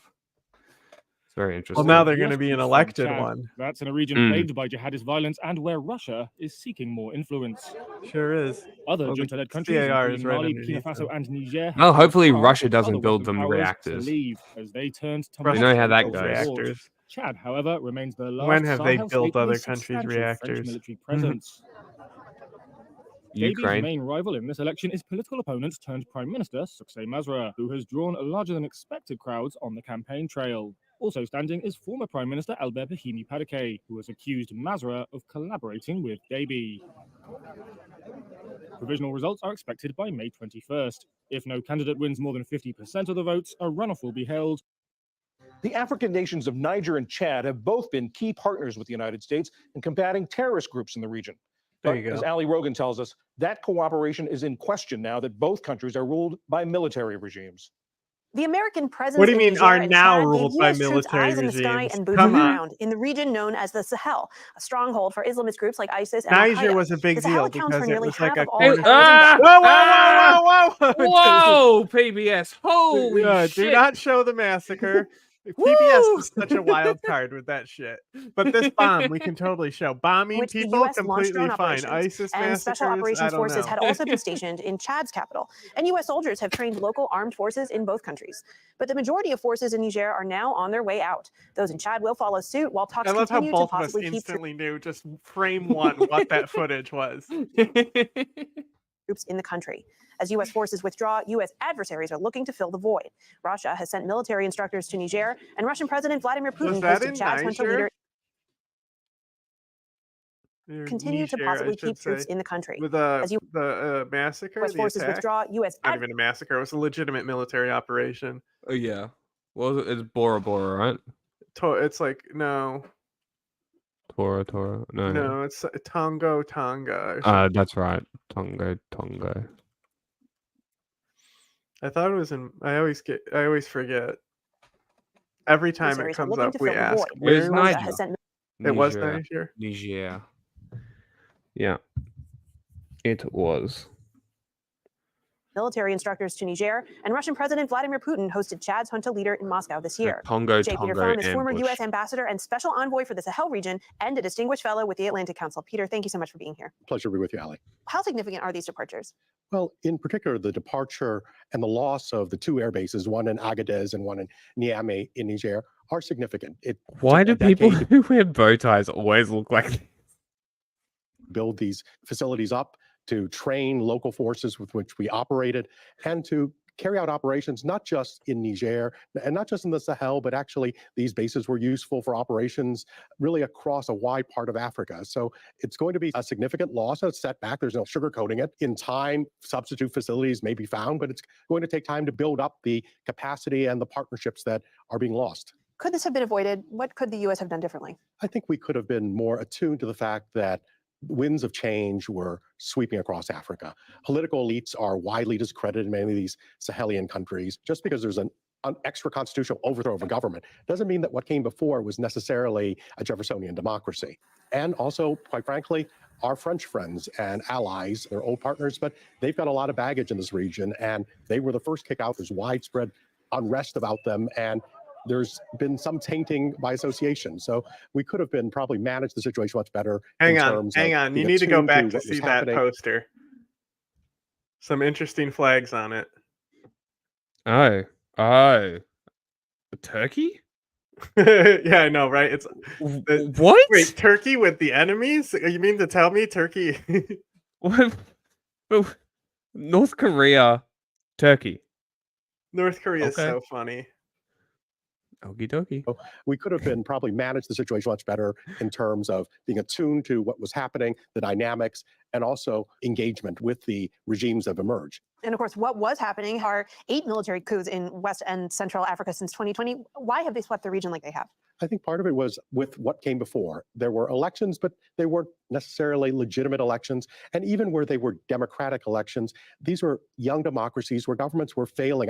When I was special envoy, I kept repeating that the region had a crisis of state legitimacy. The governments were not providing basic goods, services, and protection to their people. And so what people want is protection, security, and I'm not saying military guys are the solution, but they present an easy, credible solution compared with some of the civilian leaderships that came before. What does it say about these junta leaders that they've all been shunning leaders from the West, the United States, also many colonial powers, including France? Well, I think the one big mistake we make is to try to force them to choose us or the other guy. And I'm not, by any stretch of the imagination, anyone knows me, knows I carry very little water or any for our Chinese or Russian friends. But they're offering facile solutions. And when we tell them us or them, very often, because they can deliver quickly and immediately, that becomes the easy one for the juntas or other leaders to opt for. We have to figure a way to maintain our conversations, maintain our strategic objectives, while at the same time not betraying our values. And it's a tough balancing act. Niger, this decision does seem final. The troops are leaving. But in Chad, though, I mean, you could just leave, and when Russia starts brutalizing them, and they beg the US to come back, I mean, that's kind of the calculated move the US would make. They don't really value human lives, so why not? They've done it before, where they've just let people get brutalized. Why not now? is there a little more wiggle room there? There are talks going on. Could these troops actually come back to the region? Well, I think the Chadians raise in their note a legitimate question. What are our forces doing in Chad? It's been several years since we've had direct military-to-military training assistance of the normal kind that one has troops stationed in these countries for. And part of it has to do with the nature of the regime in Chad, events that have occurred. I'm not trying to be an apologist for, but at the same time, they have a question asked. They're also going through an election period right now, which is a period of a little bit of turbulence. I think once they get through that, I think there's some serious, frank conversations that have to be had, and we'll see what comes out of it. Hopefully, we don't get pushed out of yet another country in the region, and especially a country like Chad, which of course is really at the fulcrum of not just the Sahel, but also Libya to its north, Sudan to its east. But it's been several years since Congress and the administration have given military assistance or training to the Chadians. Now, part of that was due to the nature of regime transition in that country. But at the same time, the Chadians have a right to ask, well, if you're not here to train us, what are you here to do? And the answer to that, of course, is, as we all know, is also help our French partners in some of their counterterrorism operations, but raises a legitimate question from the Chadian point of view. And again, we end up associated with a former colonial power that has baggage in the region. In terms of the countries filling the vacuum, we saw that Russia has already made its way into Niger. What are the possible consequences of countries like Russia and China filling the void that we're leaving? In the short term, they provide what some of these new regimes, military regimes, think is a security blanket because they're interested in regime survival. Now, whether what they provide is actually useful to that end, that's a different question. But in the long term, are they capable of providing the military assistance, the training, which was very effective in Niger, that the US and our European friends have provided? Are they capable of providing the economic and development assistance that the US and our European friends have provided for the decades? And the answer seems to be no. In the short term, the juntas may benefit. In the long term, it's the people of Niger, of Mali, Burkina Faso, Chad, countries in the Sahel who ultimately may pay the price for short-term decisions. Jay Peter Pham, former U.S. ambassador and special envoy for the Sahel region, and now a distinguished fellow with the Atlantic Council. Mariam Sirtsvadze chugs a cup of coffee, packs a gas mask, and heads out the door of her Tbilisi apartment. Despite running on little sleep for the past few weeks, she says she's full of energy. She's one of thousands of Georgians engaging in nightly protests against a government bill on so-called foreign agents. It would require organizations receiving more than 20% of their funding from abroad to register as agents of foreign influence. Critics have condemned it as authoritarian and Kremlin-inspired. Sirtsvadze, who is the co-founder of the charity Animal Project and receives funding from Western donors, fears the legislation would undermine her work. It's very insulting and demeaning to us because all we do, all the local NGOs do, is to work for the Georgian society. The normal NGOs that work on human rights, that work with the regional organizations, they have very limited resources there, and we all need this help from international organizations and donors, and they are putting such a barrier with this new bill that nobody can do anything right now, and Georgia will be left completely isolated from the West. At previous protests, police have cleared crowds with tear gas, stun grenades, and water cannons. The draft law has drawn comparisons to laws used to suppress dissent in Russia, with whom Georgia fought and lost a short war in 2008. The ruling Georgian Dream Party says the bill will promote transparency. For Sirtsvadze, the bill is high stakes.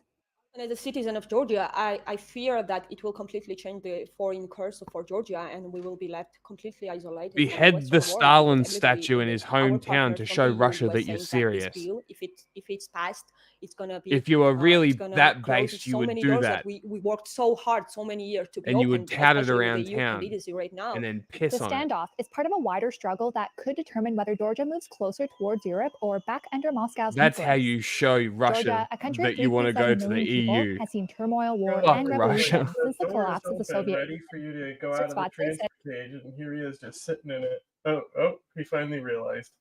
Moink. that she and her fellow protesters are determined to continue demonstrating. Either you are on the right I know side of because history we or moved the you are on time the slot wrong side earlier, of we've history. lost some of our Eastern European audience, but Georgians have been at the they do center. still tune in to catch it later. Mm. You know, anyone who can actually talk and speak on the Georgia protests would Yes, be nice to talk please. to. That would be great. These protests. They Not have threatened now, to 'cause continue their I am demonstrations until needing their to- No, not demands are today. met. Yeah, no, for The next capital- show. But definitely would like to talk to. Actually, I may know somebody. Tbilisi has seen days of large rallies prompted by a proposed foreign influence Let bill. me ask. If adopted, the new law would require all media and NGOs receiving 20% of their funding The from only person I abroad know is to Mike register as Reports, and agents I've of tried to foreign get him on influence. multiple The times. protesters are calling on their government to withdraw the bill and release all those recently detained. The stakes are much higher than just my NGO or all of the NGOs combined. The stakes are so high that it means that this law will draw a new dividing line between the Russian world and the free world.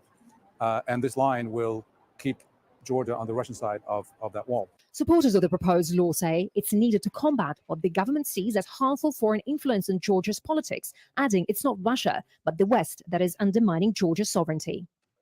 The act is way softer compared to the similar one in the United States or in some member countries of the European Union, Canada, or Australia. The reason for adopting this bill is to strengthen the sovereignty of Georgia, as the foreign influence coming from abroad is strong. The Western leaders have already said that if the bill is passed, we will lose an opportunity to join the European Union. That's what this whole fuss is about. But Zaza Bibilashvili disagrees. The fundamental problem with this law is that it says the enemy is elsewhere. The enemy is in the West. In reality, the enemy is here. We know who they are. And now they're fully synchronized with the Russians. The bill is similar to the one the governing Georgian Dream Party was pressured to withdraw last year after mass protests. So far, these demonstrations have not stopped the bill. Its third and final reading is scheduled for later this month. The proposed law and popular discontent have been a challenge for the governing Georgian Dream Party, especially ahead of parliamentary elections in October. After 3 weeks of protests... Okay. No good. I got very fast response from my Uzbek friend. She said no, she's in China, which is not going to help us. So, no. Neither the opposition nor the government appears prepared to give in. Yulia Shapovalova, Al Jazeera, Tbilisi, Georgia. Make sure to subscribe to our channel to get the latest news from Al Jazeera.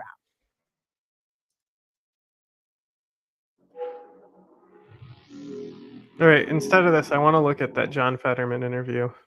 Okay. Probably maybe as a finisher. We'll see. I want to look. I don't really want to watch him. I want to see the Queen, the only Queen that I'll Welcome recognize. to the show, Senator. Not her. Not yet, though. I want to hear his dumb opinions Okay. first. Great to have you here. You're 'Cause cracking up. Do you I wanna did put this tell on us the list. what you're responding to there? Because as soon as I saw, I love. I keep calling it "Meet the Press" and it's "Face the Nation." as soon as every I saw time. Queen on that, I was like, Queen. Don't And spoil then it. Don't spoil it. And I'm not going to, but I quickly looked up who it was, and I'm like, I'll save this, and just this is all we'll watch. So I'm glad we're on the same wavelength. Oh, That you can watch Fetterman interview, alone. That was magnificent. I'll be back. Okay. Well, let me ask you looks about like a blacker. Democrats and your own party. I know you've been spending a lot of time on that this past weekend. You've been outspoken about these protesters we were just talking about with our reporter there. The director of national intelligence testified this week that there is no U.S. intelligence that Hamas is influencing the protests in the U.S. or directing it in any way. But I know you have said, while it's a great American value to protest, I don't believe living in a pup tent for Hamas is really helpful. Do you consider the flying of the Palestinian flag to be anti-Semitic, or have you actually seen the Hamas flag in some of these protests? I don't think that, but I will say that these kind of protests haven't been helpful, and ironically, they are actually working against peace in Middle East as well. And it's also very strange to me that now they're not actually protesting for a ceasefire now, and there's been a very valid ceasefire that's been on the table now, and Hamas has been refused to take that on. And I don't know why we're not, if we're going to protest thing, why aren't we protesting that, demanding Hamas to take that kind of a ceasefire, and then that would end all of the trauma and the chaotic going on there in Gaza. Well, many of these young protesters are protesting against President Biden's Israel policy, Israel being a recipient of U.S. taxpayer dollars and U.S. provided weapons. Hamas is not. Hamas is a designated terror group. So do you have any problem with the attempt to influence the president's policy through protest? Well, like I said, I'll never support any kind of conditions on Israel during this. And again, I'm going to continue to center Hamas is responsible for all of that again then. And now, if you're going to protest on these campuses, or what they're going all across America as well too, I really can't forget that the situation right now could end right now if Hamas just surrendered and they just sent all of his hostages home again. And that's also the thing that I've been frustrated too, is now that those hostages should be really in front of the conversations about the situation in Gaza. Sending them home would really, end again all of this immediately.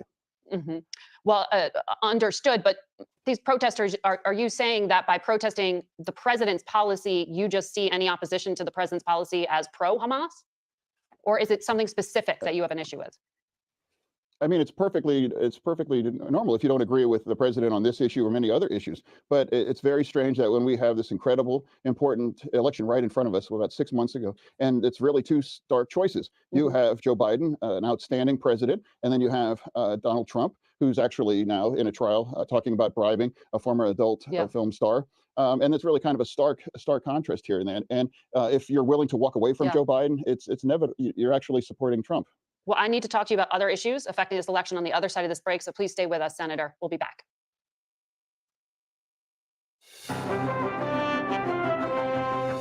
Welcome back to Face the Nation. We return to our conversation with Pennsylvania Democratic Senator John Fetterman. Senator, you said the other day that you'd vote for a Senate version of that House anti-Semitism bill. The ACLU said federal law already prohibits anti-Semitic discrimination and that this bill would chill free speech. Do these concerns resonate with you? I don't disagree with that. I was one of the co-leaders, sponsors of that bill. So of course I'm going to vote yes on that. And I think it's a very valid concern that really allowed that. I mean, that's an overwhelming vote, a bipartisan vote in the House as well. I think it's a great bill, and I look forward to voting for it. But sorry, just to clarify, you agree with the ACLU saying that it's wrong to equate criticism of the Israeli government with anti-Semitism?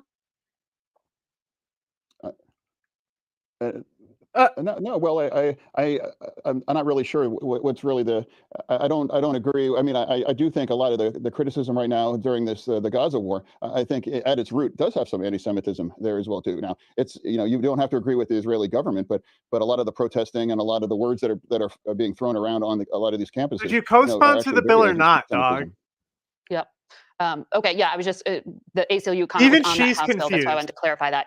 So you, as we mentioned, have been in Florida for this Democratic fundraiser. Our CBS polling shows that President Biden is in a really tight race in your home state of Pennsylvania with Mr. Trump. 61% of registered voters say the economy in Pennsylvania was better during the Trump era. 55% said Mr. Biden makes them feel worried versus 48% who say Trump. How tight is this race going to be? So we're having a technical issue. Okay. I was asking you about CBS polling showing a very tight race in the state of Pennsylvania. Are you able to hear me, sir? It's not working. Okay. All right, I'll ask one more time. Sir, if you can hear me. Now it's working. Now Okay. I can, yeah. Okay. Sure.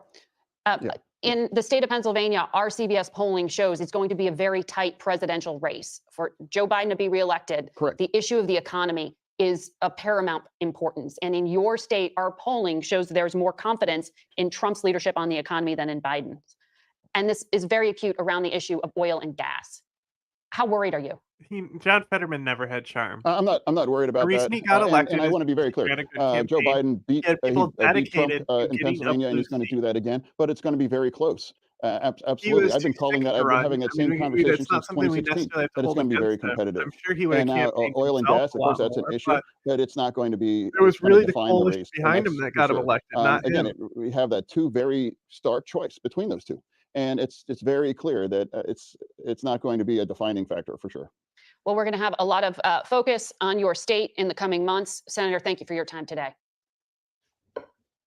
We'll be right back. Okay. We're joined now by California Democratic Congressman Ro Khanna. Good to have you here. And you've been, I know, visiting college campuses across the country, Michigan, Nevada, and the Biden campaign recently sent you to Wisconsin. Are we at the point now where the protesters are becoming a story unto themselves? No, you got to be back US, to the for the Queen. past 30 Get on years, has camera had for a the peace Queen. treaty with You Israel. don't We disrespect her spoke like with that. his partner, Queen Rania Al Abdullah of Jordan, on Thursday. She's of Palestinian descent and an advocate for children. We began our conversation on the impact of the war between Israel and Hamas and America's role in the region. I call her the real leader of Jordan. because she does like the perfect thing of what like a first lady is supposed to do and be like an emissary. Soft right? power. Yeah. She does it very well. Yeah. To this war, because Israeli officials say that without US support they couldn't launch this war. You turn off the tap and the weapons dry out. So there's been anger in our part of the world, not at just what's happening, but at the world's reaction.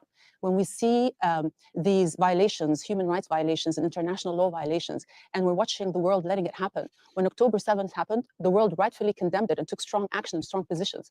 We are outraged that the same is not happening when Palestinians are getting killed. And so there is a sense of the selective application of humanitarian law. Notice how she immediately, it makes it, you can't ask me if I condemn Hamas by condemning Hamas before saying anything else. You said people back home. All right. Update. My Uzbek friend is asking her Georgian friend if she knows anybody who's in the protest who would be willing to speak to journalists. So, pending. See the United States as complicit in what's happening? They see it as an enabler, so clearly the US is the country that has most leverage over the US, over Israel. And like I said, it is the biggest ally and the biggest supporter. And the Arab world is getting, the rest of the world actually is getting mixed messages. So on the one hand, the US is demanding that more aid rightfully go back into Gaza. At the same time, they're denying that the starvation is intentional. And on he the one was hand, just, they the are King of outraged Jordan by was just the here meeting with attacks on Biden too. So Yes. he's meeting with Biden and she's doing the press. Exactly how it should be. the aid convoys. But Well, at the I same time, honestly, they're I denying would be that fine with her Israel is running violating Jordan international humanitarian law. and the There's other an way expression around. of concern Also, over civilian deaths. she's way But at the taller same than time, him. He's a there's a short provision king, of literally. offensive weapons funny. I've said this many to times. Israel that are That's so funny. used against Palestinians. When you try so hard to thread the needle, you can risk dropping the ball. You can risk letting your values and principles unravel, and that has Technically, a her deep impact official whether everyone title is is royal accountable or no one is. consort or So the next something. time a country breaks rules, Oh. And the U.S. Like comes and Because tries she's to not define of more royal. loyalty, Because she's not of royal blood. Yeah, no, but they call it queen now.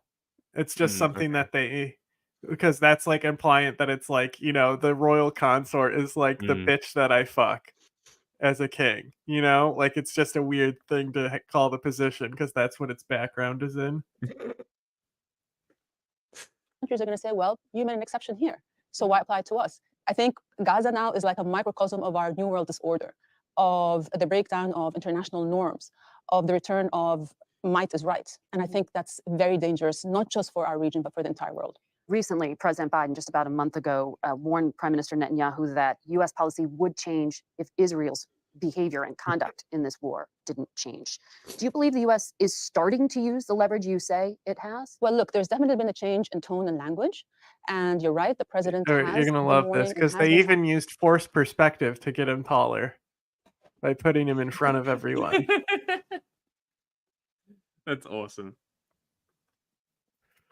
enter Rafah. But we've seen time and again Israeli officials not heeding the warnings or counsel or advice of allies. So I think it's time that the international community, including the US, really use its political leverage to compel Israel to end the war and to let aid in. And it's by Based standing up queen. for international law, saying, for example, the building of illegal settlements is wrong and it has to stop. It's by saying that, you know, we are not going to provide you with offensive weapons. It's by saying, Wow, it's we're not gonna crazy. continue Jordan to is use our completely veto right here, to huh? not hold Israel accountable when it breaks the law. They're so much cooler Diplomatic than pressure Saudi is also very, Arabia. very important. So there are many tools that the US has in order to compel Israel to do the right thing. And I think for the sake of our world, the US may be Israel's most closest ally, but a good friend holds a friend accountable. You argued people need to understand that Palestinian mothers love their children just as much as Israeli mothers. True. Why do you feel like that needed to be said? Well, because, you know, for decades, the dehumanization of Palestinians It's has so been funny an intentional because approach that Abdullah Israel I, adopted in order to the current numb king's people to father, Palestinian suffering. was a monster, right? Like he's one of the people responsible for the jihadi issue because of Oh, his really? prisons and shit. Yeah, I Oh, mean that's right, how prison, he got right. Yeah, radicalized was yeah. in his I fucking gotcha. prison. Yeah. Like he was not like that well liked. And then the new king is like, "Hey, who wants to party? Let's go." It's actually quite surprising to see just how deep the undercurrents of dehumanizations run. Arabs are generally accused of teaching hate, and as Palestinians as well. But it's Israelis have actually walled Palestinians out of sight and out of mind. It's kind of reduced them to nameless, faceless security threats that you have to defend yourself against. To see Hamas as representing Palestinian people, you're saying, is wrong. Absolutely wrong. And also just to point out that most of the people alive in Gaza today were not alive when Hamas was elected. They were either they were not born or they were children at the time. So absolutely, Hamas does not represent the majority of Palestinians. And if Palestinians hate Israelis, it is not because of their religion or their identity. It's because of the fact that they've only interacted with them as enforcers of a military state. They have only known them through their checkpoints and bullets and guns. It's not something that's inherently in them against Jewish people. In fact, I always try to remind people that, you know, we have coexisted, Christians, Muslims, and Jewish people for the longest time. Well, you know, historians will argue anti-Semitism has been present throughout history, right? Yes. And it is hard for people to hear some of what you're saying and not react in that way, where they hear a characterization of criticism of the Israeli government or the Israeli military and see where you're separating from Jewish people. Right. A lot of people don't hear a difference. Anti-Semitism is absolutely present, and it's been on the rise. It's been on the surge, and it is the worst kind of bigotry. It is pure hatred, and I always say that Muslims have to be at the forefront of fighting anti-Semitism because Islamophobia is the other side of the same disease, and it's also on the rise. Judaism is a religion of peace, and the issue is when you try to conflate anti-Israeli policy with anti-Semitism, right? I know. Anti-Semitism I'd say is when you like persecute somebody or you I make discriminate a against joke somebody based on about their Jewish like identity. Israel is a state. It has how cool it would be to be able to say that you banged the queen, and people would. It was when the Queen of England was alive, right? And that would be the joke. The set of the joke would be that they think I'm talking about the Queen of England. No. as political policy, political parties. So you can criticize the state of Israel, but that's not necessarily anti-Semitism. So when people stand up and speak against the war in Gaza, when they're talking about speak against the collective punishment, when you deprive people of food as a weapon of war, when entire Wow, she populations sounds just displaced, like when there's Hassan, except indiscriminate she's bombing, getting to the that is point not and not anti-Semitism. rambling. Yeah. That is speaking against Israeli There's no policy. chat distracting And it. I think it would be wrong to hold the Jewish community responsible for the actions of the policies of Israel. How are young people in Jordan thinking about this right now? I mean, what is the sentiment in terms of the American unconditional support for the government of Israel? I have to say, in one word, there's outrage. You know, there is outrage because, you know, for most young people, even those who maybe were against American foreign policy or whatever, or disagreed with it, we always looked up to the US, you know, as a country of a democratic country with democratic values, with application of law, with freedom It's so of funny speech, that a with, fucking you know, monarch human who rights. rules over a country, it's technically an authoritarian state, right? Yeah. And she's over here being like, we looked up to them because they had democracy and we love democracy. Do you? Why aren't you a constitutional monarchy then? Yeah. Etc. And as I said, you know, the young people are now feeling extremely disillusioned. How can this be happening while the US is allowing it to happen, while the rest of the world is allowing it to happen? Well, the director of national intelligence in this country, Avril Haines, testified saying there will be a generational impact from the war in Gaza. And that was also a gesture to terror recruitment. Mm. How concerned are you that that is what may happen to some of these young people who you say are just inundated with Jordan has the images same of what's democracy happening? index score as Turkey. It's not just the people who are on the extreme that are being enraged by this. It's people who are in the middle as well, people who are westernized, people who studied here, people who are suddenly just looking at the world and saying, you know, they're so disillusioned. They're saying, you know, clearly there are different standards, that humanitarian law is applied selectively and that our lives don't matter. And that it's okay for you know, almost 15,000 children to be killed, 19,000 to be orphaned. It's okay for you know, the infrastructure to be obliterated. It's okay to stop the delivery of aid and food to an entire population. That is collective punishment. It's a war crime, and it's Okay, happening. Jordan, on And so the the young Freedom people are House saying, index, you know, Jordan I actually has guess the the highest West doesn't civil like us. liberties So in the Middle East on their index. Really? Besides Israel and Interesting. Lebanon. I'm sure Lebanon is higher as well. Yeah, Lebanon is higher. Yeah. But Lebanon is almost tied on political rights with Jordan, even though that's more democratic. in my opinion, this is probably one of the largest recruitment events that we've seen in recent history. What you are describing is what Defense Secretary Austin warned Israel about, that you could have a tactical win and a strategic loss in the long term. That's what I hear you saying, that this will lead to more terror recruitment. Absolutely. Is this war making Israel safer? Is it making our world safer? You know, I would argue after 35,000 people dead, after the obliteration of the civilian infrastructure in Gaza, after the violations of so much, after the rhetoric that we're hearing, you know, from Israeli officials, calling Palestinians human animals, or saying, when the prime minister says that Palestinians are children of darkness, that they only understand the rules of the jungle, you know, when officials say we need to find a more effective way than death to inflict suffering on Palestinians. How is that making Israel safer? I mean, you know, how? Peace is not about politics only. It's about people. Israelis are surprised when the word genocide is used, because they cannot see Palestinians as anything but as a security threat, that they deserve what's happening to them. You know, in a poll, They're traumatized after October 7th. Absolutely Many traumatized. Israelis. I understand that. And I understand that because of my own background, that I would identify with the Palestinian side more. And because of that, I challenge myself every single day to put myself in the shoes of an Israeli mother who has a child that's been taken as hostage, or any young And Israeli because it's who such has an been old classical taught and who's country, heard she of the always invokes horrible motherhood and persecution stuff. that the Jewish people had to endure in You know, war. because that's such like a And, classic thing for and I like try the to first lady to do. Yeah. If Vladimir Putin, if I was your mother.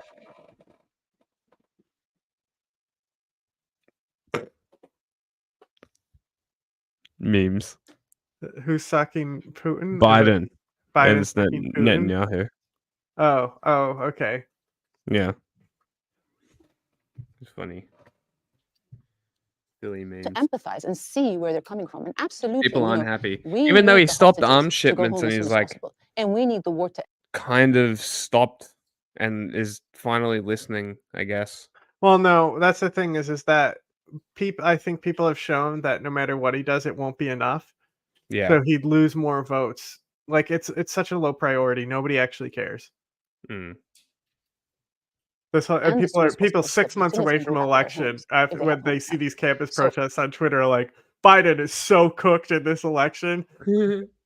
Our country has a virus, and it's called over democracy at this point, and it's just like running it for 2 years. 2 years, the fucking campaign starts ahead. Like, can we just fucking govern? Congress? Oh, that's as well. There's we can look at it on Wednesday, but Hakeem Jeffries also did one of these interviews with Face the Nation or Meet the Press that was also interesting. Okay. Oh, it might have been 60 Minutes. He's there defending, like, you know, and saying that we actually run Congress, even though we're in the minority. I understand that what happened in October 7th was traumatic and devastating for Israeli society, but the reaction to it has not helped the situation. You cannot just rely on this visceral reaction of retribution and revenge. Israel could have retaliated through surgical strikes against Hamas, but that's not what we're seeing today. The Biden administration is also expected to report to Congress by Wednesday whether or not Israel is complying with international law in its use of U.S.-provided weapons and whether it is blocking U.S. aid. You can see our full interview with Queen Rania on our website, facethenation.com. Oh, there's more? We'll be right back. That's it for us today. Thank you. Baited. No, they're like, you can see the full interview. There's more? That's very funny. This is not the right playlist. Wait, let's find, what time is it? Yeah, let's find a video to end on. Well, no, you know, there is a Vosh video about to play. Sure. Where was that? Was that the protests? I don't know. I don't know where it is. I'm gonna find something. Oh, here we go. I don't know. I'm just, there's plenty of stuff in the fun playlist. It's all good. This was an interesting story. Oh, this is a really interesting interview, actually. She went from being the center of That's, attention yeah, in women's because I saw the title, I'm like, this will actually be pretty professional interesting. basketball to the center of a global power struggle. 2 years after she was first detained in Russia, Brittany Griner is sharing new details about her time in prison and the fight to free her. It's all in her new book, Coming Home, which is out tomorrow. Amna Nawaz recently met up with Griner at the YMCA of I Greater heard New York she's a for a man. rare TV interview. No, And a furry. Yeah, I got you. Saw you. I did my job. You shot, I got the rebound. I put up. For basketball superstar Brittany Griner, better known as BG, the court has always been a safe space. Better The known? smell of the floor and the hardwood, it just felt natural. It felt home. It felt like the beginning of basketball for me. Born and raised in Houston, Texas, Griner was a breakout star at Baylor University, dunking her way to fame and a pro career with the Phoenix Mercury, 6 WNBA All-Star appearances, and 2 Olympic gold medals.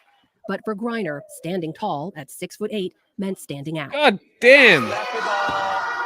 She Jesus. talks so openly, so honestly in your book about what it took to get you comfortable in your own skin. Mm-hmm. You wrote, "When you're born in a body like mine, a part of you dies every day. With every mean comment and lingering stare, you're the biggest person in the room, but you're also the loneliest." Mm-hmm. Did basketball help with that? Basketball definitely helped. It gave me a purpose. It gave me an outlet too. When I'm frustrated, it gave me somewhere to go and channel that energy in a positive way.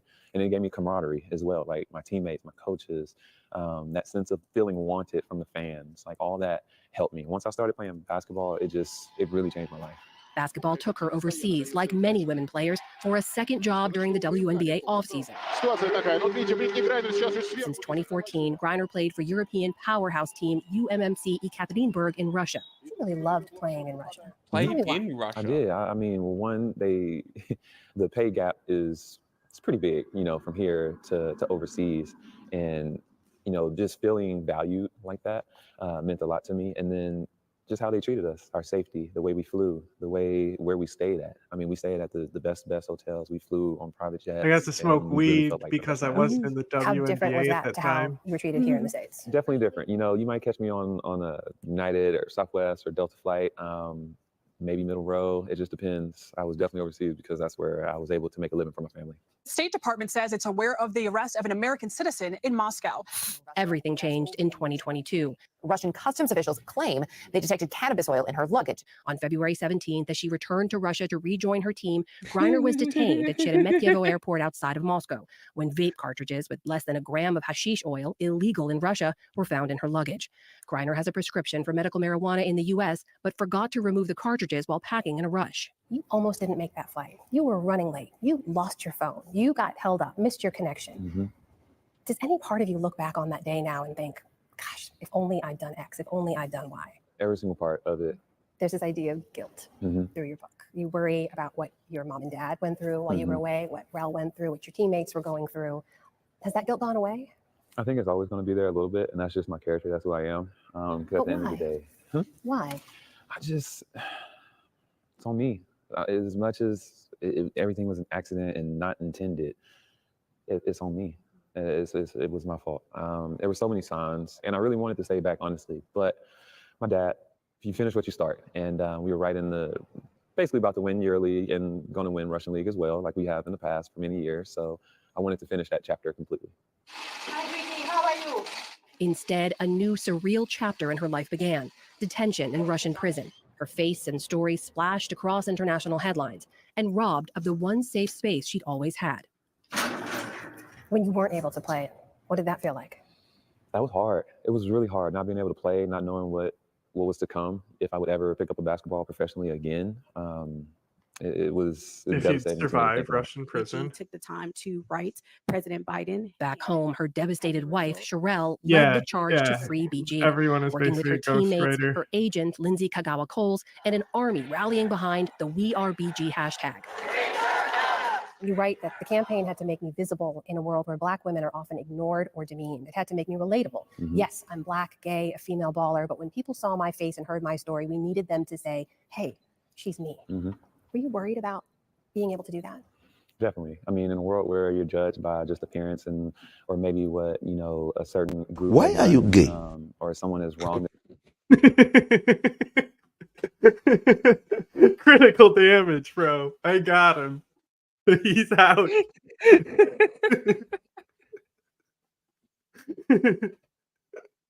So they condemn everyone that looks like them. I was definitely worried. I was definitely worried about the public opinion and how people would react. Griner, meanwhile, could do nothing but wait and My own survive. face. It makes you not want to fight. It makes you kind of give up hope. I mean, you're already I'm sitting in God damn court it. and I'm trying to plead, but I'm already locked up. I'm already in a cage. I feel like I talked about feeling like a zoo animal, especially how the guards would come and just open the little peephole to see me, and then I hear the snickering going down the hallway. I was expecting. What did she call A him? feeling like they're all watching you, like you're a spectacle. Was that something you'd ever felt before? Definitely. Growing up, I definitely felt like a spectacle. I remember in junior high, the girls coming up to me and literally talking to somebody else, touch my chest and say, oh, see, she's not really a real girl. She has no chest. Like, listen to her voice. So I've always been that spectacle of pointing and looking at. It was already a depressing and challenging time, and it just made it even worse. You were detained on February 17th. Mm-hmm. It was on February 24th that Russia invaded Ukraine. Do you believe that you were being held as a bargaining chip? 100%. There's no doubt in my mind that once they knew who I was and they had me, that I'm your value. I think it was a different target, interview I'm I your saw, value, but I'm target. glad we're watching the PBS one instead. It was a good one. Chip. I think You the don't other feel one like might have home been anymore. 60 minutes I or didn't feel like something. my life was mine. It They was in someone claim. else's hands. It was in other people's hands. It's a feeling that I never want to feel ever again. Where do you go in your head in those moments? What do you tell yourself? What do you do? I did a lot of gazing out of the windows to the point where I could make the bars disappear and I would just see land, because that's my sanctuary. I love being in nature. Once I got to the penal colony to go outside, right outside the cell, walking to the workstation, just admiring the distance behind the walls, behind everything. Did a lot of looking up at the birds. I want to just hang and pause for a second, okay, and acknowledge what was just said. Okay, so what this person is talking about is going out for slave labor. Like Yes. chopping American lumber for Yes. fucking hardwood floors, right? Mm-hmm. So think about this: a Black American just said once they got into slavery in Russia, it was a little bit better than just being in prison. Yeah. That's exactly what just happened. Yep. And there are people in America who defend Russia. Just think about that. Guess when famine's a genocide. Go ahead. Must be nice to be able to fly away. A Russian court eventually sentenced Griner to 9 years in prison. In part 2 of our interview tomorrow, she shares the grueling conditions inside a notorious Russian labor camp, the moment she'll never forget once she was freed, and what life ahead looks like for her and her wife, Sherelle. That's part. Cool. Okay. And we are Onsky. I'm in Spain without the S. Are you? Huh? Are you actually in Spain without the S? No. I'm fucking better than you. Wait, I didn't...